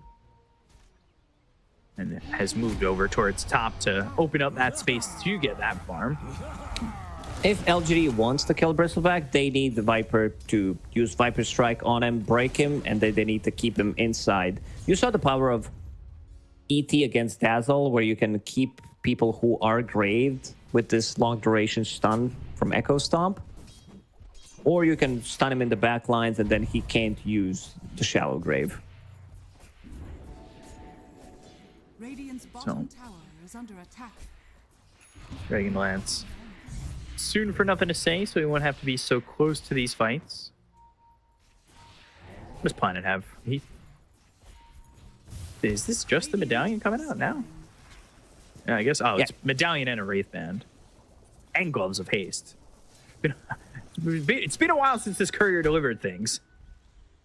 You would expect Nature's Prophet to be able to pick up his items, huh? Yeah. I just didn't expect him to be getting that much gold out of it, I guess, because he had the two components for the medallion pretty early. Radiant's bottom tower is under attack. He's got a good amount of farm. Now, finally, the TA gets ahead of the Viper. Nothing to say his farm is starting to slow down drastically, but they are giving space to Shiro, who's farming these Ancients. At the same time, who's going to use Bristol's this line? Good farm. Viper is win a lane, lose game. Yeah, it's just like you don't scale as much if you're killed like 2-3 times. Sure, you didn't allow Templar Assassin to farm. She goes to jungle, clears some of the stacks, and she's back into the game. Like, it's all it takes. Because Squadix didn't die, and Viper died 2 times. Despite the fact that he was pushed out of lane at minute 2. He stayed okay. And Neo's going to go back into the Midas. So he wants to scale into the late game, get that gold. So not afraid to go back for that Midas and hope to farm up a bit more, right? Yeah, just farm up. It's that easy. Just get more farm. So let it get off cooldown. Click, farm, easy. It is pretty easy. Sounds easy when you explain it like that. Well, you know, Radiant are scanning. I do my best. 14-minute Wisdom Rune is both for Virtus.pro. FNG sneaked in and managed to pick it up. Eclipse. He's not here for his Bristle, and his Bristle needs him.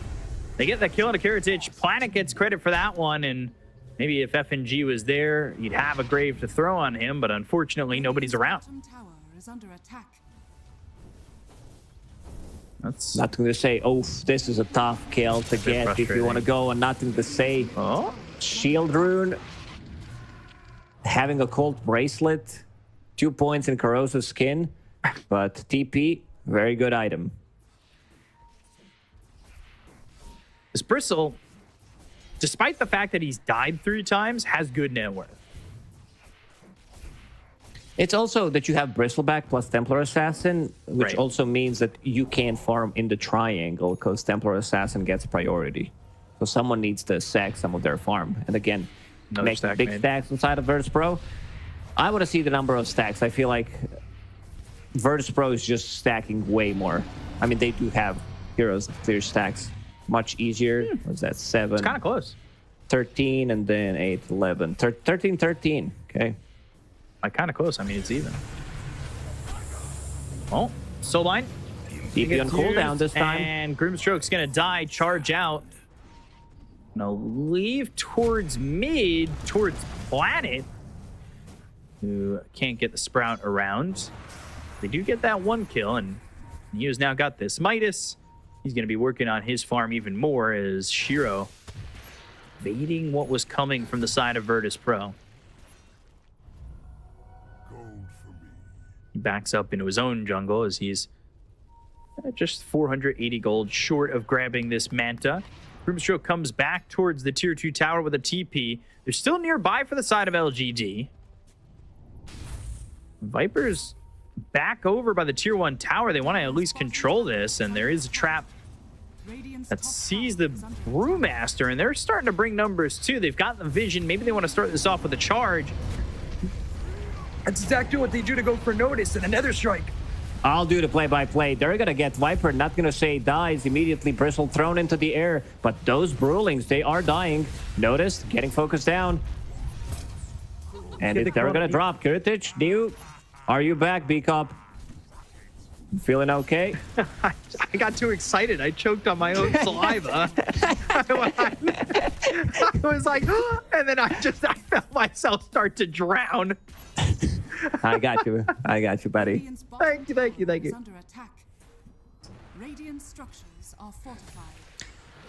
So yeah, not a bad fight. They managed to lock down this Brewmaster, Templar Assassin, Squadix. He's still working on that shard, so things are going to be much easier. It was also a fight where they didn't have Deso, but they managed to lock down Viper. They understand that if Viper is dead, if there's if they have heroes around them, because last time the way they killed Bristleback, they had other 4. That means that Bristle can have a free reign in a team fight. Okay, he's got that Ags now, going to the BKB next, has the Ogre Axe for it, so he's farming pretty well. Under attack.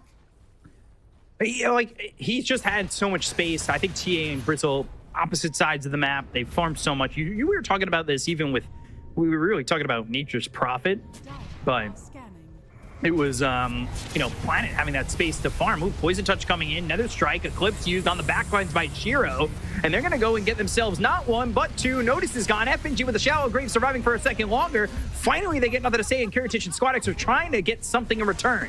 They get nothing to say. They get Why You Smile. There's this Sprout up around Squadix. Shiro just standing his ground. He's got an Ultra Kill. He's going to get a Rampage. Kiritich in trouble. There's the Lucent Beam. Spirit Vessel 2. Sprout around him trying to run. Shiro still being a little bit careful. Another Lucent Beam. The Spirit Vessel replaced on him. Pops the Manta. Gets the Rampage. And LGD, it's a team wipe for Shiro and the team. That was the fight with Luna. Shiro having Arcane Rune, coming into a fight level 16 now, 18 minutes into the game. This is going to be massive. He's going into Butterfly, going into Satanics next, so he's going to be able to stand his ground in the middle of the fight, sustain for a long time. And have in mind, this is also a fight where they didn't use Primal Split, so they're going to have everything ready because of that Arcane Rune. Another Eclipse available in 15.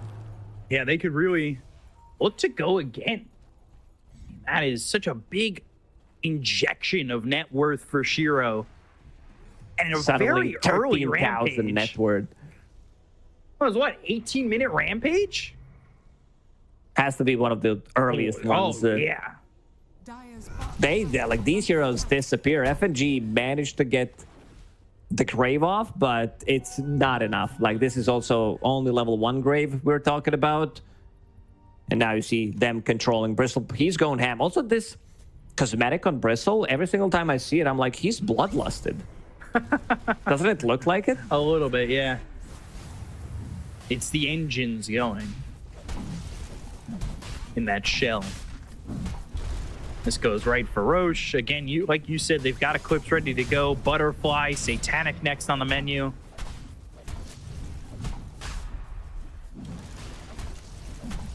So, 20 minutes in, they could go from this to Tormentors as well. He's gonna pop it. They don't want to risk anything. Chiro's like, okay, I'll pick it up and just leave.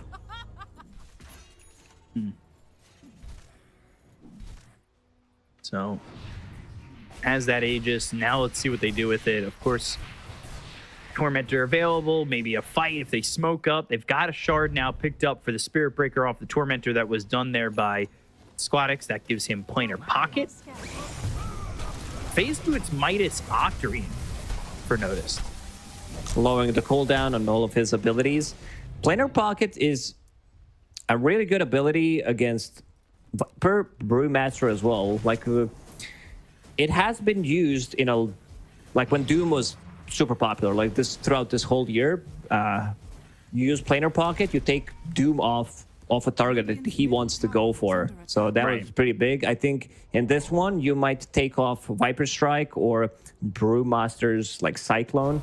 So could be pretty big. Like removing that from your Bristleback in a team fight means that Bristle can move, means he can actually deal damage. So noticed he's also almost into the BKB. And Shiro's just, that injection of gold was so massive. He's got 15k now. Working on the ending piece of the Satanic. How do you kill him at that point? They need to get rid of these heroes, like kill ET first. They still have enough, like with the silence, with the silence from Grimstroke, Spirit Breaker. I think there's enough to lock down Brewmaster from 100 to 0. Good TP out. Knows that he needs to commit with the Primal Split immediately if he wants to get it. FNG, he's not going to be as lucky. Nope. Pressure to be had here for LGD. Still working with 2-3 minutes here with the Aegis.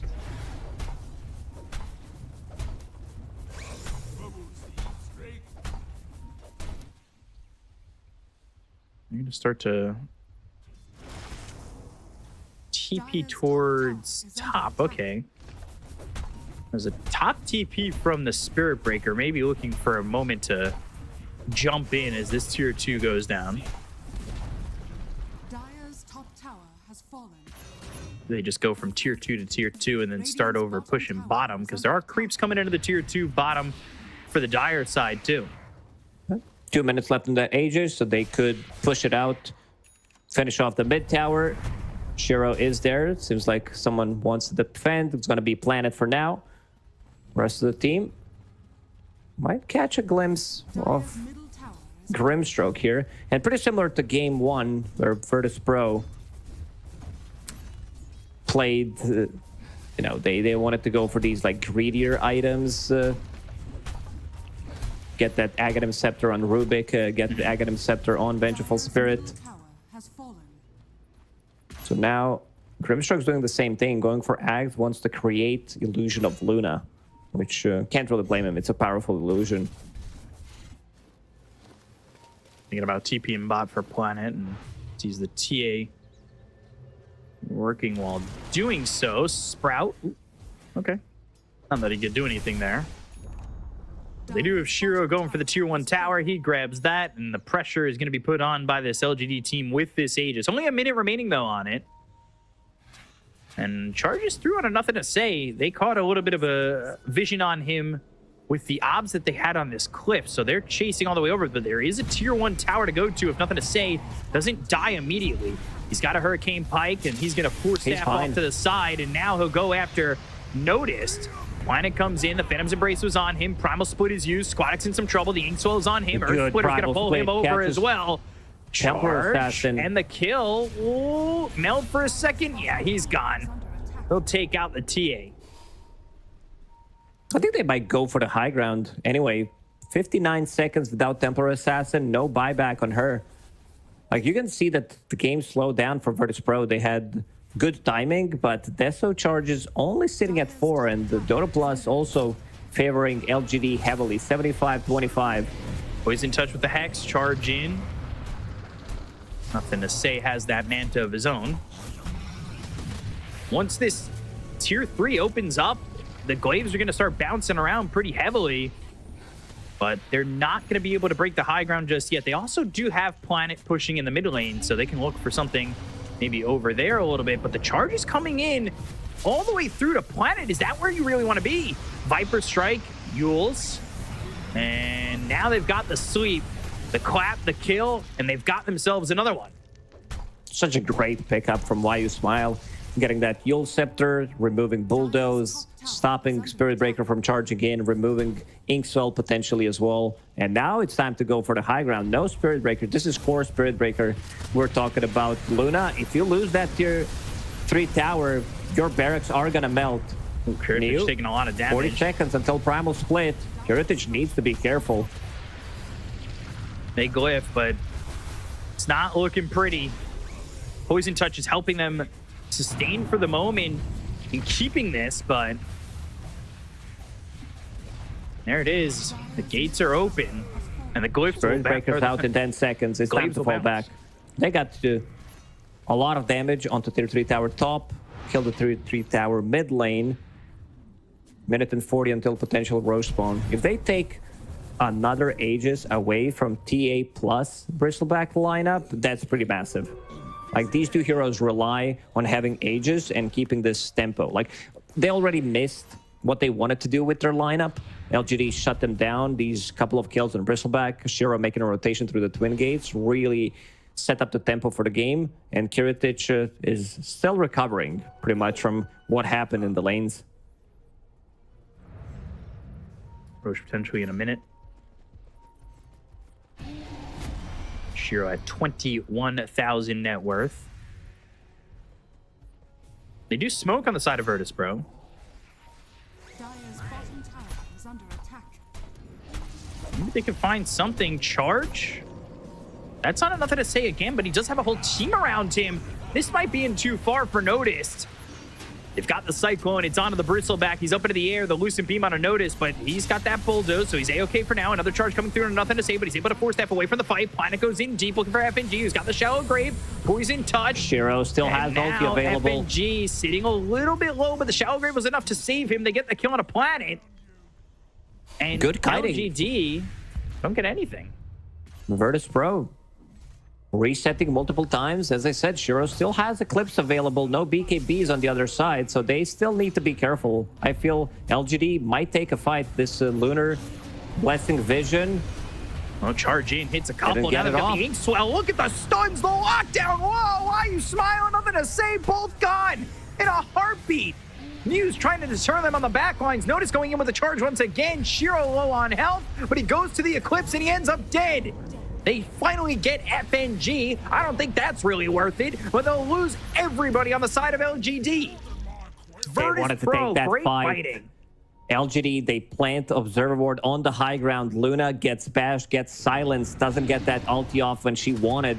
Virtus.pro, like, two best fights that they had throughout this whole series, I would say. Disengaging, engaging multiple times, some good spell usage with the Graves, popping the BKBs, not allowing LGD to take any fight. Like, you see this Observer Ward placed on the high ground, and Spirit Breaker having low cooldown from that Octarine makes a lot of difference in that fight. You see Shiro here, didn't have mana, gets silenced by a trap, and then gets bashed again, pops the ulti, but they also manage to disengage. And Brewmaster, if he's isolated alone with no primal split, the hero just dies. Everybody dead, and just Notice doing a great job back and forth, putting in the control and disrupting the team fight of LGD.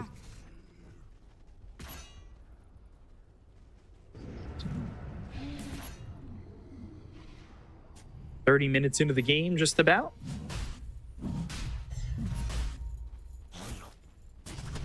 We'll see Roche potentially go the way of Virtus.pro, and there are 4 heroes coming up from LGD. I don't know if this is going to be quick enough before the start of the engagement from LGD to try and take this one back. When the charge comes in, it's on a Planet immediately. They had FNG outside the pit, ready for this one. Silence with the shard, throws the Wrath of Nature. Earth Splitter comes in, they get the kill on a Planet. They'll take out one, but Save is going to fall as well. So it's 1-for-1. The Aegis into the hands of the Bristleback. The Shallow Grave! Oh, with a sliver of health, he's able to survive. He'll end up having to use that Aegis, though, on the back lines. Again, Neo just in the face of FNG, getting the kill onto the Dazzle. Now they look over at this Bristleback once more, but Notice coming in with a charge. He's broken. Oh, broken. Eating the cheese, though. That'll fill his gut, but he won't be able to survive. They've got the Eclipse raining down on the side of Virtus.pro. They take out Squadix. 4 heroes dead on the side of Virtus.pro now as LGD take the fight. This time, no resetting from Virtus.pro. LGD, they keep them in place. They manage to get the damage in. Ooh, Notice he needs to be careful here in the mid lane. Gets the haste and damage coming out from Shiro. 10,000 damage this time. When he's around his team, he's going to be able to pump in those right clicks and also like get the good eclipse. Look at the Dota Plus win probability 50-50. from now. It's pretty much 50-50, as you said. This is also a fight where Bristleback had Cheese had Aegis available, but Luna, she destroys everything. There was also illusion created from Luna, but that illusion takes 350% of the damage, so dies almost instantly if it gets focused down. So, racks in multiple lanes falling. They don't have Bristle or They're going for the high ground. They're going for the throne. No buyback for 15 seconds. Last glyph being used by Virtus.pro. And they back. But is it a full real back from them? Yes. So they will disengage. They got themselves 2 sets of racks. And now they have themselves a 10k lead. The game gets more difficult for Virtus.pro, but with the game going back and forth, it's anybody's game still, truthfully. Virtus.pro will need to replicate one of those fights. MKB also a must-have item on Templar Assassin. You are playing against Butterfly Luna, this high evasion from Brewmaster, so they definitely need to pick that one up. Then you might see Squadix going ham in a fight, going into BKB as his next item, but for now it's just going to be MKB. I think both teams all have shards, and they both just got 280 gold each.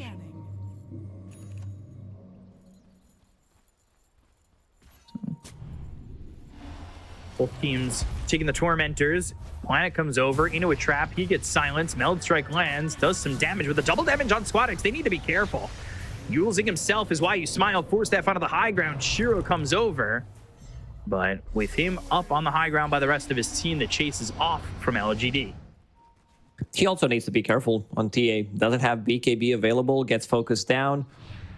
If Dazzle is further away, that means that there's not going to be a Grave available. AC, Shivas on Brewmaster. All the auras pretty much about to crack level 20. So that extra 1200 HP on Brewlings is going to be massive. And they want to go in, get the last set of barracks. Roshan is not available. So even if they lose a fight, that means that Virtus.pro can't take any objectives. They might take a tier 2 tower, maybe a tier 3 tower. NP, deeping in.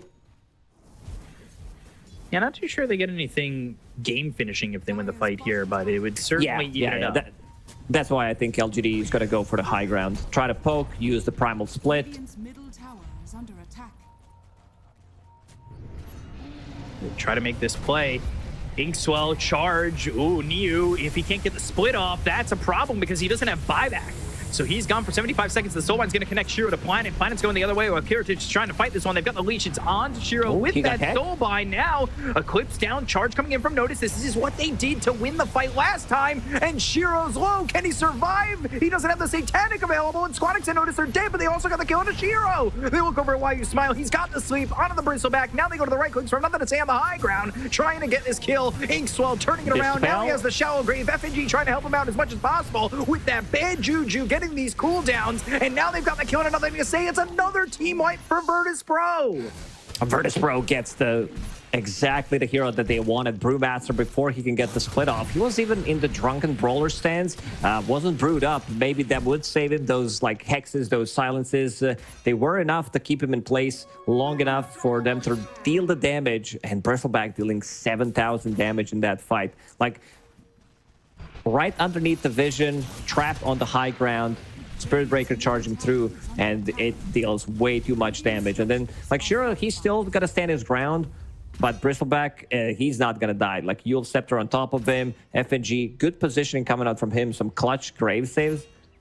Saving here, noticed, Shiro dies, and also Inkswell, like the lifesteal that you get from it, the spell against Viper, and also the grave is gonna keep Kiritich alive long enough for them to get a full team wipe. And so much here of a back and forth in this second game with everything really feeling like it's on the line for Virtus.pro. And maybe a big sigh of relief. or a sigh of I just died, but my team took care of it. Yeah, I think that's the one. It's like, maybe I could have lived, but you know, rest of the team cleaned up. He didn't pick up any of the XP. It's noticed with his positioning too, cutting through these fights with these charges and making it difficult for LGD to sustain.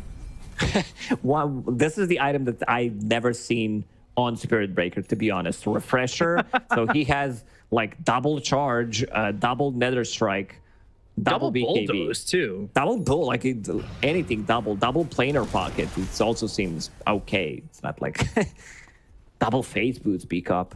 Oh, double Shadow Blade. Quadruple Midas. Whoa, that pays for itself. That's what you should do. Just go Midas Refresher on Ogre. And you're really making gold. I'm going to try that in a pub. Refresher is available. Planet out on the front line. Smoke. They see him. The charge. It's in immediately. Can they get the kill on a Planet? They go to the Primal Split. This is something they didn't have in the last fight as the Air Splitter comes down. Planet's still alive. FNG ends up dead. They don't have the Shallow Grave, but he's going to buy back. Curse of the Old Growth. That gets used. Now they've got the Refresher. That comes out from Notice. Looking for the Nether Strike. Now he got the Satanic, but is it going to be enough heal for him to survive? He's trying to stand his ground. He ends up getting killed. 90 seconds. No buyback for the Luna. They've got the Shallow Grave on a Notice. He'll stay alive. There's a gem on the deck. Does he really get to hold on to it? No. Planet's gone. Double kill for Squadix. They're looking towards the rest. Neo doesn't have Primal Split anymore. The damage is really gone from LGD. Yule's up into the air from Why You Smile. Triple kill here from Squadix. There's an FNG Grave that keeps himself alive. They look over in Neo. The right click damage coming in from Kiritich as well as Squadix trying to get himself an Ultra kill. Maybe he's got a Rampage. Right clicks are in. Rampage for Squadix. There it is. Oh my god. 2 Rampages in the game. 1 for each side. I don't know if that happens. Like having one team picking up the Rampage, then the other team and Virtus.pro. Like some of the fights that they had throughout this game are pretty amazing. FNG getting multiple grave saves and also keeping the distance, dying, coming back into a fight. Templar Assassin Squadix, he was also late to a fight, but still dealt the most damage. He was the one peeping to an outpost from the bottom lane. Like, look, he's still on the minimap. He's still in the bottom lane. Fight has already started. FNG dying, and as we said, instant buyback. Luna didn't get the ulti off. This double charge into double Nether Strike, Refresher build. This is 300 IQ play from Noticed. It's really insane. We were joking a little bit about the Refresher, but it works. There it is. He also found Spell Prism. Spell Prism on green core, lowering the cooldown on all of his abilities Charges and every items. 7.9 seconds. This is pre-Aghanim Scepter. He doesn't even have Ags on Spirit Breaker. For my coffers. I'd like to see how much damage Grim's just with the Dark Portrait that he's putting out. How much damage he's doing. I was keeping an eye on it, but most of the time, Dark Portrait dies. Like, it's kind of difficult in the middle of the fight from all the brawlings, takes 350% of the damage. Like, one Earth Splitter is going to bring it down. The thing is, it has evasion. Luna doesn't have MKB, so that's a big benefit. Having the miss chance. Kiritich. All right, let's see what they can do. Jump in, Earth Splitter is going to be used. They go to the Primal Split immediately to start this fight. They find themselves right on top of Shiro as well. As nothing to say. Shiro can't even get anything off. It's the Refresher that works again. There's no Shiro. Top net worth. Who cares? See you later. Take that cash with you to the grave. FNG's going to survive a little bit longer with the Shallow Grave that he's got. But Squadix is wicked sick now as they take out nothing to say. Ooh, the fight Luna. got split a Look little at this bit. damage from that Dark Portrait. But Shiro, he can't play the game. Refresh Shiro is causing him a lot of troubles. He's just not doing anything. Like, he can't get Satanic off. They need to buy something for him, some kind of a Lotus Orb. So if he gets charged, it charges back, or like just Nether Strike to replicate it. This is like I don't think I've seen it. Like what Notice is doing right now. I'm getting like flashbacks from OG when Gyrocopter picked up the Fusel Blade against Bristleback so that he couldn't use his abilities. Well, by the way, this is Roach going down, and now they've got another refresher shard. Give it to Spirit Breaker. Yeah, seriously. No joke. Nah, they might give this to Squatix so he can... he's out of slots, though. So let's see who picks it up. Maybe Grimstroke, double Dark Portrait. Make it quadruple with Soulbind and also going into Hex. Gosh, Bara doing so much. He just hit level 25, having that Bulldoze 500 damage barrier. All damage, by the way. Physical, magical. Radiant's bottom tower is under attack. Yeah. I mean, the experience difference at this point in the game is massive for Virtus.pro. And then that's Sacred Relic purchase there. Looking for a refresher on Brewmaster. He'd love to get into a second primal split, but for the most part, they've done a very good job of stopping him from getting one off. With what they've got on Spirit Breaker, it almost feels like double charge, double Nether Strike, and anybody's dead on the side of LGD. Yeah. We were joking about the refresher, give it to Notice. That doesn't work that way anymore, having, shared cooldown between Orb and the Shard. It was a thing before. Kind of missed it, though. Like, I like this broken stuff being in Dota. If we get to 60 minutes, like we'll see more of it. Triple Ravage or like triple Black Hole. TA, 3,500 gold. So looking towards the Divine Rapier. I don't know if you need it right now. I think you're in such a good spot. Overall, Trap here, by the way, on the Wisdom Rune. If anybody wanted to go pick that up on the side of LGD. Oh, not Hero. Poof. That's a risky move. Noticed. He's gonna be the one. Okay, he's baiting. Well, they see him. Now they don't. That's a Wisdom Rune. New, silenced, charge, but able to get into the primal split. This is a bit of an issue as they've already lost him once. The sleep is onto the Templar Assassin as well as the Grimstroke. That keeps him asleep for a while, but they go to the Eclipse. It's going to be forced step over to the Sallow Grave, keeping the Grimstroke alive again. Goes to the Soulbind, has the Dark Portrait before he even dies. They're going to refresh on Notice. He's going to have himself the charge. That goes all the way across onto YU Smile. Kiritich trying to have the damage, but they get the kill to the Bristle back. He's going to buy back too. No plan for 88 seconds. Luna's dying. Right clicks in, trying to survive. Has the Linkage, but it's not going to matter. Chiro's dead. Has buyback himself. YU Smile also going to buy back as the right clicks come out for the Viper. Nothing to say, trying to get the damage onto Squatix, who gets up onto the high ground near the Ancients. He's got the Inkswell. Now attention on a Kiritich. Blinks away, coming through. Charge once more. Now they've got the Lincolns. That's going to be popped. They look over at Kiritich. He's low, broken, gone. They take the kill, but they end up losing. Nothing to say. Who's going to have buyback too. Now they find themselves Squatix. Bara in trouble. Yule's up into the air. That comes out from YU Smile. Right click from Elder Titan to get that kill. Noticed ends up dead. Force step onto the high ground. Looking for the TP. Can they stop it? Yes, they can. With the Lucent Beam from Shiro and the kill for the Luna. And they use so many buybacks. Virtus.pro, they also know that they need to buy back, come back into this fight. There is buyback available. Bristle doesn't have buyback. He bought back in the previous fight, and it's time to go. Like, they have Glyph available, but Templar Assassin, she needs to buy back immediately. Another primal split in 30 seconds. Glaives are going to take care of the tier 4s pretty quickly. They've got Squatix going in and looking for Nier, who's going to be silenced up, but he's going to survive. They go to the Satanic. They've got the throne exposed. They have no way to stop this. The right clicks on a Squatix, and now they go to the Glyph. Squatix is going to die. Watching, and Squatix is Meld gets the refraction into the base. Somehow he's alive, but Notice is going to die. They can't stop the throne from falling, and it's a 1-1 split as LGD take game 2. Oof, what a game. This is the best game that we covered in these 2 days. And you can see why you smile. Like, the whole squad is maybe nothing to say. He's like, whew, man, what a crazy game. Rest of the team is like, okay, we did manage to get the dub, but we got to give credit to Virtus.pro. Yeah. Like, this game was really back and forth, double rampage, one on each side. Crazy game. Like, every single time when they managed to lock down Luna from 100 to 0 with this, like, refresher gigantic brain built from Notice, they did manage to lock her down with charge into Nether Strike, into charge into Nether Strike again. She doesn't get anything off. No Satanic, no Manta style. There is no real save on their side with the double BKB. And just like, I love watching good Dota when people are like theory crafting new item build. In the end, LGD, they prevail.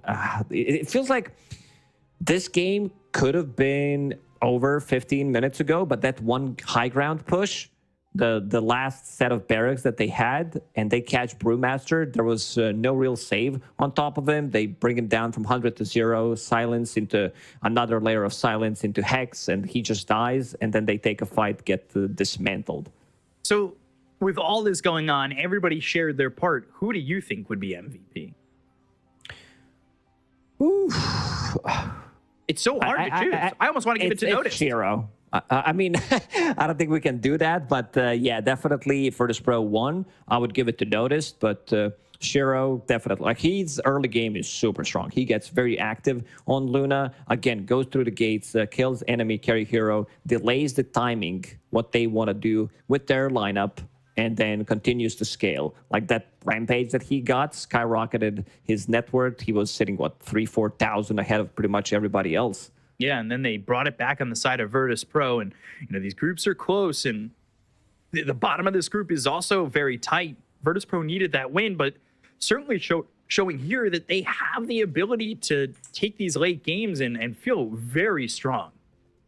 Yeah, the games that we covered yesterday against Gaimin Gladiators, Virtus.pro also looked good. I mean, this is a team that has been the best team of the year pretty much, and they still managed to keep even. This is a team that farms extremely well. They know, like, maybe some of the drafts that they had didn't really match against the enemy drafts, but overall, like the way they're casting their spells, this team is looking really good. It would be really sad that if they manage to drop out of this group stage immediately, because I want to see more of them.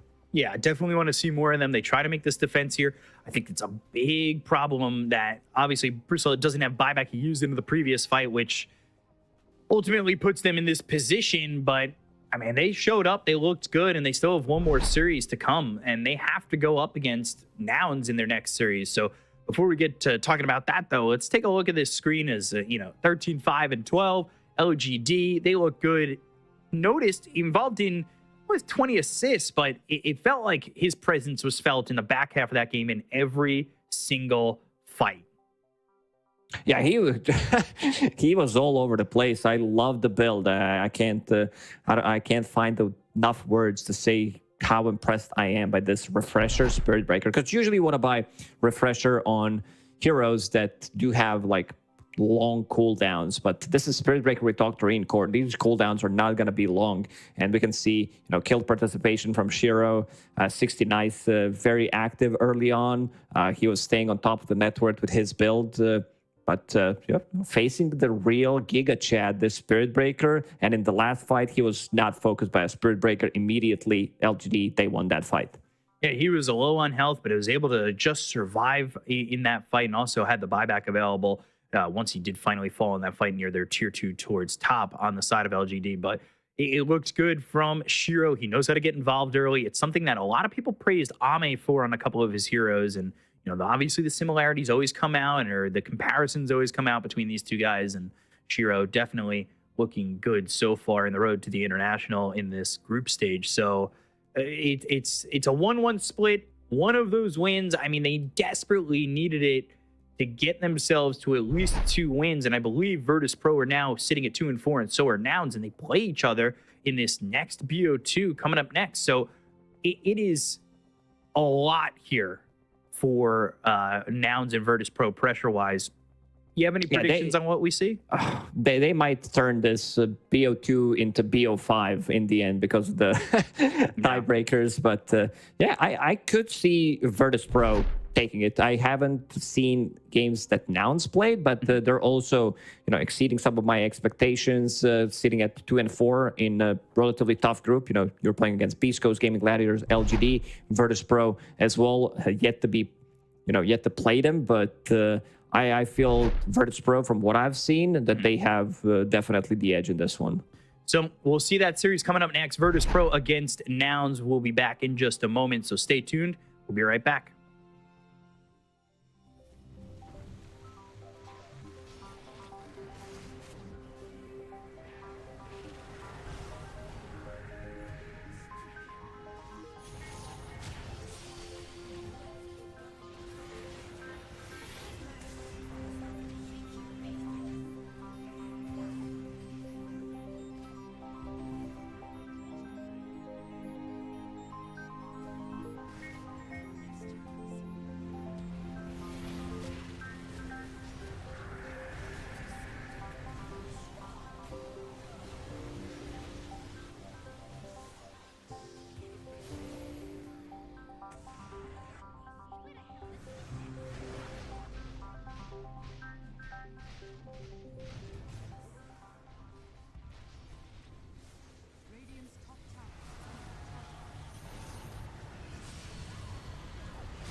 Welcome back, ladies and gentlemen. We are back onto the road to the international. It is, of course, MLP Dota and John X5 joining you for the rest of the D stream. Jonathan, welcome back, sir. As you've probably seen, there's a lot of situations happening right now in the groups. But before all that, how the hell are you doing? Feeling great. It's hard to imagine that we're just in the second day and we're wrapping up the initial part of the groups here for the road to the international. As you mentioned, potentially a lot of ties coming out here. Our next series actually could be one of those series that determines whether or not we have a tie. So a lot in the line. We mentioned the importance of every single game coming into the group stage of the road to the international. There's so many games at the same time, so few per group. If you think about it, that every single series did count. You know, every single loss, every single draw kind of starts to drag down. And today's the day when all of that is settled. Yeah, I mean, it's going to be very, very exciting. Should we have a look at the schedule, perhaps, see what series we do have on our hands to finish off the stream?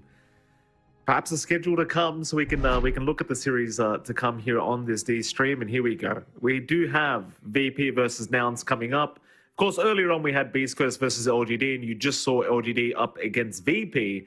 VP actually managing to get a tie against LGD, which was quite surprising considering LGD was undefeated. And of course, now VP versus Nouns. I think we can have a quick look at the standings as well, just before we do head into the draft, see exactly where everyone does stand so we can have an understanding of what's happening with these games. And for us, of course, Group C, VP and Nouns, as you can see, Jonathan, bottom two tied up, or rather bottom three, I should say, because Beastcoast is also tied up with VP and Nouns. So this is a very important series for both these sides. One of these teams, if they can pull off a 2-0 victory, chances are they will avoid tiebreakers. Yeah, it's all down to these last few series. Like, if they do manage to find a win or a full 2-0 for either team, does kind of help their position to break out of that bottom part at the very least. And the VP Nouns, this is the one to watch out for. This is going to be a fun one. I think you and I saw a little bit of Nouns yesterday. We saw a lot of VP today on this stream. And it's time to see whether or not Nouns can kind of replicate that performance they had up against Gaimin Gladiators yesterday, and whether or not VP is also shaken from that last series going quite the distance. Got a lot of back and forth with LGD, and we should be able to take a look at our game coming up sooner rather than later. You know, we're going to be able to take a see just what both teams have in mind. Again, we saw some surprises out from Nouns yesterday. They had a lot of fun stuff like the Ogre Magi mid, which I'm sure Quinn had a fun time playing up against. Let's see what the plan is now. We do see the draft opening up here. A few bans coming out. NP, Lone Druid, plus the Dazzle being taken out by VP. Now it's taking care of the TA, the Kunkka, the Invoker, and the Treant Protector. So a couple of key picks still left. I think Shaker up against Pango's there. Problem Beast is still available as well, although Moo is a fantastic Problem Beast. So it's a very strong flex for Nouns if they do want to pick that up. Maybe a chance for something like the Ogre Magi as well. That could be something that comes out. And I don't know if you'd see Ogre Magi against Pangolier, but just for the sake of it, you know, I'd love to see Gunnar pick it up, because every time the Ogre comes out, Gunnar has this gigantic smile when that pick comes out. So I love seeing Gunnar smile. I'd want to see the Ogre Magi. Well, I mean, how can you not smile when you're playing Ogre Magi mid? You know, you understand it's not very expected, but naturally we are going to see the Primal Beast, which seems to be the counter pick to the mid Pango every single time. I feel like every time it's been available and Pango was first picked, we see the Primal Beast be picked up by the opposite team. And it's not going to be too different here for now. They're just going to go ahead and take it. And the Primal Beast does very well against the Pangolier, right? Like, it can work either way, but once you get a couple points in trample, it becomes very hard for the Pangolier to actually, you know, CS near the Primal Beast. Yeah, it can be really hard. This matchup is something that we've seen time and time again. We've seen the Primal Beast kind of pull ahead in most cases. I am curious if they will just lock this in for Gunnar, because again, when we saw Moo play this, it looked insane from the off lane. Like, it's so oppressive if you have the right lane matchup, if you have the right support as well. Yamson was pretty on point in that first game up against Gaimin. So Lelos was really on point. So I'm keen to see whether or not they will just stick to that mid matchup. I think there's still other options left to kind of flex around. I think a Shaker is still very viable if you wanted to go that route. Although I say that, if you pick Shaker, Moo does play off-lane Shaker as well. You have a lot of options here. Of course, the more straightforward option would have been something like the Skyrat Mage, which was banned out by VP as well. And they did manage to take care of that combination that we saw time and time and again yesterday. So they have broken off there. I'm keen to see what else VP will want to kind of set up for themselves now as well. Kiritich has been playing quite a fair bit of that Spectre. And maybe the Bristleback could slide through as well. And that's a hero that's gotten a lot of play today. So I want to see what the priority is for now to kind of take out. Are you worried about the Spectre? They're worried about none of that. They take care of the Faceless Void instead, a much more standard ban, not as targeted. But that does leave something like the Bristle, something like Spec. We do get the Ancient Apparition again. Ooh. So we're kind of going back to that game one up against Gaimin. Not quite all the way. Without the Skyrat Mage, it's not as silly. Ice Vortex plus the Ancient Seal was a lot of minus magic resist. This time around, you only have the Vortex. It might not be amazing. It might not be as amazing to go all in on magic here. No, but I appreciate the AA Primal Beast combo, right? Because Primal Beast with Onslaught, it's such a huge range. Like having the Ice Blast from a global range to be able to set up for the Primal Beast every time, it almost just ensures you get a kill. Maybe the opponent has a BKB and you miss out, but early stages, early to mid game, it's pretty easy to just secure a kill every single time there's an Ice Blast flying out with an Onslaught to follow up. So I do appreciate the combo from Nouns. As VP, they will go for a Vengeful Spirit and a Dawnbreaker pickup straight off the bat. So not thinking about it too much. They'll go straight into those two heroes. Obviously, both heroes have been quite meta as of late, so I'm not too shocked to see those popping up. But certainly, I feel like Nouns are already off to a very strong start, at least with their duo. Yeah, I think it's really straightforward. I think for VP, and we've seen a lot of Dawnbreaker. You can't underestimate that damage output. There's a very straightforward focus on like physical output right now for VP, especially with that Venge plus Pango with the Swash and potentially Lucky Shot amping up the damage of this Dawnbreaker. There's a lot of aggression that can come out from VP as well, globally. Like you can make these really good long-range jumps. I mean, you mentioned the Primal Beast for the side of Nouns. You've got the swap here. You've got Solar Guardian. You've got the roll. There's not really much to stop the Rolling Thunder from Nouns' end. So that is one thing. Like this should be a relatively good Pango lane outside the context of maybe a mid matchup against Primal Beast. Nouns, they do dip into that CK, and we've seen a lot of play with that CK. This is something that we've seen Hector play a lot of. So it's very much in comfort for Nouns. I love the potential of either side lane. Like assuming, again, Primal Beast off lane, even if it's not, and you run, say, a pause 5 AA, with a CK, there's a lot of output there. Like there is definitely a lot of burst issues now. No issues. There's just straight up burst damage coming out from the side of Nouns. It's not going to be an easy lane for the Dawnbreaker to kind of shove you out of as well.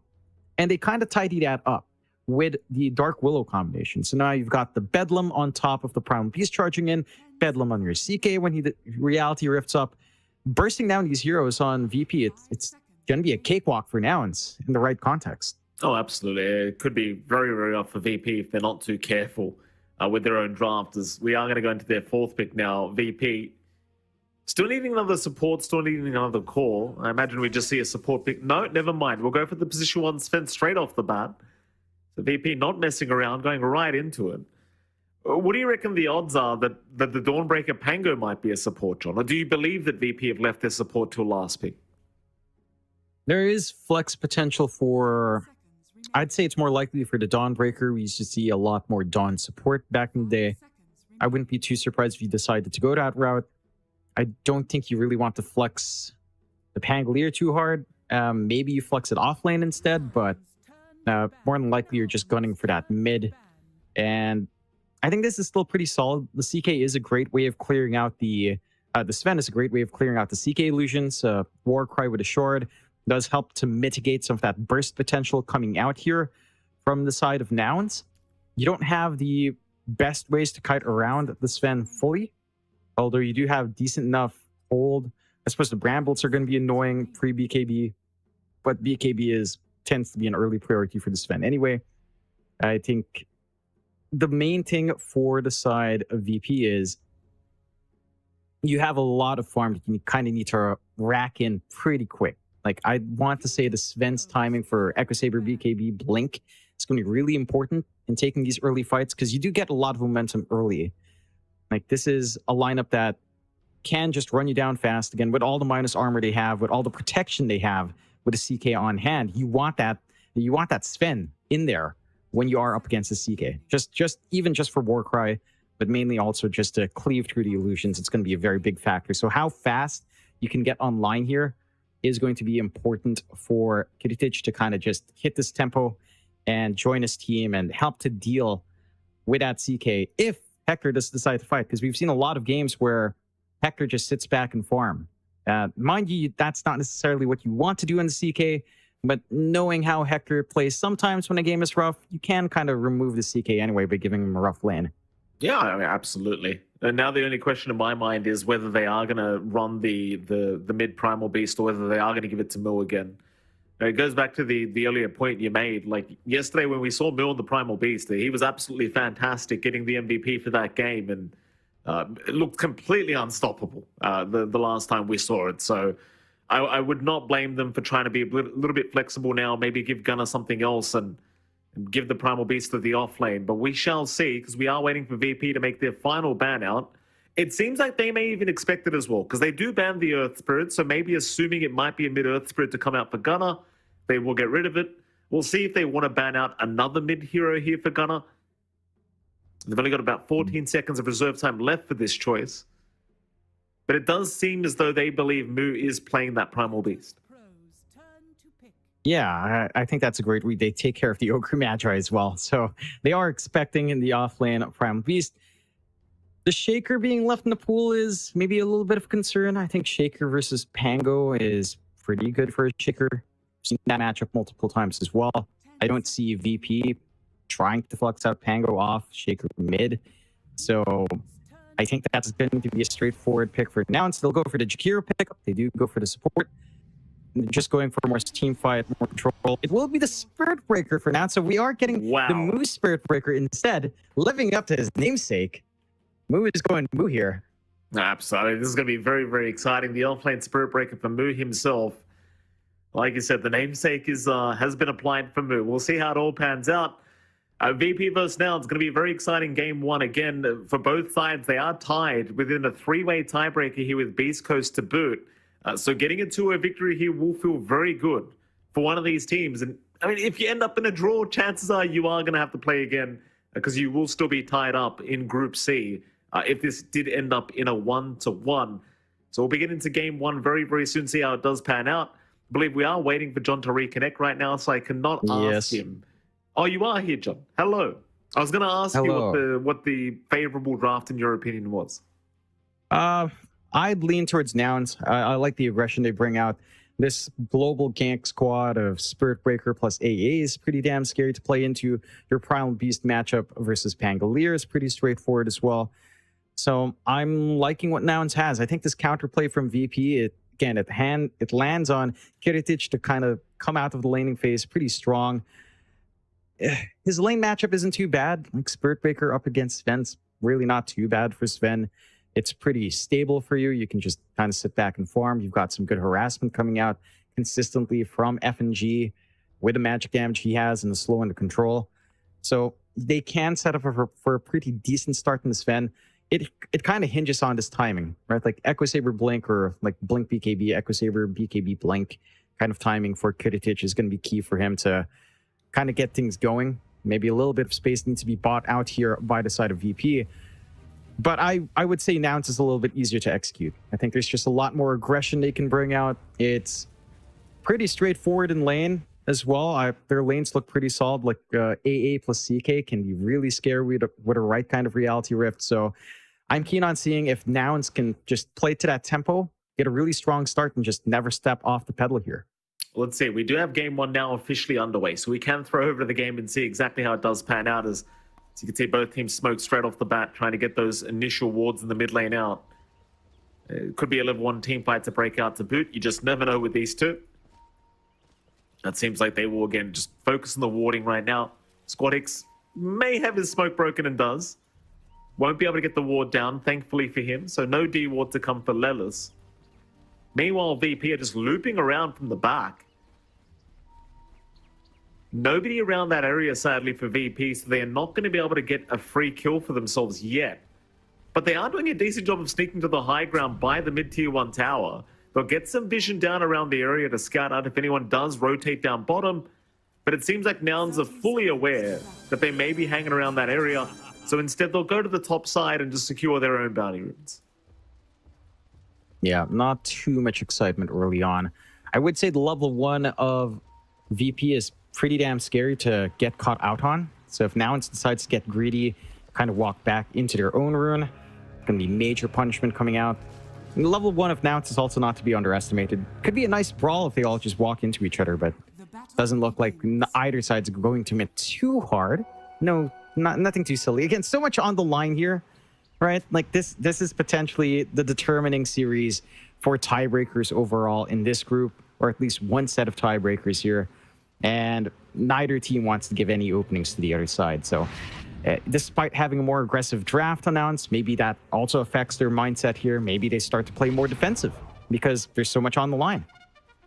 We shall see, Jonathan. You never know. There is a lot on the line, though. That is for sure. That is one thing we can know is FNG, who'll go through the twin gates. Of course, we're looking at mid lane, Squadix versus Gunner. We've seen this Primal Beast versus Pango matchup quite a bit. I think I kind of already went over this, but it really is about just getting those couple points in trample and then just being a real nuisance towards the Pangolier. But do you think there's anything else to watch out for between these two? Not too much. I think it's a very straightforward trading lane. The level spikes for Primal Beast really starts to kick in by level 3, level 4. Same thing kind of goes for Pango. It does feel like the Pangolier has a better time by level 1, 2. Just because Shield Crash does provide a little bit more durability for Squadix to kind of try to harass back. But as long as you kind of hold on here for Gutter, don't cop too much. The level 3, level 4 doesn't take too long to ramp into rune control. Not as big for either side. They are bottle carriers, but power runes, maybe the first big one that you'd want to contest. Water runes, not as high for priority, considering how mobile both sides can be to get themselves on top of that rune. Yeah. Well, that top lane, FNG and Heritage, of course, going up against Moo and Lelis. Trying to get a little bit aggressive. Moo and Lelis, not too threatened by it. See a lot of kill potential at this top lane from both sides of things, but not too much harassment being dealt quite yet. You do want those initial levels up first before you do start to get a little bit more aggressive. See FNG and Lelis kind of going at it over these D wards. Nobody gonna die though. Both of them will just kind of sit back and relax for a little bit. Of course, that bottom lane, which is the one we probably haven't really talked about too much yet, you had Notice and Seiyu against K1 and Yamsun. This is the lane where you kind of went over it already. Like, you've got the rift into the cold feet, though that isn't going to be skilled up anyway. Seiyu and Notice could also be rather aggressive with their spells. So I feel like both side lanes are very aggressive from either team if they wish to be.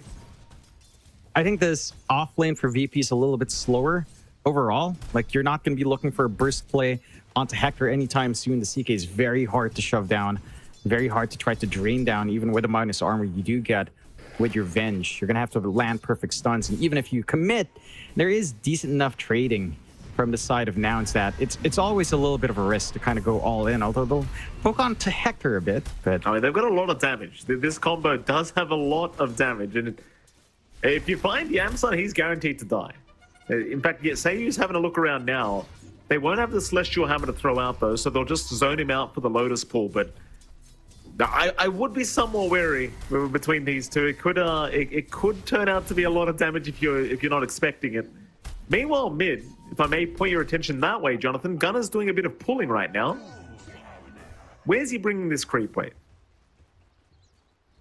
Well, Squadix is going to meet him in the mid. Drag it back. Yeah, he's just going to equalize. You don't want to give free EXP away to Gunner. This lane's still holding relatively steady. You are getting a little bit more out from Squadix, but there's that level 4 timing we were talking about with Gunner. Level 2 trample, pretty hard for Squadix to deal with. Up top, I wanted to point this out. We were switching lanes. They lost 2 couriers there. FNG doesn't have regen, doesn't have mana. Without that mana, you can't spam out the dual breath. Without the dual breath, you're not winning trades up against this Dark Willow. So Lelis is having a free time, full HP, full mana, perfectly fine, still has 2 tangos, still has a salve, has room to rotate out for the 4-minute rune as well.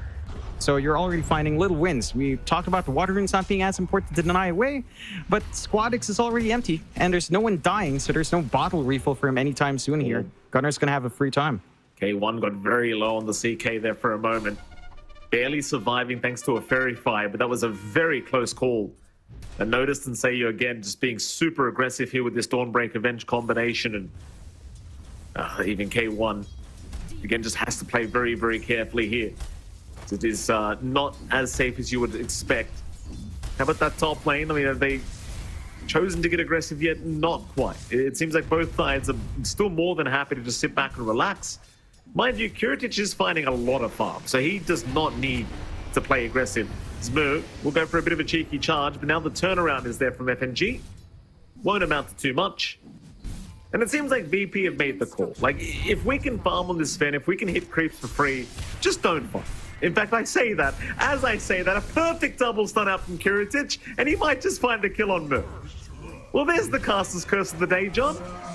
I've done it again.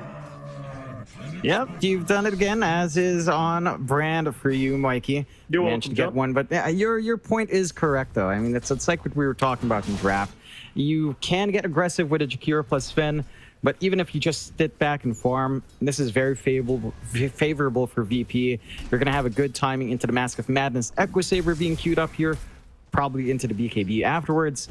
You can try to get some stacks going, especially with Seiyu on the Venge. It's not too difficult to dip into the triangle and just start to get some stacks up, which Seiyu does look to be setting up for. Dawnbreaker, an offlaner that you can leave alone, quite durable. Already has a chainmail, so can take a couple of hits from the CK, even with a Reality Rift. And unless someone starts scouting this out from Nouns, that's going to be a lot of flash farm ready to go for VP. That's going to accelerate that timing for Kiritich to join in and negate that minus armor burst that CK brings. Top lane, Moose still being chased down. Kiritich did not have a Stormhammer to throw out. He did throw it out earlier, so Mu is able to walk away. Meanwhile, mid lane, they are making the jump in onto the Pangolier, and they've got him. Gunner with a great rotation, win the onslaught, and just find Squadix with the Pulverize. And, well, he did have both supports around to help, but they weren't even necessary. I believe Gunner would have had the damage no matter what. Yeah, they're just... I don't mind that commitment coming out from Nouns. I think they understand how much the Pangolier hinges on that initial timing for a fast diffusal. If you don't manage to find that, the Pango's rotations just fall really flat. It does feel like the inhibit just helps too much in trying to control a hero, keep them in a certain area to keep that Rolling Thunder going. Squadix is forced to smoke up as well back to mid. No TP available for him. So even more space, more time for Gunner to just get control in that lane. And again, with how durable your side lanes are for Nouns, you don't really mind rotating those supports anyway. Like a Spirit Breaker can die, it takes a lot of commitment. A CK can die, but you've got the level 3 Chaos Strike, so even just bursting down the CK at this point, it's not going to be quick enough. Squadix. Mid lane. Squadix having a bit of a go. Just need to back off as Gunner is too much of a threat right now on that Primal Beast. Of course, Lelis has been sticking around on the Dark Willow as well, just in case he needs it. Hasn't really been the case for Gunner. He's been perfectly fine. Currently sitting at second in net worth.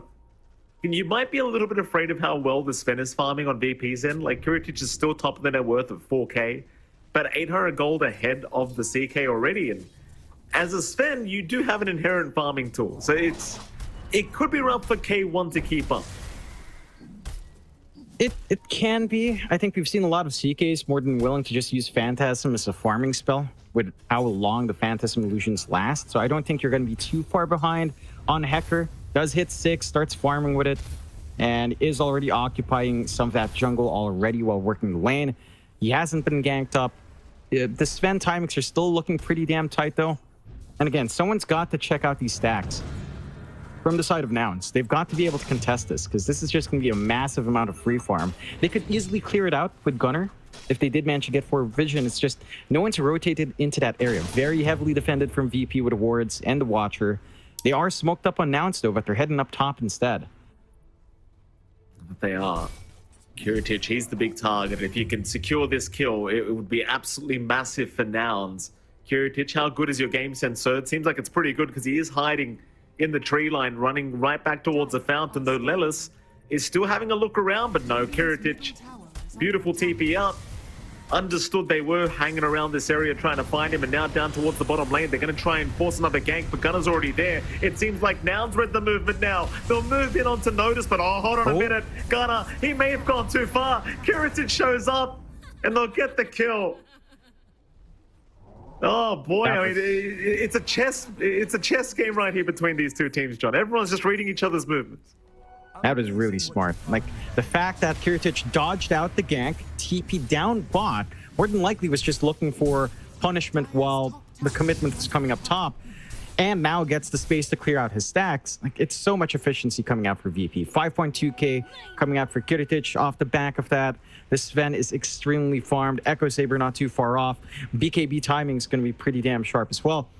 And Nouns, dropping the ball a bit. They don't lose more than they need to. This could be a big problem. They'll lose Gunner again. VP just moving in for the easiest swap of Seiyu's life.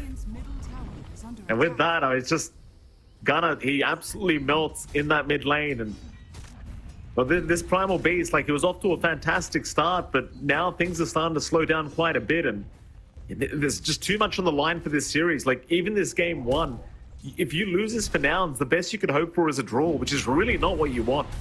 Top lane, Mu does get caught. He does have the bulldoze though, and we'll go for the charge back up. Seems like he will barely make. But Squadix is coming. Swash, it's on target.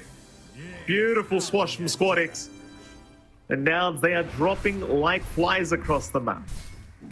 That they are. I mean, I honestly am fine with Gunner dying. I think sacrificing the Primal Beast it's not ideal, but if there's any hero on the map that should be tanking ganks, it does feel like the Primal Beast has to be up at the forefront, just because Spirit Breaker hits its stride after way more items in comparison to the Primal Beast. Like, you're looking Octarine, Blade Mail, you're looking at your Ags, that takes a little bit more.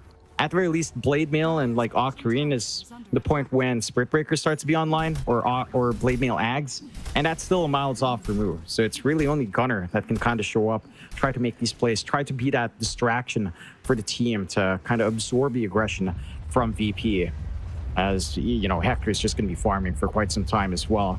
This is the early momentum you did want to see out from VP. Again, we talked about this global gank squad, just how well they can collapse onto an area with a threat of Solar Guardian, with a roll, with nothing to stop that coming out here from Squadix. And they've done a great job of applying that pressure. They haven't really translated that into objectives just yet. So as long as these tier 1 towers stand, especially at the side lanes for Nouns, there is still some comfy room for Hector and for Mu and Gunner to kind of just sit back and try to recover. 2k lead for VP, nothing to scoff at. They're still trying to force some movement down mid here on both sides. They may not want to, though. There's a double damage rune. Kiritic will go ahead and pick that up, but it seems like he'll just kind of abuse that for farming the Ancients. Though I say that, they do smoke up on FNG and Seiyu, so perhaps Kiritic will join. That bottom tier 1 tower is still standing. Kiritic will go for the creep wave first. K1 is the closest target to them, and the lines have been drawn right towards the CK. They know he's around somewhere because they see the Phantasm illusion. And K1, he will back off at the right moment. He'll TP out immediately. Obviously, you are going to give away the tier 1 bottom tower, but Nouns will just trade the top tier 1 instead. And they're actually going to go for a counter smoke as well here, Nouns. They're going to run towards the top lane with Gunner and Lelis. See if they can find some pickoffs. And with Squadix and Notice, they are around the area. But they're trying to move in onto Mu. Mu getting caught out too early. He's just gone. Not what you wanted to see is Nouns. I doubt they'll keep going for a gank. It looks like they might think about it, but without Mu, I don't know if it's well advised. Radiant's bottom tower is under attack. It's risky, but they've got enough to at least find a pickoff. If they can catch like a straggler on the side, if they assume that VP's split up. Not the case though. VP's just been sticking as a good set of units. They back off on Squadix, so it's only Notice, but catching off the Dawnbreaker, it's going to be a lot tougher. They work their way down bot here for VP. Again, with that push into the farm, just taking up map control now and having to play a much more passive game. Like, now you're really just waiting for probably the hard timing from Gunner. Oh, he got the bulldoze off in time, but it won't matter. They just have permastun here for the Spirit Breaker, and Mu gets shut down again. Boy, oh boy, they are not making it easy for this Spirit Breaker whatsoever.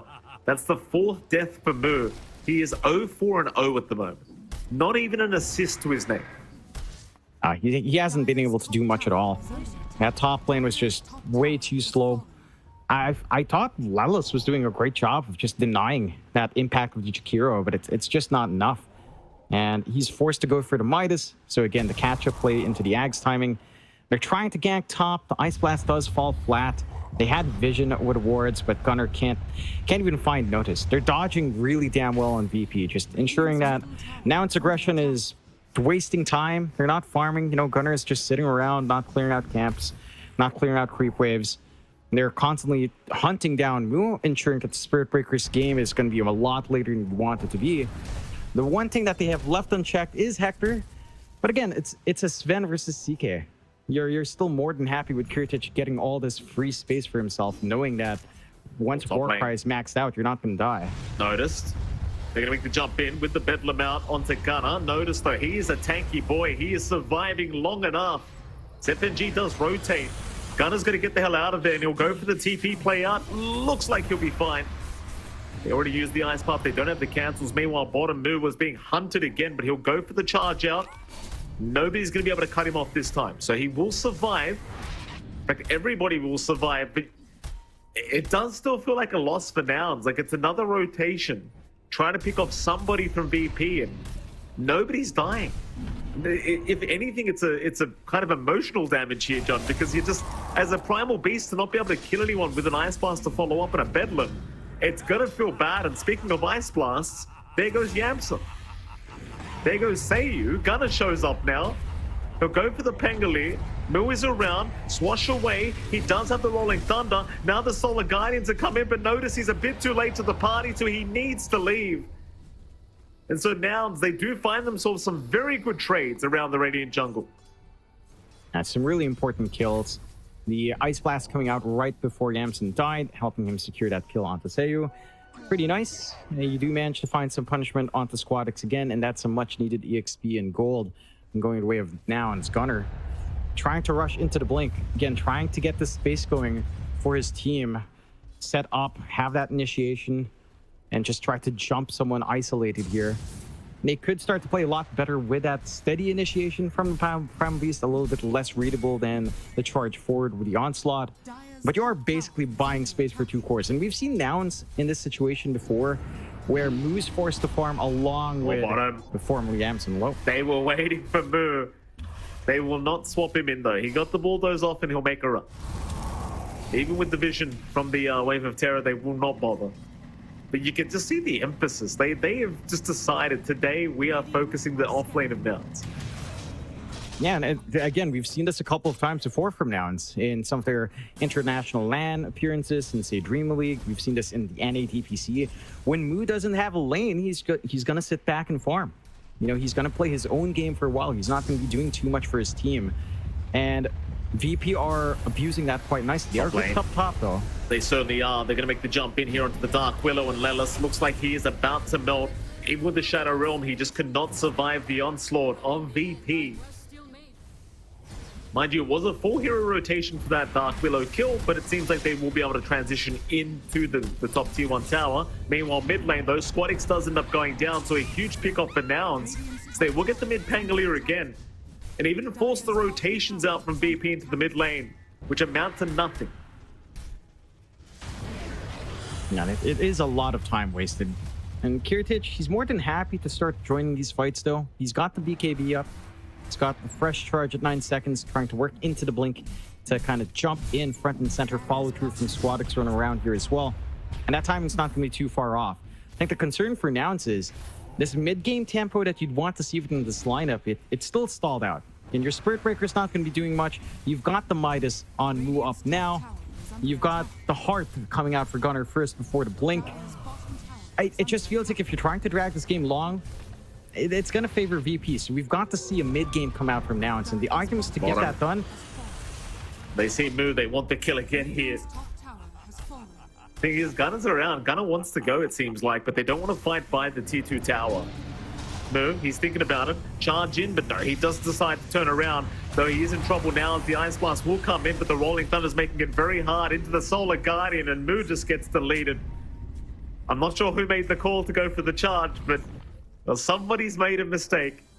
But Gunner, maybe he's not about to make a mistake. We'll find out in a moment. FNG will get onslaughted, and that'll be enough. Trample will take care of it. Notice we'll go for the chase. Here comes the Sven as well. Kiritich will get the Stormhammer, and now the God Strength. Gunner, well, it turns out it was a mistake. Sometimes the free kill is just too tempting, but it costs you 2 calls for that. Not very worth it for Nouns. I appreciate they're trying to make plays here and now, and it's just, it's not clean enough, right? Like you're finding some good trades back in VP. You're only sacrificing your supports, maybe occasionally Squadix copying it as well up front. But you've got a ton of space out for Kutic. He's getting some good early activity up. He's got enough money for the full blink if he wants it, although it does look like he's considering the Shadowblade Silver Edge first. And again, for Nouns, this momentum that these early game cores want, it's not there. Like Moo's just stuck trying to save for a BKB at this point, not even the Ags or the Octarine, just wanting some spell immunity up front. You've almost got the Hardened Gunner, just really lacking the gold for the recipe, but that means you're still going to be waiting for the blink as well. And it's just so much time for VP to take over. They're farming really well on all of their cores. They've got the levels to kind of back them up here. For Nouns, that single target control and ganking place with Charge Pulverize, it just hasn't shaped up the way they'd want it to. And they're forced to play a farming game. VP, 5-man smokeout. 5-man smokeout indeed. Where they headed into the Radiant Triangle. K1, he might run right into them. Perfect read again from VP. And they're even going to find Yamsun. Cherry on top. The K1, he's the guy you're making all this space for, but he just goes down so quickly to Virtus.pro. And to be absolutely fair to K1, that was his first death of the game. But it just means so much when the game's going this poorly for Nouns. And it is. And you can't really bank on the CK being your gigantic win condition. You're just counteracted by the Sven. And they take away the Tormentor. A nice shard coming out for FNG. Yeah, not the best, but a little bit more slow. Never really hurts, especially up against something like the Spirit Breaker, which it's always annoying to kind of deal with. It's space now for everyone else in Nouns. You know, for Gunner, he's got the heart. For Moo, BKB is inching closer, but your map is just shrinking so damn badly. And VP, and they've got the 6K lead up. They've got the Sven that you're not going to be able to stop. Blink up, Shadowblade not too far off. BKB still on 8 seconds as well, considering all this time he's had it up. And for Nouns, I mean, we've got to see this payoff at some point. They will smoke up with Hector around, wanting to use that BKB now. They've got a charge on Kiritich, but they do cancel the charge. They had the vision, though. They know where he is. Kiritich looking to go, not through the Twin Gates, rather maybe for the creep wave, but K1 does reveal himself. More TPs incoming from VP. They'll hang out by the Twin Gates, but the Ice Blast going to give the vision over, and now the double Ice Blast connecting. In comes Gunner. He wants the Pango, but the Pango is just fine. No, in fact, no. K1 picks him off. VP, they need to leave the area. This is not the fight they wanted. Kiritich. BKB popped. He's going to try and go for the fight, but the Pulverize is out. Kiritich is just getting kited around. He has no target. He's still trying onto Yamsun, but they've got the Glimmer Cape to survive through this, and Kiritich is going to go down as Nouns. They'll find 4 kills for themselves. In fact, they even smoke up again. Maybe looking for the 5th one. I highly doubt they'll find Notice, but he's by the river. He might show on the creeps. He will show on the creeps. In comes Gunner. They won't jump in, I don't think. Looks like they'll leave him be.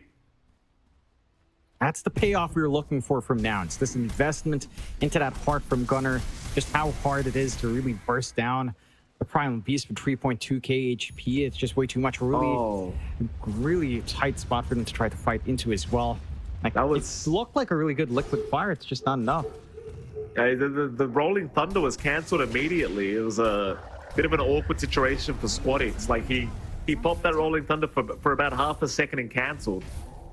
Pretty rough without that Rolling Thunder to try and force the fight. And obviously they were trying to run, but it's not the way you wanted to start at all. No, and that gives a lot of room out for Nouns. Like, again, you've got pretty much BKBs finished up, BKB up on Moo. You're ready to roll on Hector now as well. He's got a Shadow Blade to kind of weave himself in and out of these fights. You've got the BKB being formed up for Gunner, not even going back for that blink that he queued up earlier. They're just ready to kind of roll. And for VP, you're still going to hit critical mass on Kurtic, but he can't play in a vacuum. You've got to be able to back up the Sven. You've got to be able to get that roll off from Squadix. They had a really good position on that area as well, but they just kind of get jumped first, and it was just such a mess by the ramp. Not having that roll really hurt the teamfight control from the side of VP. And for Nouns, they've got a second wind. They've kind of tied down that net worth lead just into a more manageable 3K, which isn't too much at 24 minutes in, a lot more playable than it was earlier on for them. They're going for their own Silver Edge on Hector into a Heart, so you're just looking at 3 really durable cores that your Sven can't necessarily burst down. Your Pango doesn't necessarily burst down now as well, even though you can survive the onslaught, the initial onslaught from Nouns with some of that plus armor. It's you need way more disruptiveness. And we'll see if they start to find some punishment. You start to get more confident with his charges. He is going for the Octarine before the Yags. So the charge spam is about to come out, and we've seen a lot of impactful Spirit Breaker plays already on the road to the International. After a pretty rough game, who's going to reach that point eventually. That's why that Spirit Breaker is so damn popular. You shut them down in laning phase, doesn't matter. If he can farm up until the 25 to 30 minute mark, find an Octarine, he's still going to have some impact. That he is. He might have to be a little bit careful up at this top lane. It looks like he's thinking about charging the creep wave, but realizes VP may be hanging around. FNG is going to bait for his team. Nouns have grouped up at the top lane, so they might try and take that bait, but rather they'll be forced to fight if Roshan does get started. Gunnar will show himself. VP have not begun Roshan yet. They're just waiting by the Twin Gates. It's such a good ambush ward. They're just setting up right by Roche. They still show themselves on creeps though, so that they're not looking to fully commit and hold that position. They could take Roche on quite quickly on the side of VP, and the pinks are coming out. And they've got God's Strength ready. This is not going to take too long. Yeah, Nouns are just going to let this one go. Surprisingly enough, they are not going to stick around to contest, but rather they let the Aegis go the way VP. And I'm not sure if it's a matter of they just don't realize that they're taking Roshan, but somewhere they've made the decision to not stick around, and they're going to take the Aegis on Kurtic, and it's going to be right through the Twin Gates for a fight. Right back down to Nouns. In fact, never mind, they'll cancel the Twin Gates usage. They'll just stick around on the northern side of the map here, VP. Yeah. You do have some good wards, at least spotting for an ambush here from Nouns. The high ground ward on the bot jungle on the cliff, still providing some information if they did try a flanking play there. So you're not going to get too much, but at the same time, you've got Aegis and Kurtic. You're more than happy. Freebie coming out. Nouns didn't even bother trying to scan that area. Felt like they had a really good read. I thought they were just going to try to force that Roche fight, which in a really confined area, the Ice Blast would have been amazing. Granted, trying to deal with a roll that fully comes out from Squadix in such a tight area would have been pretty rough as well. So maybe it works out for the best for either side and not kind of forcing that out too hard. Again, this time given to Nouns, despite being behind the Aegis, net worth lead nullified to just 1K. Negligible coming out on VP. The build-up from Nouns starting to ramp up here. I mean, you are still ramping up as well on the side of VP. Full Silver Edge flying out for Kurtic, so he's got a lot more damage output. He can kind of try to weave himself in and out now as well. Arthur starting to group up just a little bit down bot here. Yeah, they certainly are. Who have they got? They've got the Sven. Rather, the Sven's got them, because Lelis, he is going to go down, and Yamsun is going to be following right after. Kurtic take that one. Another 2 kills to go the way of Virtus.pro. Mid lane, there is a bit of a group up as well from VP, but they're just going to retreat. Oh, maybe they don't. K1? Oh, K1, he cops the ice part. Rolling Thunder as well. He does at least have the BKB and the Shadow Blade to be able to run away. They couldn't quite find the perma-stun, sadly for VP, but they are going to move into the tier 2 tower, knowing there's no BKB available for the CK. Yeah, it's a big opening for the side of VP. They can start to clean up these tier 2s, start to set up for the next Roshan into high ground. I don't see them trying Roshan on this Aegis life. Not just yet. Yeah, just the normal course of action here with just the tier 2 since the second Roche into high ground. We'll see. Shouldn't be any contest coming out from Nouns. They don't have the full BKB on Gunner, which kind of makes it a little bit tougher for him to commit. They should be able to have this BKB and Octarine timing on Mu and Gunner come together relatively soon, though. And that's where we need to start to see Nouns start to play as a team again. And just constantly commit those charges, try to be disruptive. Mu cutting off the creep wave down bot to slow down that siege. Tier 2 tower will still fall, but at the very least, they ensure that the high ground isn't under heavy threat. Squad X was about to run into Mu, but Mu does back his way out. The D-Ward will be there from the Pangos. I mean, VP, they are still well and truly in control of this game, and it's looking tougher and tougher for Nouns to make that comeback happen. I mean, it's only a 4K advantage. It's just about the draft, I feel like. The heroes of VP just feel like they scale much better. Here we go again. Kiritich does pop the Shadow Blade, decides better of it. In fact, I say Shadow Blade, he's got a Silver Edge rather. Doesn't go for the chase onto Nouns. We'll get back towards this team. When I say scaling, like it's not like it's impossible for Nouns to win by any stretch. Like obviously there are heroes that scale very well on Nouns as well, but it just that Sven in particular is very worrisome to go up against, and so is the Dawnbreaker. Yeah, I think your points stand. The scaling of VP is much more straightforward in comparison to what Nouns will have to do as this game drags on. They're going to have to try to be disruptive, look for the back line, try to ensure that the team fights don't get as grouped up as you'd want it to be on VP's end. But the play for Nouns, again, it's just a little bit more work to fit in, whereas for VP, it's just very straightforward. They will go on to the high ground with 40 seconds left in the Aegis. They push a little bit. Charge in. He does not connect with the onslaught. Mu, though, is going to move on to FNG, but FNG is fine thanks to the Solar Guardian of Notice. Mu, with his BKB, just trying to avoid getting hit by that Rolling Thunder of Squad X, but does eventually get connected with as Gunner. He's actually the big target, but he'll get forced up to the high ground. But K1, he tried to go after FNG, but it may cost his own life. And it does. Oh boy, at least they find Avenge as well, thanks to Mu charging in. So 2 supports going down, but you lost your position 1 Chaos Knight for that. At least they do force VP away from the high ground. What they do, but VP is going to be so happy about that. Like, you take the CK, you're slowing down his timing on Hector. And the CK, again, not too far behind the Sven, all things considered here. The itemization farm is still pretty close between these two, but this is just very Sven favored. Right? You've got the AC being queued up next for Kiritich, so even more armor that the CK is just not going to enjoy. This hero relies so much on the minus armor and crits that you're just not going to have a good time up against the Sven.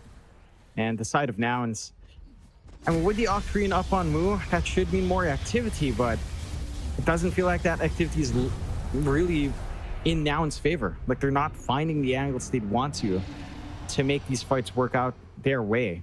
We're seeing Mu trying to go into that heart now for himself, so trying to go for just straight up durability coming out here, which is, again, very typical with this kind of tricore on Nouns' end. I think the big factor is really just what impact do you expect from Hector at this point. He could still try to burst down the supports, but once even with the full AC up, that's a lot harder. You don't even have the shard on the Sven up yet. When that's up as well with Warcry, I don't even know if Hector can rip up anyone in the back line at this point.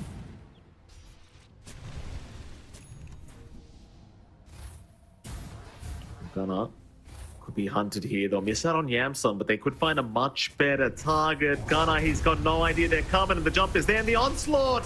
Oh, it didn't get him to the low ground! Still charge in, they're going to try and fight back. Gunner still dropping very, very low as Kiritich will not leave the Primal Beast alone. He is gone. Mu is still trying to get this fight going with his BKB still running, but now needs to charge back away. Meanwhile, Squadix going to go right after Yamsun. Yamsun should be all right to get to the high ground as K1 now showing up. Will try after FNG, but K1, I'm not sure how far he can truly go with this. He will back off while the BKB is still running. So it is going to be a 1-for-1. Seems like Gunner for FNG is the trade that they come up with, and it is still favorable for VP, but I suppose for Nouns, at least they're still within this game. Like, they still have not dropped the racks. No, they're holding on to that high ground really well.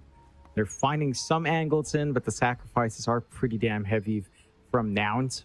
Whereas for BVP, again, they're only sacrificing their supports. The only reason that they lost FNG as well is purely because you were pretty far in Kirtich. He wasn't in range for the Warcry, wasn't in range for that Assault Cuirass. So the minus armor damage stacking from K1 can still kick in. But if you just stick together as a team for VP, I don't even know if Hector can do that same move onto a Jakiro, onto the Venge. It's just way too much durability from VP in terms of counteracting at CK. So they find an opportunity to at least get something. It's not the big kill they'd want on Nouns. They could try to force something out. If they find another pickoff into Roshan, I think that's where Nouns starts to get some map control back. They can start to play it a little bit more aggressive. They can start to look for some of their own tier 2s to take out as well.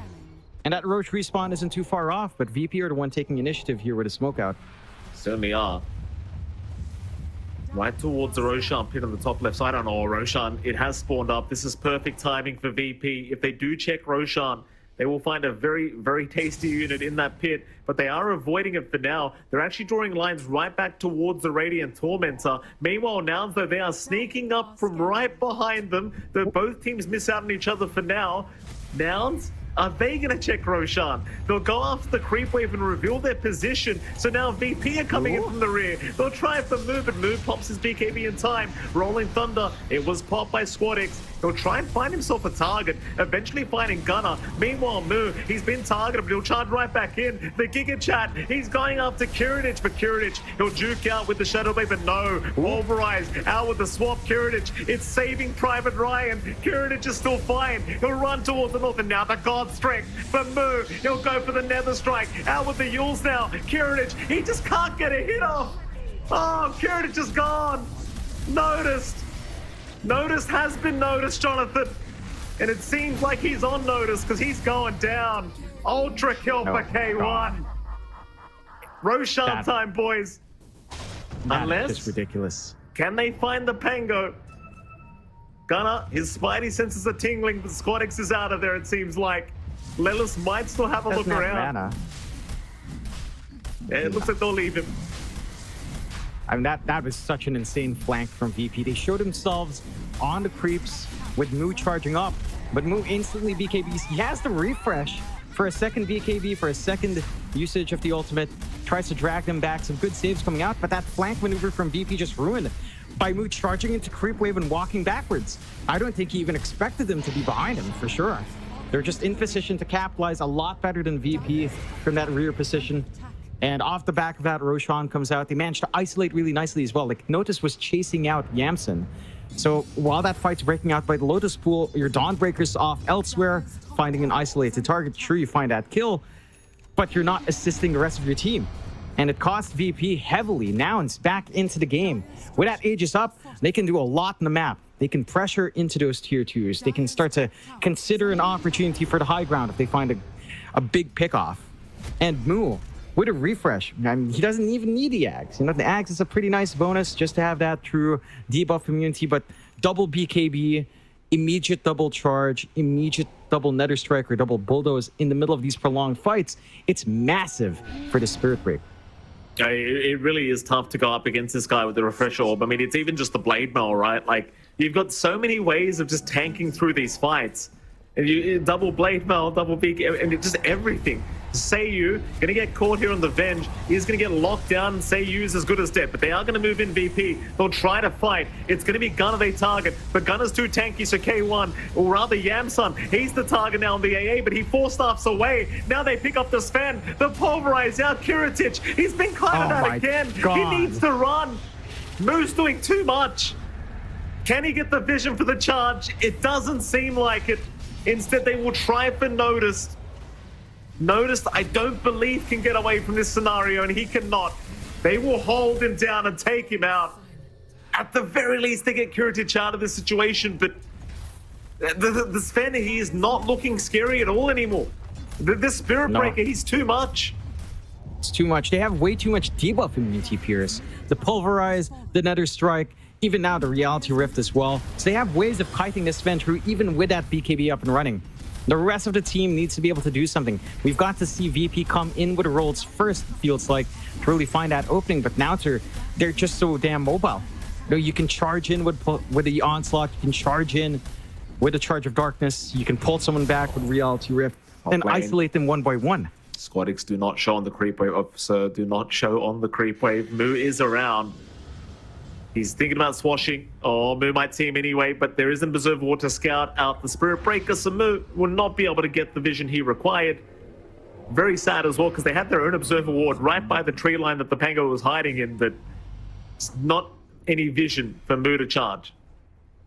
You've also got the Lincolns anyway, so you can't just rely on charging in. You're going to need to pop the Lincolns into a charge or pop it into a Nether Strike and try to isolate that way. A little bit trickier with the Spirit Breaker. FNG, but he might be kind of baiting Gunner a bit too forward. In fact, they are. Kiritich, he'll jump in again, but the Pulverize is out. Gunner, though, he's already so down low in terms of HP, and so is K1. Both of them trying to run with a nice swap out. Kiritich moving in onto K1, does get the Chaos Knight. But Moo, he's coming in. He found the Sven. Moo, oh my what God. a Giga Chat just into 4 heroes. He does not give a crap. And he'll just charge away. Oh my goodness, turning a very bad situation into a decent one. And VP, they might need to retreat because Moo is coming back.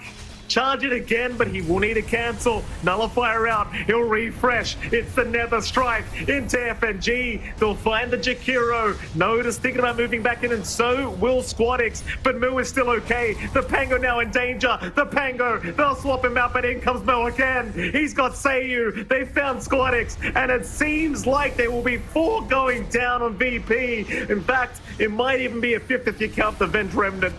And it will be. The only survivor is going to be noticed. And this is all off the back of one Spirit Breaker. It's all Moo right now. He had an atrocious lane. He has to go back and farm. The investment paying off massively on this Spirit Breaker. And for VP, they're trying to open up these fights jumping Gunner first. Like, this Prime Beast is just not going to die. Even if you found his first life, he has Aegis at this point in the game. He has 4.6k HP. He doesn't have too much armor, but you can't burst through all of that HP with your Sven. So you've got to find someone else. You've got to somehow find a backline. Like, we've found a lot of success from VP when they take out Yamson and they take out Lelis first, but these are very long-range supports on the AA and the Dark Willow. So getting that initiation going for VP, it's a much bigger challenge now than it was, say, even just 10, 15 minutes ago. And a lot of it has to come down to how they open these fights in VP. It's got to be a blink into backline. It's got to be a big roll coming out from Squadix. They need to play around with that information, because once you get into a drawn-out fight, Spirit Breaker gets off 2, 3, 4 uses of the Charge of Darkness. He gets a couple of uses off the Nether Strike, plus the refresh on top. Like, it's just too much to handle. Moo's damage output is ridiculous right now. It's just so it's so much from those bashes. It's going to get even better too as the levels go up and he gets those left side talents. It'll get much for VP, let me tell you. Like, his tank ability gets even higher once he gets to level 30, because he gets the big 500 barrier talent, and we'll see what happens here. As well, VP, they are still well within this game, but they are now 14k behind. They need to find a way to drag this one out. Kiritich, he'll pick up the Satanic for himself now, so he does have quite a bit more survivability.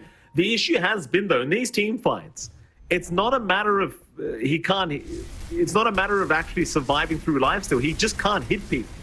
They are not giving him a chance. They're just kiting him out through his BKB every single time. And once the BKB wears off, Kiritich, he's just a sitting duck. Yeah, it feels like you actually have to invest these 2 Lincolns you have, the Lincolns on Notice and the Lincolns on Squadix. You have to always Lincolns up Kiritich. Prevent him from being charged, prevent him from being Nether Strike.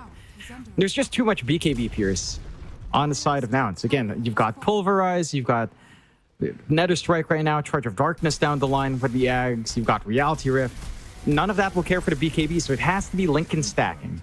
Somehow, it's just It's so hard to do that in the midst of a heated team fight. You have to do it one by one, stack them perfectly, and that's a lot of bleeding edge plays you're asking for to enable the Sven at this point in the game. Another smoke out from Nouns, and they're running right into Squadix. They'll break the Lincolns, and Gunner can go into the Pulverize.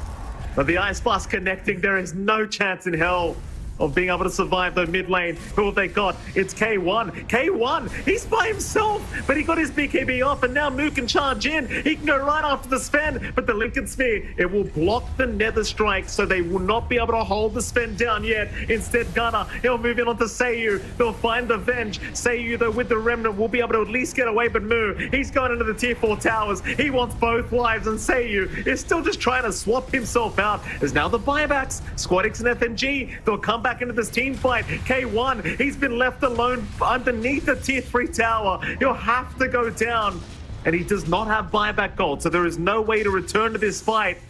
As VP, they will clean up too.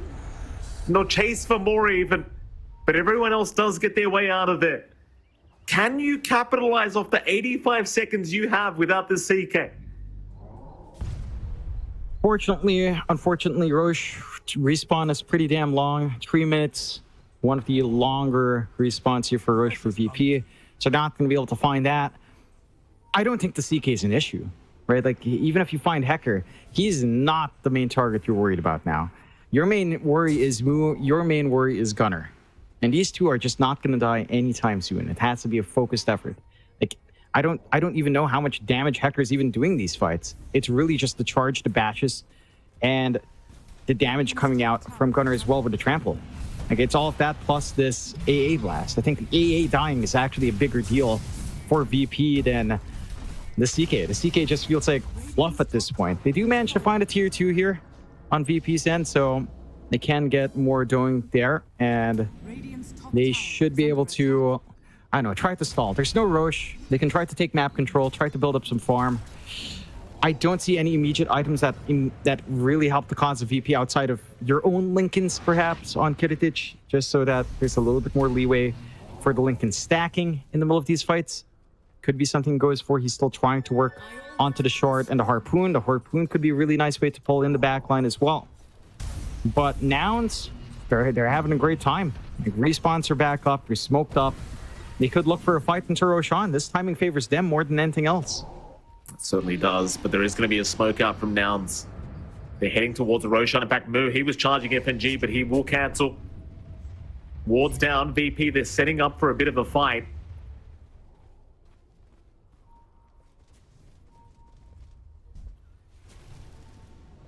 Still looking to come in.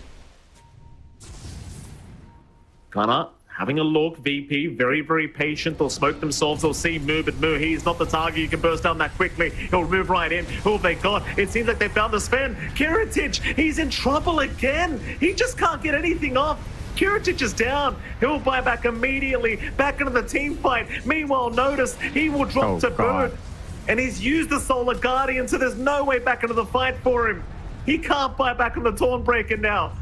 Kiritich, he bought back for this, but he cannot fight. He needs to retreat. Seiyu may be left behind, but a nice little juke spot. He does at least get a TP away, as they will not see. Well, they do see him. They'll break the Lincolns, but it won't matter. They can't stop him. It's way too much. There's too much output.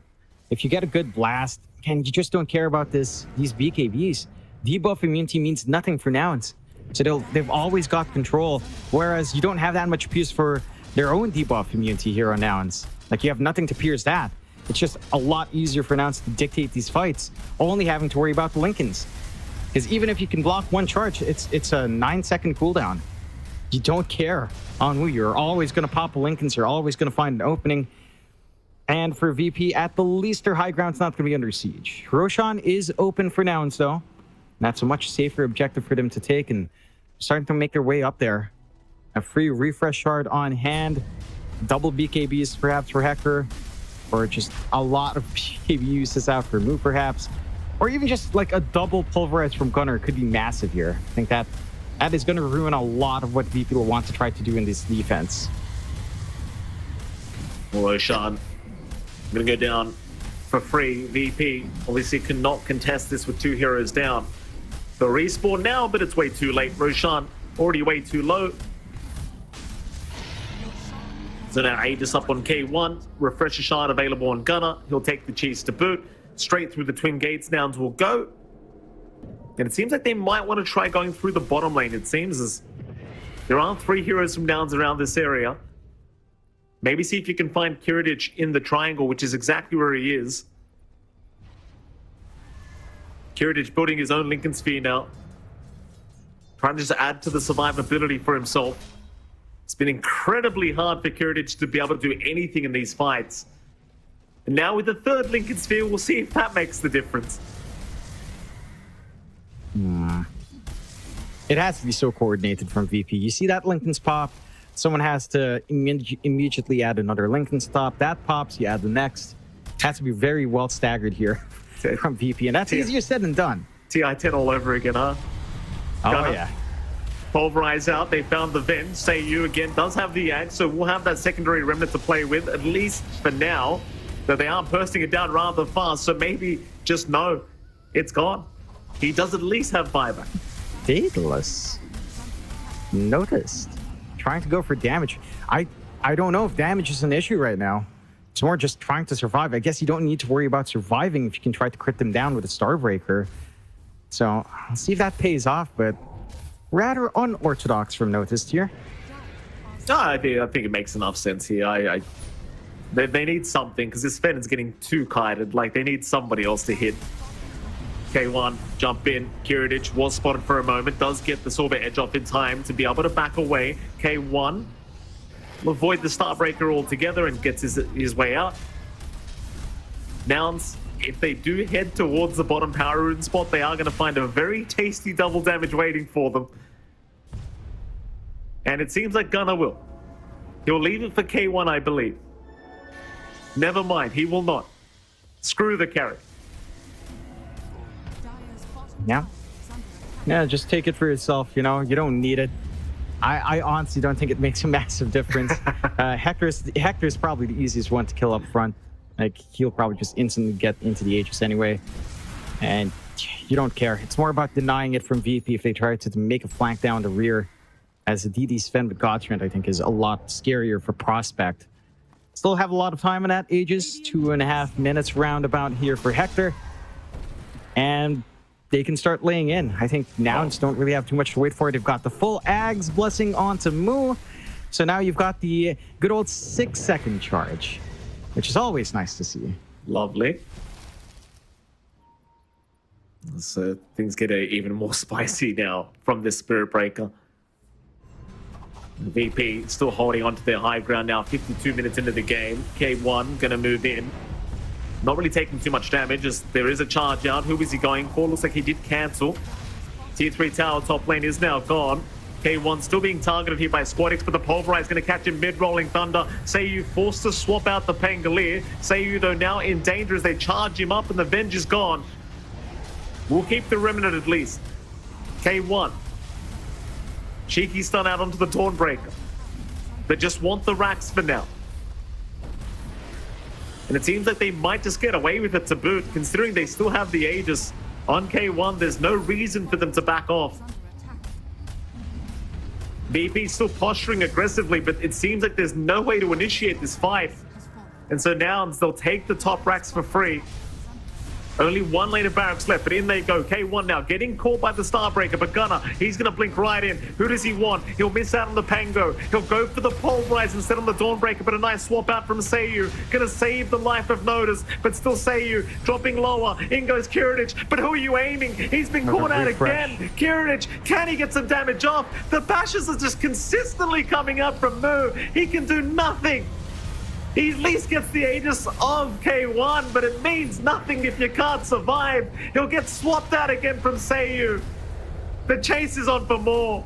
FNG probably going to drop. Gunnar has found Kyrgyz, but no, the Lincoln's blocked. He will not pulverize. Instead of the onslaught, the Sven is gone. No buyback available. That has to be it. VP, they surely cannot defend any further as the charge out again from Moo. This man just doesn't stop. Surely he dies. He finally does. There's only 1 milli barracks left, and Nouns really going to leave this? They've left Gunnar. Gunnar in a bit of danger. They'll turn around now. They'll move back in. K1 finding FNG. Now the Brambles and the Terrorized back out. K1, he'll just focus down the milli barracks. He doesn't care for the heroes. In fact, he'll take the Pango while he's at it. Still no GG call to come from VP because they can't really afford the draw either. They'll take down Notice. Buybacks incoming. Say you in trouble again. Notice trying for Gunnar. Gunnar is just too tanky though. He will not die. K1 moving back in, looking for the Dawnbreaker. Will not be able to finish the job yet, but they might just go into the tier 4 towers now. Meanwhile, Moo does need to back off. He'll charge out of there. Gunnar copping some damage. But can they really keep this defense going? Maybe they can. Maybe Gunnar does die here. He's dropping very low and he's gone. All right. A VP, they're up against Megas, but we've seen 2 Mega Creep come back just yesterday alone, John. So we know it's possible. A VP, they are going to hold out. Yeah, it's very possible. It's just, it feels so damn difficult. What's the win probability sitting at right now? 98% for Nouns. VP, and they've got to find a way to hold on here, as Nouns probably just going to wait for the next Roshan. A minute 40 until we see that respawn timer. Moo has just been insane. Like, the targets he goes for on these charges, the angles he's finding, the way he's catching multiple heroes out, his fortitude to hold on. You know, he copped a lot of the early rotations. He was like 0-4-0 at some point in the game, just having 0 impact, wanting to farm. To show that investment paying off is just insane. And it's just maddening what VP has to do to try to find a kill. Everyone's just too damn tanky. A heart on Moo now. Oh, goodness. Like 5k HP on Spirit Breaker with stat resist. You've got 5.5k HP on the Primal Beast. You've got 4.7k on K1 as well. Like, how does anyone die on Nouns in say a 1 minute team fight? Right? A 1 minute team fight. They managed to find those kills. That was like a 2 minute fight extended, maybe 2.5. I don't think you find that in a 1 minute window. No, I do agree with you, John. I don't think that's going to be too easy for VP to pull off, especially with a 38k deficit. No, even Lella's bought a full Wind Waker now, so you've got even more saves coming up from Nouns. Not that they needed it, but they've got it, just in case. The VP still really struggling to find an answer to this game. As Nouns, they are just waiting for the next Roshan. It's still 20 seconds till we find out when it even does respawn. So this could be a while till they return to the base. And you know what? I mean, if they are truly going to wait for Roshan to go high ground again, we might see some tier 5 items for VP. They might have a chance. Thanks for making sure we don't see it, Mike. You had to point it out. We'll never see it. The game will end at 59 or 59-59. Probably will. You know, just to be funny. I think the one thing I'd like to see at this point, mainly on Nouns, just to be extra spicy, Hector's Ags, you know, Phantasm illusion of these tanky heroes. That was pretty funny. PCs can't handle, John. Come on now. Exactly it. You know, have a little server meltdown. Why not? You know, cook it up a little bit. Make it spicy. And we've already got an invulnerable Earth Spirit at some point, so might as well cook some PCs up with all the Phantasm illusions. Get a refresh onto Hector as well. And just double Phantasm for no reason. Just dodge out spells for whatever reason. I just built this PC, John. Come on, let me enjoy it a little bit longer, would you? Yeah, you'll enjoy it with you being the only person with FPS. You'd enjoy it. You know, you'd be like, wow, it's not impacting my new PC at all, and everyone else is just suffering. We're gonna go down that route. Right now, I'm viewing this game without a mouse, Jonathan. My mouse is completely bugged out, so I'm using some arrow keys. great PC build I've got here, John. I don't even know how that happens. Oh, neither do I, John. I've done something special, surely. There's Roshan. Only I can do these things, John. Gunnar? Only you. We'll take down Roshan. VP obviously not in a position to contest. They'll have to watch this one go down. Of course, Nouns, if you are Nouns, you're looking to just rush the base after this, surely. We shall see. Who took what? Aegis to Moo, Refresh Short to Gunner, and Cheese to Gunner as well. And nothing going to Hector. I'm telling you, Hector, he's a great player. He's not the important hero here. He's not the star. It's Moo. VP. K1. Oh, K1. He just got FNG. FNG just gets annihilated. Gunner will move in for the ulti, but doesn't really get too much off. Still, they do get Seiyu. So Seiyu is down. Kiritich looking to move in, does move in on to the Primal Beast, but it does him no good. He is forced to blink away. In comes Squadix now with the Rolling Thunder. They're going to try, but Gunner, he's got the BKB out. In comes Moo with the charges now. Kiritich, he got the Silver Edge in time. Oh, he throws out a stun. He'll break his invis. Moo, he will just continue moving in. He does not give a crap. No, Kiritich is doing 0 damage, and he's just getting perma-bashed. Oh, Kiritich. The poor guy, look at him. He's doing no damage. Noticed. Still fighting. Here comes the Sven again. I'm not sure what he's going to do. Apart from run in circles. Seiyu will go down. Squadix is still trying. The Ancient under siege. Good God. Yeah, they got the Sven again. At least he's got God Strength this time. But is it going to matter? It's not really. The Ancients are completely exposed, still being focused. Kiritich will try. GG score. A nice attempt from VP, but it's just they're just doing 0 damage. Like nobody's dying. Yeah, it's a little bit too much. This this kind of draft from now on's just made me think that, General Patton would be around because they had so many damn tanks on the field. It just felt like they were rushing through an armored line. There's no way you put a dent in any of these heroes. Maybe in a vacuum you could isolate one. We saw Hector a couple of times. We saw in some prolonged fights you could take care of Moo or Gunner when they're already low, but that's over like a 2-minute period extended fight with multiple buybacks. In any normal circumstance, that just doesn't happen. And this is where it kind of went south, right? This fight by the gate, the charge through from Moo, piercing through, and it just falls apart in such a confined area. They could not do anything to stave off that aggression past that point, because early game for VP looked amazing. The lanes for Nouns looked pretty bad. Moo was just dying. He was 0-4-0. He had to farm as much as Hector was farming. Gunner was copying it as well. And they just managed to hold on and hit this point where they've got the charges, they can find the backline, and then they get the debuff immunity pierce coming through. The BKB investment from VP just meant nothing. Yeah, I mean, absolutely. It's fantastic performance here. I think we can both agree Moo probably is just the MVP of this game here for Nouns, just after such a disgusting laning stage for the guy, just pulling off a fantastic Spirit Breaker performance probably does mean he just gets an MVP here between these players of Nouns. And again, fantastic performance here from the boys. It was looking really rough for the early stages of that game. VP was so dominant for the first, say, 15, 20 minutes, but Nouns just keeping their composure, make it work. And I can only imagine what happens in game 2 now, because VP, I did say they don't want to draw, but now they need a draw to at least have a chance at a tiebreaker. Perhaps against Beastcoast, perhaps against Nouns again.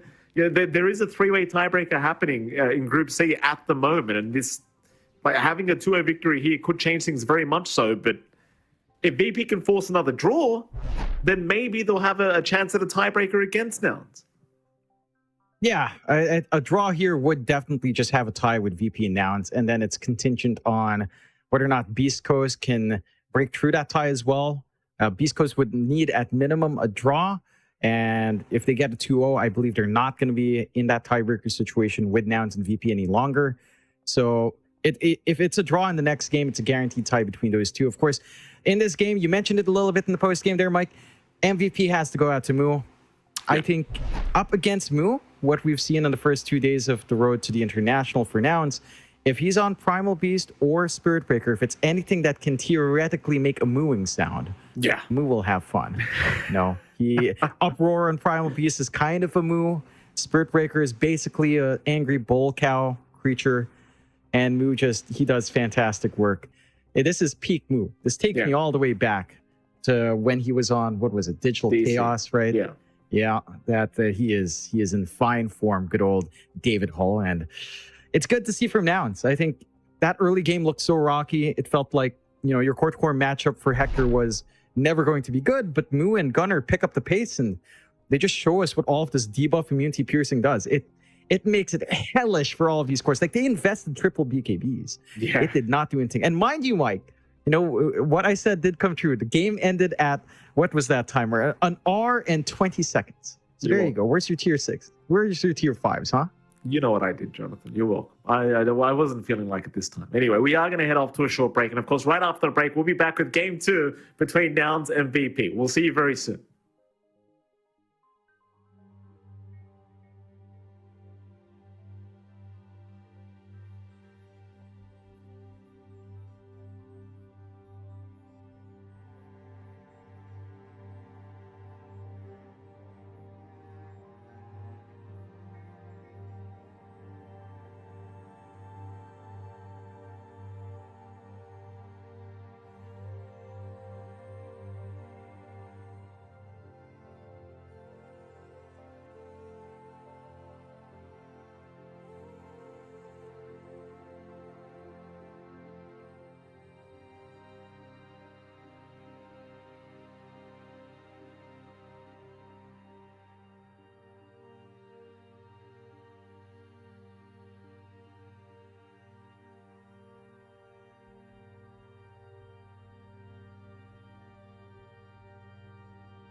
Welcome back, ladies and gentlemen. We are going to game 2 here between VP and, of course, Nouns. And it is MLP Dota and John X5. Jonathan, welcome back. So game 1, obviously going the way of Nouns. And, they really pulled off a very strong performance here in game number 1. And VP, I do wonder what they need to change up to try and give themselves a decent chance at drawing up here up against Nouns.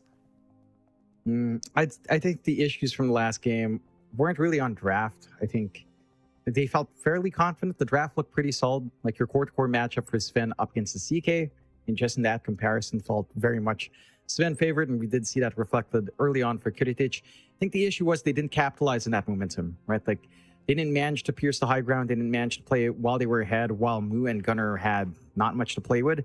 And once that game dragged on, the debuff immunity piercing came in. The refresh build from Mu was genius on the Spirit Breaker. We've seen that a couple of times, but you certainly felt the impact here with that refresh, with the double charge, double BKB, double Nether Strike. So I think it was just a matter of missing your timings here for VP. We've got to see if they will respect ban some of those heroes. Like the Primal Beast has to go, the Spirit Breaker, it feels like it has to go. And if they do adjust in that way, I'm keen to see how Nouns changes. We do see the initial bans coming out already. VP does take care of the Primal Beast. The side of Nouns taking care of that TA and the Kunkka. So you do still have the Spirit Breaker for both sides to kind of lean into here. That could be something that comes out. Maybe even for VP, I think we saw Notice kind of play that as well in their last series. So could be something that Nouns are forced to ban out.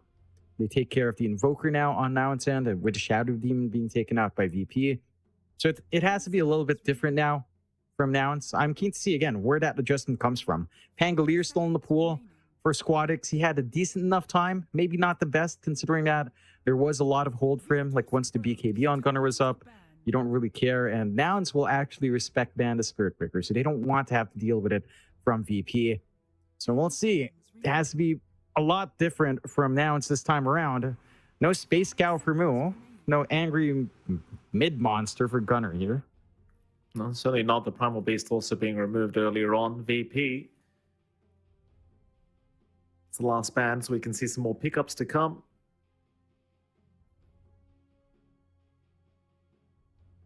See, they do prioritize. I mean, even the Shadow Demon ban, just ensuring Yamson doesn't get that. And they will ban out the Yamson Ancient Apparition right into the Dazzle. So Virtus.pro going for something they feel very confident on. And this is something you've been telling me about for the last 2 days. We finally get to see it, Jonathan. The mid Dazzle comes out.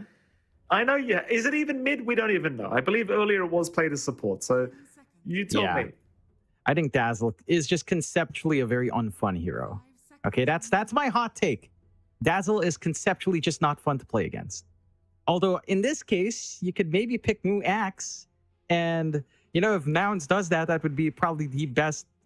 It would be like Astini's taking the same mindset. We are linked. We are one. He spent way too much time with Neff. Is the takeaway from that? If he does pick an Axe down the line, they'll go for the Pangolier first, which mid matchup potentially against Dazzle is fine. You can kind of run away from Poison Touch. You can Shield Crash, trade fairly all right. And, the Pangolier is still Pangolier, despite the nerfs. That here is still pretty damn busted. This does allow VP again to make that decision, whether or not they want Squadix to play it, or just kind of toss it out and play the Dazzle as support.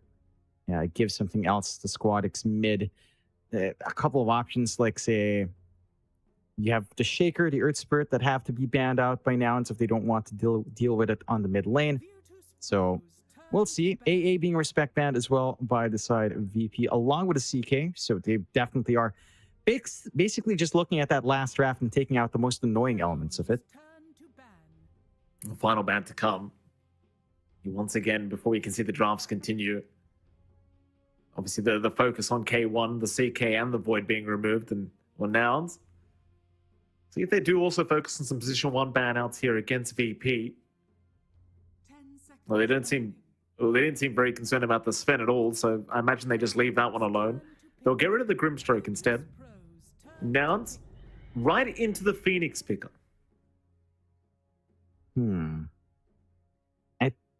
It does play very nicely with how far front you want to be on the Pangolier. Really strong percent-based healing. There's that Shaker we were talking about, along with the Dark Willow coming out for VP. So it should be a support Dazzle and a mid Shaker for Squadix. Shaker versus Pango matchup we've seen multiple times before. Shaker does win out most of those trades, so it should be fairly straightforward. There's a very slight chance for flex on Nouns. I can see Moo playing the offlane Pango, but I think at this point you always just last pick Moo's hero if possible. So we are probably just going to be seeing Gunner play a more normal mid. And again, the matchup for Shaker, pretty fine. They go Skywrath Mage, which I do appreciate in a sense that you've got a very stable, very quick way of silencing out, say, the Dazzle to ensure that these shallow graves just never come out. So that is a very great hater hero to just ensure the Dazzle is not going to be playing his own game, which I appreciate. I just hate Dazzle. Like, again, it's not a fun hero to play against, man. All 100% uptime on shallow grave. You're not playing Dota at that point. You're not. Oh, I bet the Dazzle plays having a lot of fun though. Having a great Every old single time. one of them disgust me. I had one guy I partied up with, and his first thing he told us was like, "Don't ban Dazzle." I'm like, "Oh my god, I don't want to party anymore. I want to leave. This is disgusting." In Turbo, he plays Dazzle only in Turbo, and I'm like, "What's wrong with you? It's Turbo. Let some people have some fun. Instead, you're just gonna shallow grave right in front of us." Oh, Well, now gross. fourth pickup to come. 2 more calls to come as well. They got the Skywrath, they got the Phoenix already. So we'll see what they do want to go for that off lane and safe lane pickup here for K1 and Moo respectively.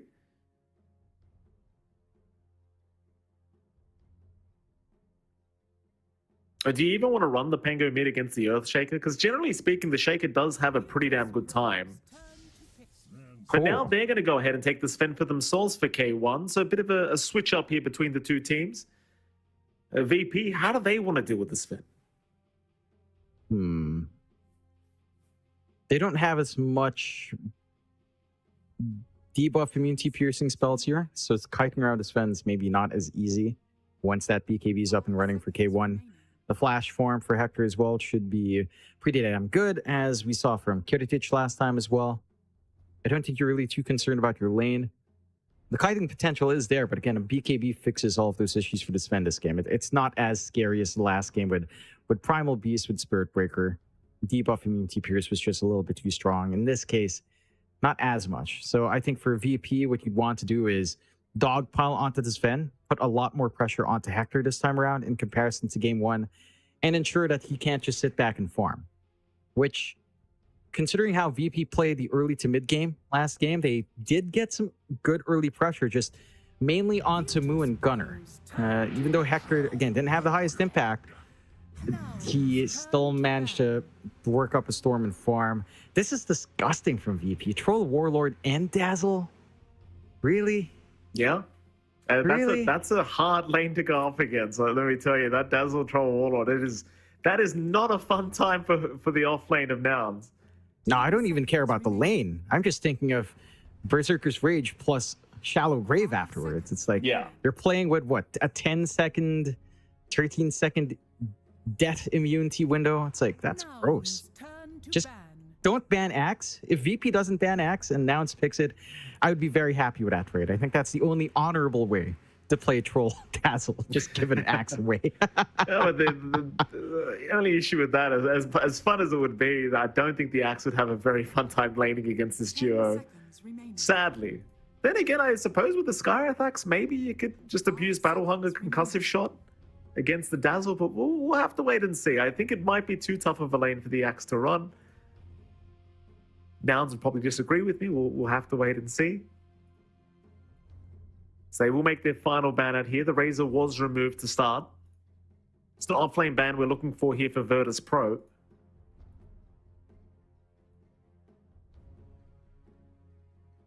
And Notice had a very good game last game in the Dawnbreaker. Just, see, wasn't enough in the end, but I would say Notice was one of the shining stars here of VP, as they do also get rid of the Bristleback now.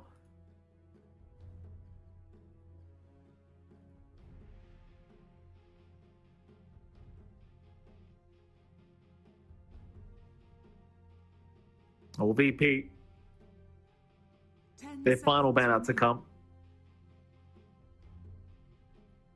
5 seconds remaining. Have I lost you, John? No, I'm just No? here. Okay. VP Just then. thinking. Trying to think of new heroes. They will get rid of the axe. Yeah, I mean, you have to when you're playing Dazzle. Otherwise, the cheese just disappears, you know? You got to go full cheese. You know what would be really cheesy? You run a Husker. Probably not something you'd want to do, but nah, they'll go for Adrian. Fair enough. Just run that mid shaker. Well, no, actually, you run offlane shaker and you run the mid Dazzle. No, surely offlane Dazzle. I think the shaker matchup's just too good against Pangolier. Dazzle matchup is still pretty decent with poison touch spam, but a Pango can, again, kind of just swash away, play a little bit more defensive in that lane. I think either one works for the side of VP. There is a lot of tempo on VP, a lot of saves, decent team fight. You've got some of that kiting potential up now with the Treant Protector for the Sven, as you do have at least one debuff immunity piercing ultimate to play with, prevent the BKBs from being too obnoxious from Hector. The question is now what Nouns wants to run the offlane. Potentially dealing with Troll Treant as a lane, or yeah, more than likely the Troll Treant. They'll go to Summer. I like that solution. Hello. Just run out. Just, yeah, kite around this Troll. Now, we were talking about kiting the Sven. Kiting the Troll, it's going to be relatively easy. You really don't care. Heck, you could bait out Battle Trance, drag them all the way back. The Dazzle can't keep up with how fast the Troll's running around, so you isolate him away from the Dazzle, ensure that the Shallow Grave's not there. You're going to have a good time. The lanes of VP do look solid, though. You have to respect the Dazzle off lane for a melee hero like the Sven. Level 1, level 2 is going to feel pretty awkward for the Sven just trying to sit back and farm. So I like the early parts of the game here for VP, but I think Nouns, they have a really good way of disengaging. You don't really have a cart ride synergy here, so unfortunately I don't think we're going to be seeing the Centaur Ags anytime soon, Mike, which is always upsetting for me, but yeah, it's not going to happen, unfortunately. Still, yeah, this does look pretty well rounded from VP. I think the one key thing for them is that they can take towers fast and they can defend their towers really well. So with living armor, you can stave off the early push from Nouns. You can melt these towers with a fervor from the Troll as well, and you should be able to give yourselves more openings in the early to mid game, and I think that's the one important thing here for VP. Hit an early timing on your Troll, join in some of these early fights, and pressure the objectives early. Shrink this map for K1. Ensure that Hector doesn't play the farming game that he loves to across Nouns and across his old team in Beastcoast as well. We shall see how this one goes. I mean, game number 2, again, Virtus.pro quite desperate here for the win against Nouns to keep their hopes alive in group number C, or group letter C, I should say, is Nouns would love themselves a 2-0 victory if they can. And I don't know, both these drafts are very interesting, very different to what we had in game 1. Can't wait to see exactly what happens. I'm not sure if you really have a favorable draft here, Jonathan, but regardless, I mean, game 2 is going to be underway rather soon. So I suppose I don't even need to ask the question. We can go straight into it and see exactly what these two teams do have to show us. Yeah, I'd lean towards Nouns draft. I think it's maybe a little bit more forgiving if the dream drags on. You do have, again, this issue in the back line of dealing with Dazzle, but you can try to kite them around. Dazzle's always going to be annoying, though. That's the one wild card factor I have for VP if the game drags on, is that noticed Dazzle is going to be a real big nuisance. Your backline jump isn't that straightforward until you get like multiple blinks. And they're running right into each other. K1, he's going to see FNG. They'll see Kuritic as well, but they'll go for the tree and kill as Moon does move in with the stomp out. FNG dropping low. K1, he's dropping low to boot, but they do get the first blood first. Yamsun, he's the one to take it on the Phoenix of all things. As the fight does continue, they want Kuritic now. The Troll dropping extremely low. Gunner, he will be able to help get that one as Yamsun gets a secondary kill. The Phoenix taking everything now as Moo finds a double stun out. Notice dropping low. Surely Yamsun can't take this one. Notice sticking around, will turn back in onto Moo. Here comes Yamsun again. Notice is, Notice is down, a triple kill for Yamsun. Yamsun, you're not the POS 1 anymore, sir. I mean, this is still massive for Phoenix. Very well tied to the T2 tower. Fair enough. Just wants the reset. Doesn't really give too much away anyways. Yamsun moves back in.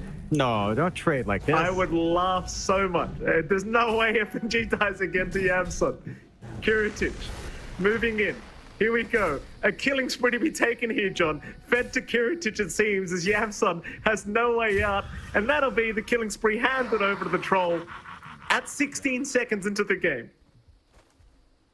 Now already 3-3. This is way more action-packed than the 2-hour game we had earlier of Tundra versus Quest already.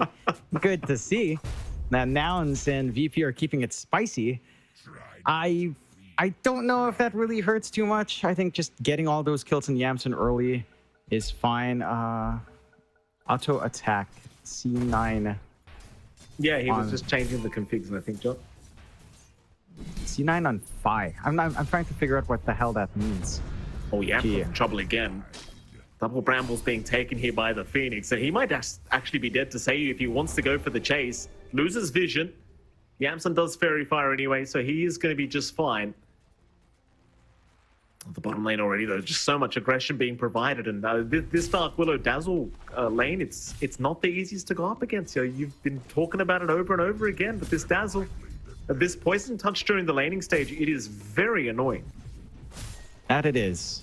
Dazzle's also universal as well, mind you. So stat padding here for Notice, going for the triple branch, double circlet, 64 right click damage. Feels really nice to trade with.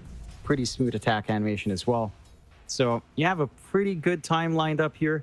You should be able to try to shut down Hector early on. That's why the early first bloods for Yamsun were actually really important. Just to have the boots up in this lane. Just to be able to run away from the Dazzle and Poison's Touch is there. Try to juke around from the Brambles. Really important for the Phoenix to try to work that lane.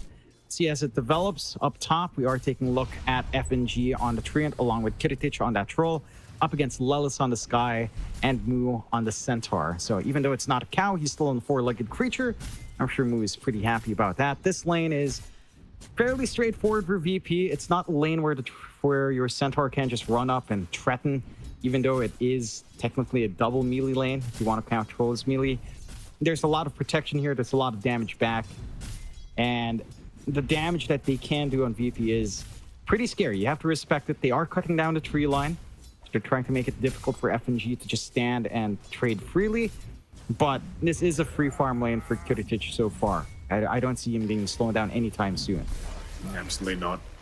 They seems to be having a pretty damn great time on the Troll. Very least, Moo doesn't seem too threatened by this whatsoever either. He'll be able to find his own farm as they do move in for a cheeky little hoof stomp. A bit of harassment being dealt their way. You can't really underestimate how much damage the Centaur can deal with that double edge as well. Like, just so much damage output, so much burst potential these days with the Centaur, and of course with the little changes to Hoof Stomp, adding a bit of mobility to boot. This hero can be a little bit cheeky if you're not too careful. Is the word I think I'm looking for. Yeah, can catch you by surprise. Just that added 0.5 where you can move and reposition to get stunned. Mudo isolated Of course, here. I've cursed him. No, he's got some help on the way, but it looks like he is in pretty big danger, though he does have a Lotus, so it would have been fine anyway. But a lot of harassment being dealt here from VP. Luckily for Moo, he does have the Ring of Health, so we'll be able to just passively regen up, and does actually salve himself up anyway. How's that mid lane been going as well? I mean, Gunner versus Squadix is the one lane we haven't actually looked at all. It is certainly favoring Squadix, 20-11 in terms of CS compared to the 13-3 of Gunner. But based on the hero matchup, you kind of expect that to be happening. This K1, Yeah. he was in danger bottom lane, but he's going to be okay. Yeah, I mean, the mid lane matchup, again, we've seen this time and time and again with the rise of Shaker mid. Pangolier doesn't trade too well there. Shaker can just keep denying. Water Rune's not as important for the Shaker, although you are starting to run low here for Squadix to try and trade. And now it's again getting out of rotation mid to ensure that bottle top-up won't come out anytime soon for Squadix. Does give Gunner a little bit of an opening, at least, to try to farm safely there. So not going to be held down as long. Down bot, Yamsun. Bit of a jump onto the Phoenix. A Poison Touch still going for a little bit, but is going to wear off eventually, though they do go into the Shadow Realm to try and get a bit more damage onto the Phoenix, but it seems like he is okay to walk away. K1 still stuck on 13 CS here against this Dazzle and Dark Willow combo, and then I suppose that is also expected for K1, is you've got to play very safely against this combination.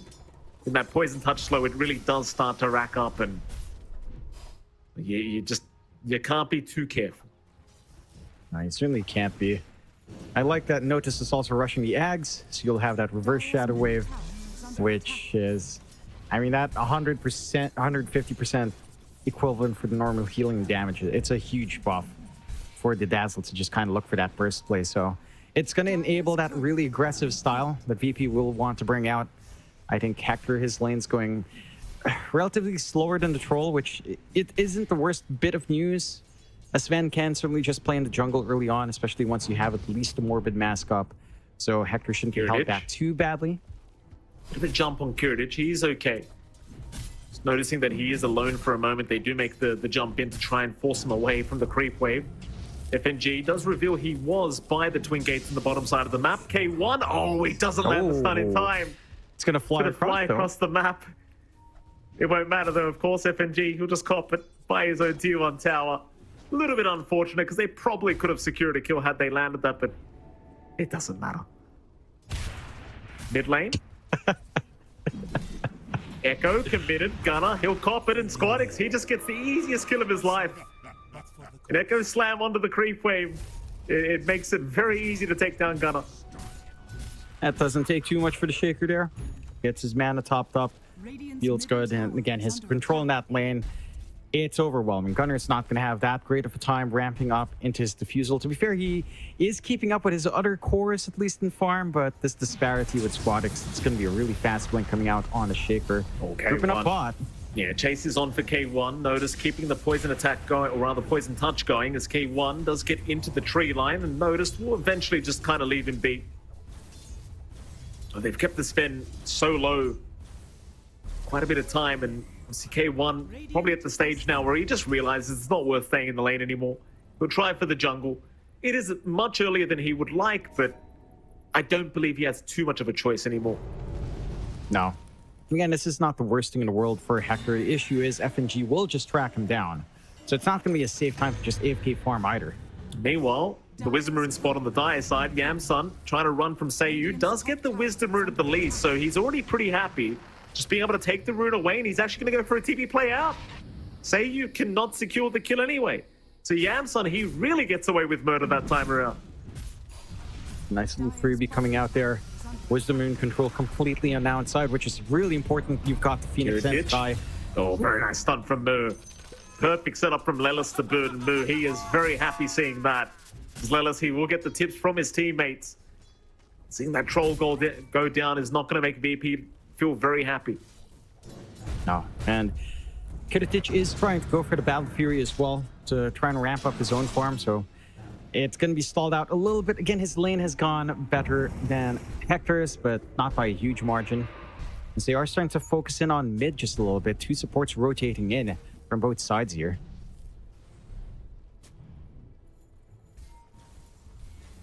VP Not going to be able to find anything.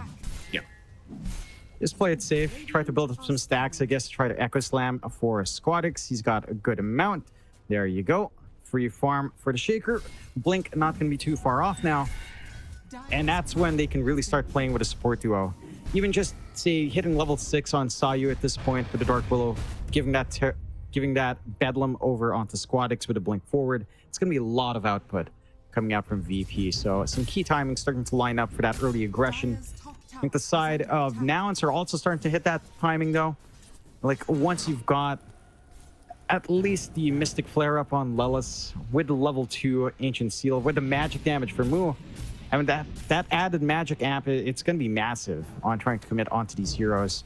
We aren't at that insanity point yet with the Dazzle, with Shallow Grave coming to play. No value point picked up yet.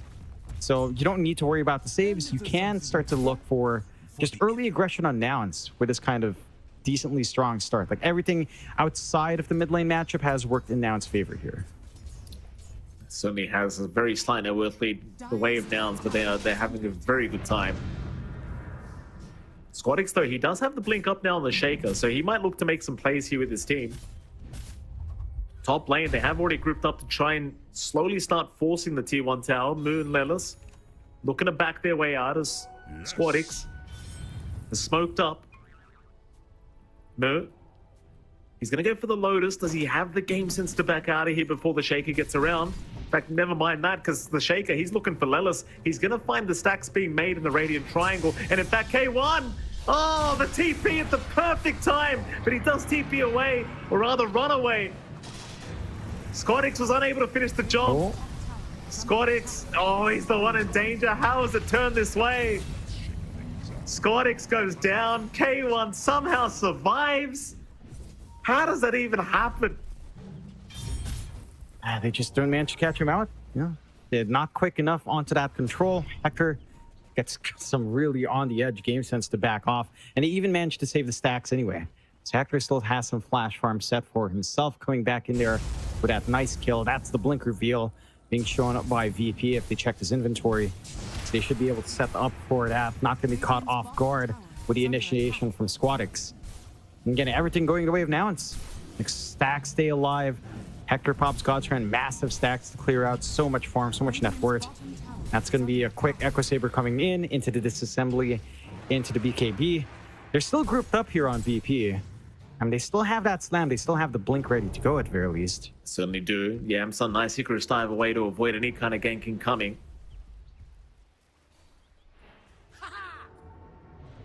Oh, 5-4 now. Very slight net worth lead for Nouns. Still remaining. Moo top of the net worth board on the Centaur as well, of all things. Going for his own blink on that Centaur. We'll have it up rather soon. That's 700 gold away from that. I think you kind of spoke about this in game one, but Moo, if he is given the space to get this kind of farm, like, he does tend to pop off, and VP, they have not put anywhere near as much emphasis in trying to shut this man down this game. To be fair, I suppose he's not playing the Spirit Breaker, which, as we saw, was completely busted once he gets the items up, but I'm pretty sure Centaur can be pretty damn strong himself. And speaking of, Moo maybe now gets caught as the Echo is committed. He just showed up in this area. He'll try to stampede away, but the Brambles is going to lock him down. They will punish him in the end. Radiant's top tower is under attack. They do manage to get some punishment. I think the big thing for VP is that you're also trying to play a farm game for Notice, and for Notice, it's coming out freely. Like, he is going to have this Ags timing lined up. He's going to have that reverse Shadow Wave ready to go, and he's still going into the Midas, so you're going to have some scaling on the off. I think if for Nouns, I'm surprised you're not capitalizing on this Dazzle, right? With no Shallow Grave, it's not as much of a nuisance, although. Fisher out, he is locked down. Squadix will take another.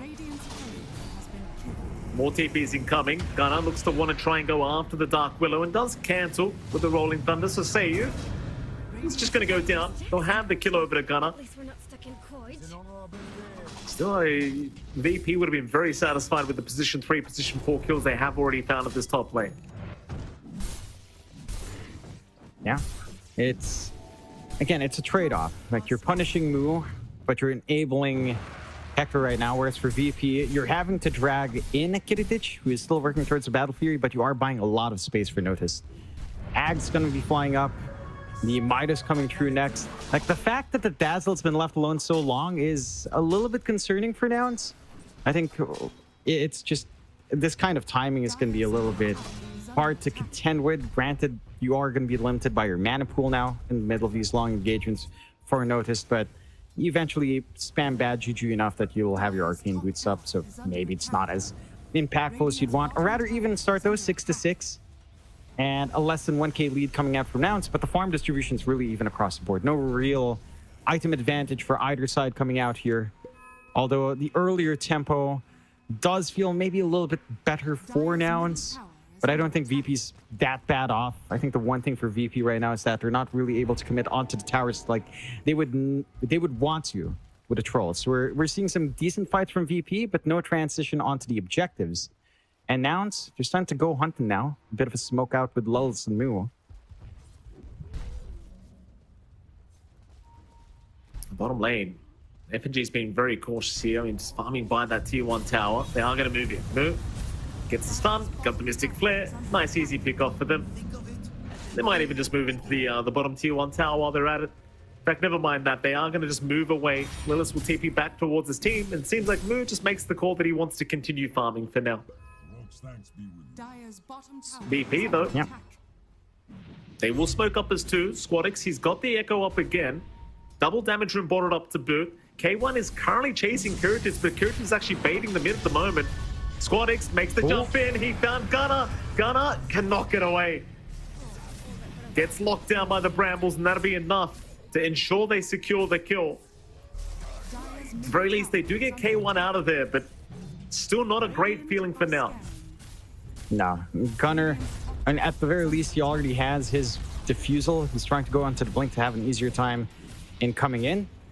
But this is now the opening, right? They find that kill, they get a push going on VP so they can start to invade a little bit more into the triangle area, cut off some of that farm. And the side of Nouns are, well, they're still kind of stuck in this mode where they're still waiting for Moo to be ready. It's Gunner coughing the short end of the stick from the chorus, but you know, you are buying space out for your other farm-intensive cores to build up. I am just concerned, again, when Notice decides to show up now, that's when it can get dicey. It's still level 1 Shallow Grave, and the Might is still coming out, but this Dazzle has been free-farming much, much more than even Moo has been this game. Well, that he has. Hacks up, Noticed. Moving into that Radiant Triangle with the rest of his team. Feeling much more confident as they're looking at Moo now, the Centaur, though I think they'd much prefer Lilith if they could because he's the much easier kill. They might still try though with the Brambles or rather Bedlam out. Moo is okay. They won't stick around too long, VP. Unable to burst the Centaur quickly, they'll just leave the area before the TPs start incoming.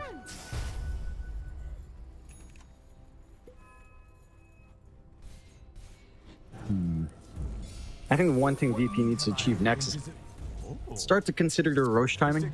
Like after an objective, like you can take Roche on really damn fast with a troll. They're not really able to capitalize on it. They're also sharing a lot of map space, like in terms of jungle priority right now. Like no massive stacks for Kiritich. They've been clearing it out. Again, first set of stacks for Squadix, next set of stacks went to Notice. Now Kiritich is getting some investment onto that BKB. They need a little bit more oomph into that troll as you are starting to pull away now on Hector, despite some of the ganks onto him. Like this BKB on this fan is not too far off for the recipe now. And they're also taking control of the Roche area, which is, again, very smart from Nouns. They could even consider taking it with the God Strength, but they're probably just going to go for an objective, shove in, and maybe look for a gank. Bot could be a prime spot to fight in. And if they decide to get across, that could work in their favor. Well, the T1 tower will go both ways, it looks like, as both bottom and top being focused by opposing teams. Radiant's bottom tower has fallen. Both teams more than happy to secure more and more farm. K1 currently sitting at the top of the net worth board. Almost has his BKB fully completed. Kiritich trying for the exact same thing. Just a few hundred gold off his own BKB now. So both carries will have those available pretty damn soon. So Kiritich in the meantime has rather Noticed has found a haste rune. Will be able to pick it up for himself, and well, sadly there's not really anyone showing for them to chase down. They could look towards Moo again on the Centaur, but he has a full blade mail up now, so it's not really well advised. Yes. Perhaps bottom. Squadix, easiest kill of his life, just commits the echo onto Yamsun. That was a very quick one onto the Phoenix. Yeah, nice little freebie. Not the biggest one to find. I think I'll be honest with you. I'm just watching Notice. I'm trying to see how often he'll spam the bad juju to drop his Midas cooldown. He's doing it every now and again. Now he is being efficient, Mike. Here we go. This is the tech that Avo talked to me about before all the pros were running Dazzle mid. It's good. I like it. Good. I wouldn't. It's disgusting. Look at that. Midas off cooldown. Again. Do it again, Notice. One more time. Keep going. What gameplay? You know, it's so funny. Dazzle mid with Midas, or Dazzle offlane Midas, and mid troll with Midas.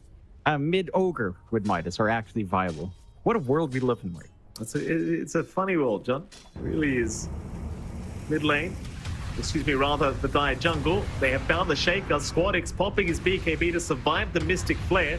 Gunner still rolling around. Looks like he does need to leave the area because Squadix is looking to move in, but does not have a way to get in. Smooth jumps in himself now, trying to pick off the Treant, though he's taking way too much damage here from Kiritich, and he will go down. It's a 1-for-1, but you gave up the Centaur for the Treant. not going to feel the greatest for Nouns. It seems like they will retreat. It's VP should be okay with that fight. They're more than happy. They forced out the egg. They forced out Stampede as well. So those are a couple of spells that Nouns will need to wait for before re-engaging. VP don't really have that many big spells to really consider first before taking these fights. Heck, even the Overgrowth was held back there. So they're still going to have that option on FNG. And this game definitely is more of a farm fest. 8 to 9, 20.5 minutes in. No major net worth advantage popping out yet for either side once more. There is a smoke out from VP though. Saw you, noticed, and Squadix looking for something to happen here. Through that Radiant jungle, see if they can find something. K1's actually the closest target to them. If they continue to run towards the west, they will find the Sven. Keep in mind, K1, he does now have a BKB up. He'll jump in though with the Echo. He may not have a chance to pop it, but no, he gets it just in time. He'll turn around for the fight. The Overgrowth, it'll lock him down, but here comes Gunner. He has found himself FNG. Meanwhile, Squadix, he got his BKB off in time, so he's still alive, but Lelis is trying to chase him down with the right clicks, but he can't get it. Squadix is out. FNG is the only one to fall so far. Curatic, he has been harassed just a little bit here by Gunner and Lelis, but will be able to retreat safely. Didn't even need to pop his BKB through that fight. That was a shallow grave from Noticed, saving Squadix. So we're getting a glimpse already of what it can do. That is a level 3 shallow grave as well. Not quite the full duration and the highest healing amplification just yet, but that already puts a spanner in the works there for Nouns. Nouns, they're going to smoke up. They've got the egg ready at the very least for this next fight, so they can still try to force something out here. Now they're going to try and Kiridich perhaps, but getting the BKB with his teammates nearby may make it pretty challenging to burst down the troll quick enough. Dire's top tower is under attack. Perhaps they can look for some perma-stuns here. Kiridich looking to start Roshan. Nouns are literally right behind him. They might just make the jump in. Kiridich does get... No, he got the BKB in time. Moo's the one in danger. Terrorize out. It connects on both. Gunner and Moo are gone. And Kiridich tries to move in on Lelis. He'll turn in onto Yamsun instead. Yamsun will go down eventually. And Kiridich, quick on the fingers. Sees the hoof stomping coming, gets the BKB in time, and that completely ruins the fight for Nouns. And that's a massive win for the side of VP, translating into that Roshan we were talking about earlier. And this is where the momentum starts to come into VP. They can start to take these objectives really fast. They don't need to care about too much coming out from Nouns, especially while these cooldowns are still up. And for Nouns, it does feel like they still need more farm. You know, you're not quite ready yet on Hector. He needs that full Silver Edge at least, and possibly just have that full Satanic on top for your truly comfy there. Moo working towards the BKB. Does look like he should have most of it flying out now, and he's going for the Sanj. A little bit more stat res. Probably wants the heart as well before you're fully comfy. And for now, it does feel like it's just going to take a lot more farm. Just because VP's timing is now, they've got this farm accelerating coming out on Notice. They've got the saves ready to go. They've got the team fight with FNG and Squadix. And all Nouns can really do is try to be defensive. Maybe you can hope for a pickoff, but you kind of need to bank on just baiting in VP, maybe trying to stampede away and seeing if you can re-engage. If not, just go back farming. It's going to have to be a stall game for a while here. VP. Okay, advanced now, Ags up. We're going to be the aggressors. And then in this room being picked up here by Kiridich. What sort of prize is this? They will go ahead and just back off for a moment, get that farm going again. Kiridich has queued up a Satanic now, so wants to have that back up before the next fight. Look, a Silver Edge being brought up here on K1. Pretty standard for the Sven. Squadix going for his own Silver Edge, which is, again, quite standard for the core Shaker. Dire are scanning. Gunner inching closer and closer to an Aghanim Scepter himself, but still about 2.3k away. VP, they'll all go through the Twin Gate. They'll meet up with Kiridich. They'll go back up towards the north because they've seen K1, I believe. Oh, K1. Oh, boy. K1, he shows them the creep wave. FNG, he can move in and he has the overgrowth if he needs it to lock him down. They'll go after Yamsun first with the Echo. And now K1. Somehow he's still running. They never got the overgrowth off. Suppose they just aim Yamsun instead, and K1, he did have his BKB to be absolutely fair. So it looks like they just weren't confident in their ability to actually take him down. Maybe they just find him in the triangle though. K1, he's still here. He'll pop the Shadow Blade or rather Silver Edge for now. That'll be enough to allow him to get away. Still VP are chasing. FNG. What is it, John? FNG is so far forward. He's just trying to trade with Gunner. He did force out the roll. He will find a tier 1 objective off the back of it. The loss of Yamsun, not the biggest deal for now. It is an opening for VP. And it's like we said, with Aegis on Troll, you can start piercing through these objectives, no problem. And tier 2 is going to be under heavy threat. Not too much room to try and defend this. On the side of Nouns, considering how much more farm they need. Like, you want that Satanic on Hector before really trying to commit here. And they're going to be able to get a lot done off the back of this rush. That's the scary thing about this VP draft. Just the push threat. You've got the full Ags now. FNG, unable to get the lockdown he wanted. Right onto the T3 tower. VP will go. They will be forced to retreat, but they do get at least half the HP of the tier 3 and see a lot of damage being dealt already towards Nouns. At the very least, K1 is right behind the Troll in terms of farm. Just about 200 gold behind, in fact. Just still trying to get his own farm going, but the times are certainly a little bit rough right now for the Radiant side of things. That it is. 4K deficit's not the biggest in the world. It is still playable. The main concern is just how your support structure is for Nouns, right? Like, how are you going to take these fights? Because when you look at VP with the AoE control they have with both Bramble and Overgrowth and Echo Slam, with the saves you've got for your Troll, with the fact that not only does he have Shallow Grave, he still has Battle Trance to play with as well. So trying to pin down Kiritich is a pretty tall order right now for the side of Nouns. Like, even if it's not the biggest net worth lead, it's much better off for VP in terms of taking these engagements at the moment. For Nouns, you need to be a lot more durable on Mu to really be disruptive up front.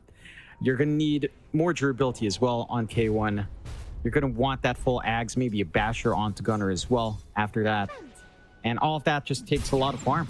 And they're running out of map space. Like, VP are still just applying this pressure, always grouped up as a team, looking for that push, just backing up Kiritich. And again, they've taken out a lot of objectives with the Aegis expiring. They've got the Basher, they've got the full Satanic on Kiritich. They can actually keep going. They don't really care. I mean, who needs Aegis when you have Battle Trance plus fully leveled Shallow Grave? You don't care too much. FNG sneaking up. Has the Overgrowth looking around. Sentry Ward's placement. Here from level, rather, jump in. Egg is out. The tree line is broken. The Egg is not being focused whatsoever as they do just back out of there. However, they have to leave FNG behind.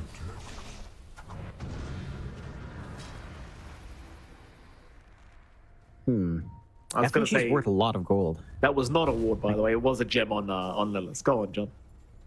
FNG's worth a lot of gold. 364 plus 405. 700 gold off the back of one pick off in the support. Not the smallest sacrifice from VP. They will find something in exchange.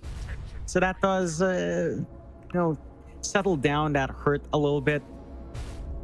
And they do manage to get a little bit of chip damage going onto the tier 3. I mean, it's basically about to fall from another shove. VP, again, they don't even need to wait for next Roshan as long as Notice is around. And Notice is going for the Octarine, so just try to have fun with that. With Shallow Grave Octarine plus the cooldown reduction from Bad Juju. That's it's going to be something to deal with. Oh, absolutely. He even found an Arcane Rune on Notice. Here we go. God. Sometimes here for the Dazzle. VP still in a very strong position. Kiritich, no new items queued up yet, but imagine he might think about the Abyssal Blade. Very confidently just pushing out that top creep wave, trying to look towards the top tier 2 tower. Nouns still trying their absolute best to avoid the side of VP until they have some more items up. But they might find Squadix, who does push out this creep wave. K1, he will go right into him, but no, the BKB is forced. The Stormhammer will not be able to stun him. But an immediate smoke from Nouns. They want to rush right towards the bottom lane because they know there's no BKB available on the Shaken now. So this could be the opportunity they've been looking for. Mer, he might see Squadix, and he does. The Nouns, they draw a line back to the mid lane. They won't initiate around that area, but rather maybe the Radiant Triangle, which is where VP are now. Oh, Kiradich, he shows mid-wave. Mystic Flare is out. He couldn't get the BKB, but the Shallow Grave is going to buy enough time for him to be able to get the Battle Trance off, and he will be able to survive, get them back to full HP, right onto K1. He's got the Sven. This is not looking like the fight for Nouns. They will lose too.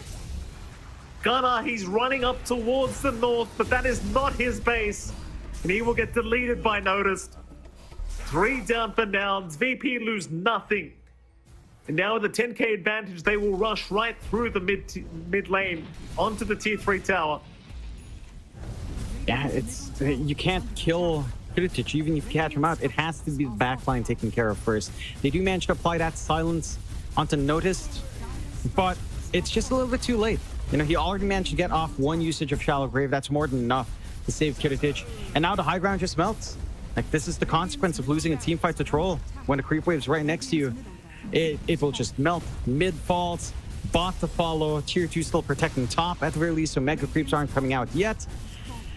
But they've got to find a way to reach onto Notice. Like, you have to remove this Dazzle. He has nothing defensive on him. If you can get the silence onto him first and then change some Kiradich, that fight goes a very different way for Nouns, but they're forced to jump Kiradich first. And Noticed again, just 1 Shallow Grave, it makes a difference here. It certainly does.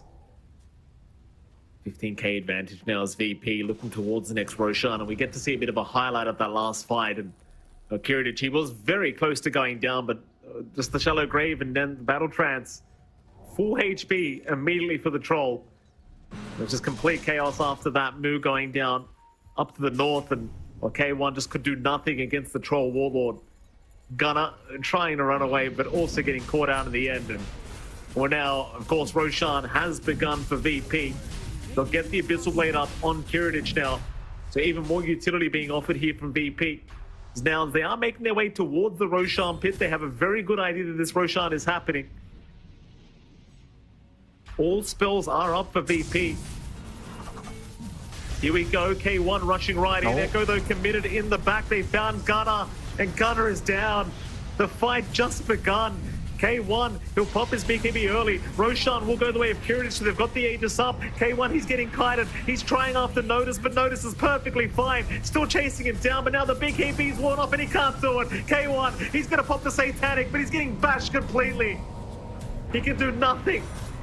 It's the Phoenix Egg. It does pop from Yamsun. It was ignored in the Roshan pit, but it just makes no difference. As Mill will eventually go down. They are going to find the Skywrath to boot, it seems like, as Lelis will try to run, but the chase is on from Kiradich. He'll get a triple kill on the Troll Warlord. And the only survivor is Yamsun on the Phoenix, who TP's back towards his base. They just have such great sense. I mean, the fact that Squadix is just going for these one-man echoes is massive. Like, he's finding these big targets he needs to go for. He's managing to pin them down and just preventing Gunnar from having the game. All 13 fights tied into that egg and into that Rolling Thunder. Like, it's all down to that. The Hoof Stomp is nice, but you need a follow-through from those 2 spells. And taking one of those out of the equation just ruins the gameplay of Nouns. Now just going for straight tier 4s. VP, they know what's happening here. They've got the damage, they've got the Aegis, they don't need to care. One Ancient away from forcing the draw now. Kiradich onto the second tier 4 tower. Yamsun being a nuisance with these Fire Spirits, just making it very hard for him to get the damage off. Still, he will be able to get the secondary tier 4. K1 is up in 13 seconds. That's going to force VP to back off and retreat. Even with the Aegis up on Kiradich, they do not want to hand away a bit of a comeback here for Nouns, so they'll play it very safe, they'll reset, and they'll come back another day. So if they really do want, they'll spot out a double damage on the Power Rune spot, and it seems like Squadix, he will find it. So things get even worse if you are the Radiant Heroes. It seems like Kiritich will be able to probably go ahead and bottle up, or maybe just even pick up the double damage. The bottle is there. He'll be able to hold on to it for now. Nouns, they did smoke out of their base towards the Wisdom Rune and the Tormentor. But against the DD Rune and the Aegis, I'm sure they just want to avoid a fight completely once they do notice that the double damage has been committed. Kiritich, though, he just wants to move straight into the base. He might find himself a free easy target. Gunner swashbuckles away. The Ancient, keep in mind, is exposed. And Kiritich, he's just going to slowly chip away at it. 1 hit, 2 hits, 3 hits, and he's committing. Moo, he'll jump in. They've got the hoof stop. The Troll is perfectly fine for now. As the Overgrowth comes out, Gunner, he's going to get locked down. K1 will run away. He'll run towards Squadix, but Gunner, he's been left behind. They'll lose the Pangoli straight off the bat as K1. He has no BKB left. He's got to try and fight somehow, but he's been locked down already by Kiritich, and he's just down. No buyback available. In they go for more. Gunner does return back into the fight with his own buyback, and that might stop VP from pushing, as they did lose 2 of their supports, and it will. Kiritich will back off with a TP, and Nouns will hold on to the game. Yeah. They're hanging on, but they don't have solutions for Kiritich. Like, this Troll, it's just doing way too much. It's so easy to kite around the side of Nouns right now, as long as you get the good overgrowth. Like, even with a roll-up for Gunner, they're so patient. FNG just waits, looks for that blink opportunity, and ensures that the Rolling Thunder is just not going to do much. Nouns, they're 1 racks away from Megas, an exposed Ancient away from the end of the game. At least it will heal up a little bit, but I know how you take these fights. I'm not seeing the solution coming out here.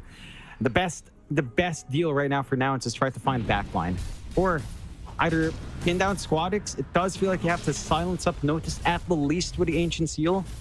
So silence up the Dazzle and try to clean up everyone else in that period could be the way to play, but that's easier said than done. You even have the full BKB already up for Notice as well anyway. Oh, hold on a minute. They found the Shaker.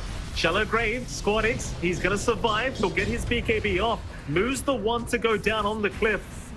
Gunner, the Rolling Thunder, he needs to leave the area. It is not safe. They are chasing him down. Terrorize. It is barely going to connect on the edge. Just barely.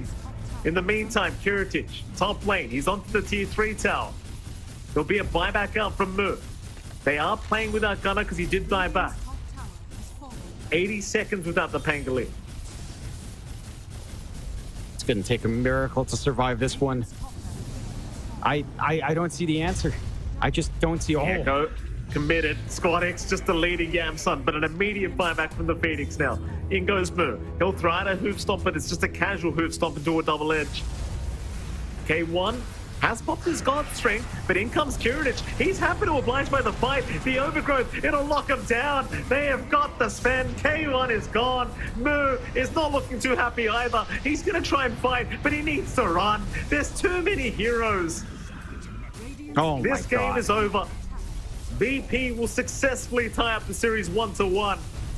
And that means we might have a mess of some tiebreakers.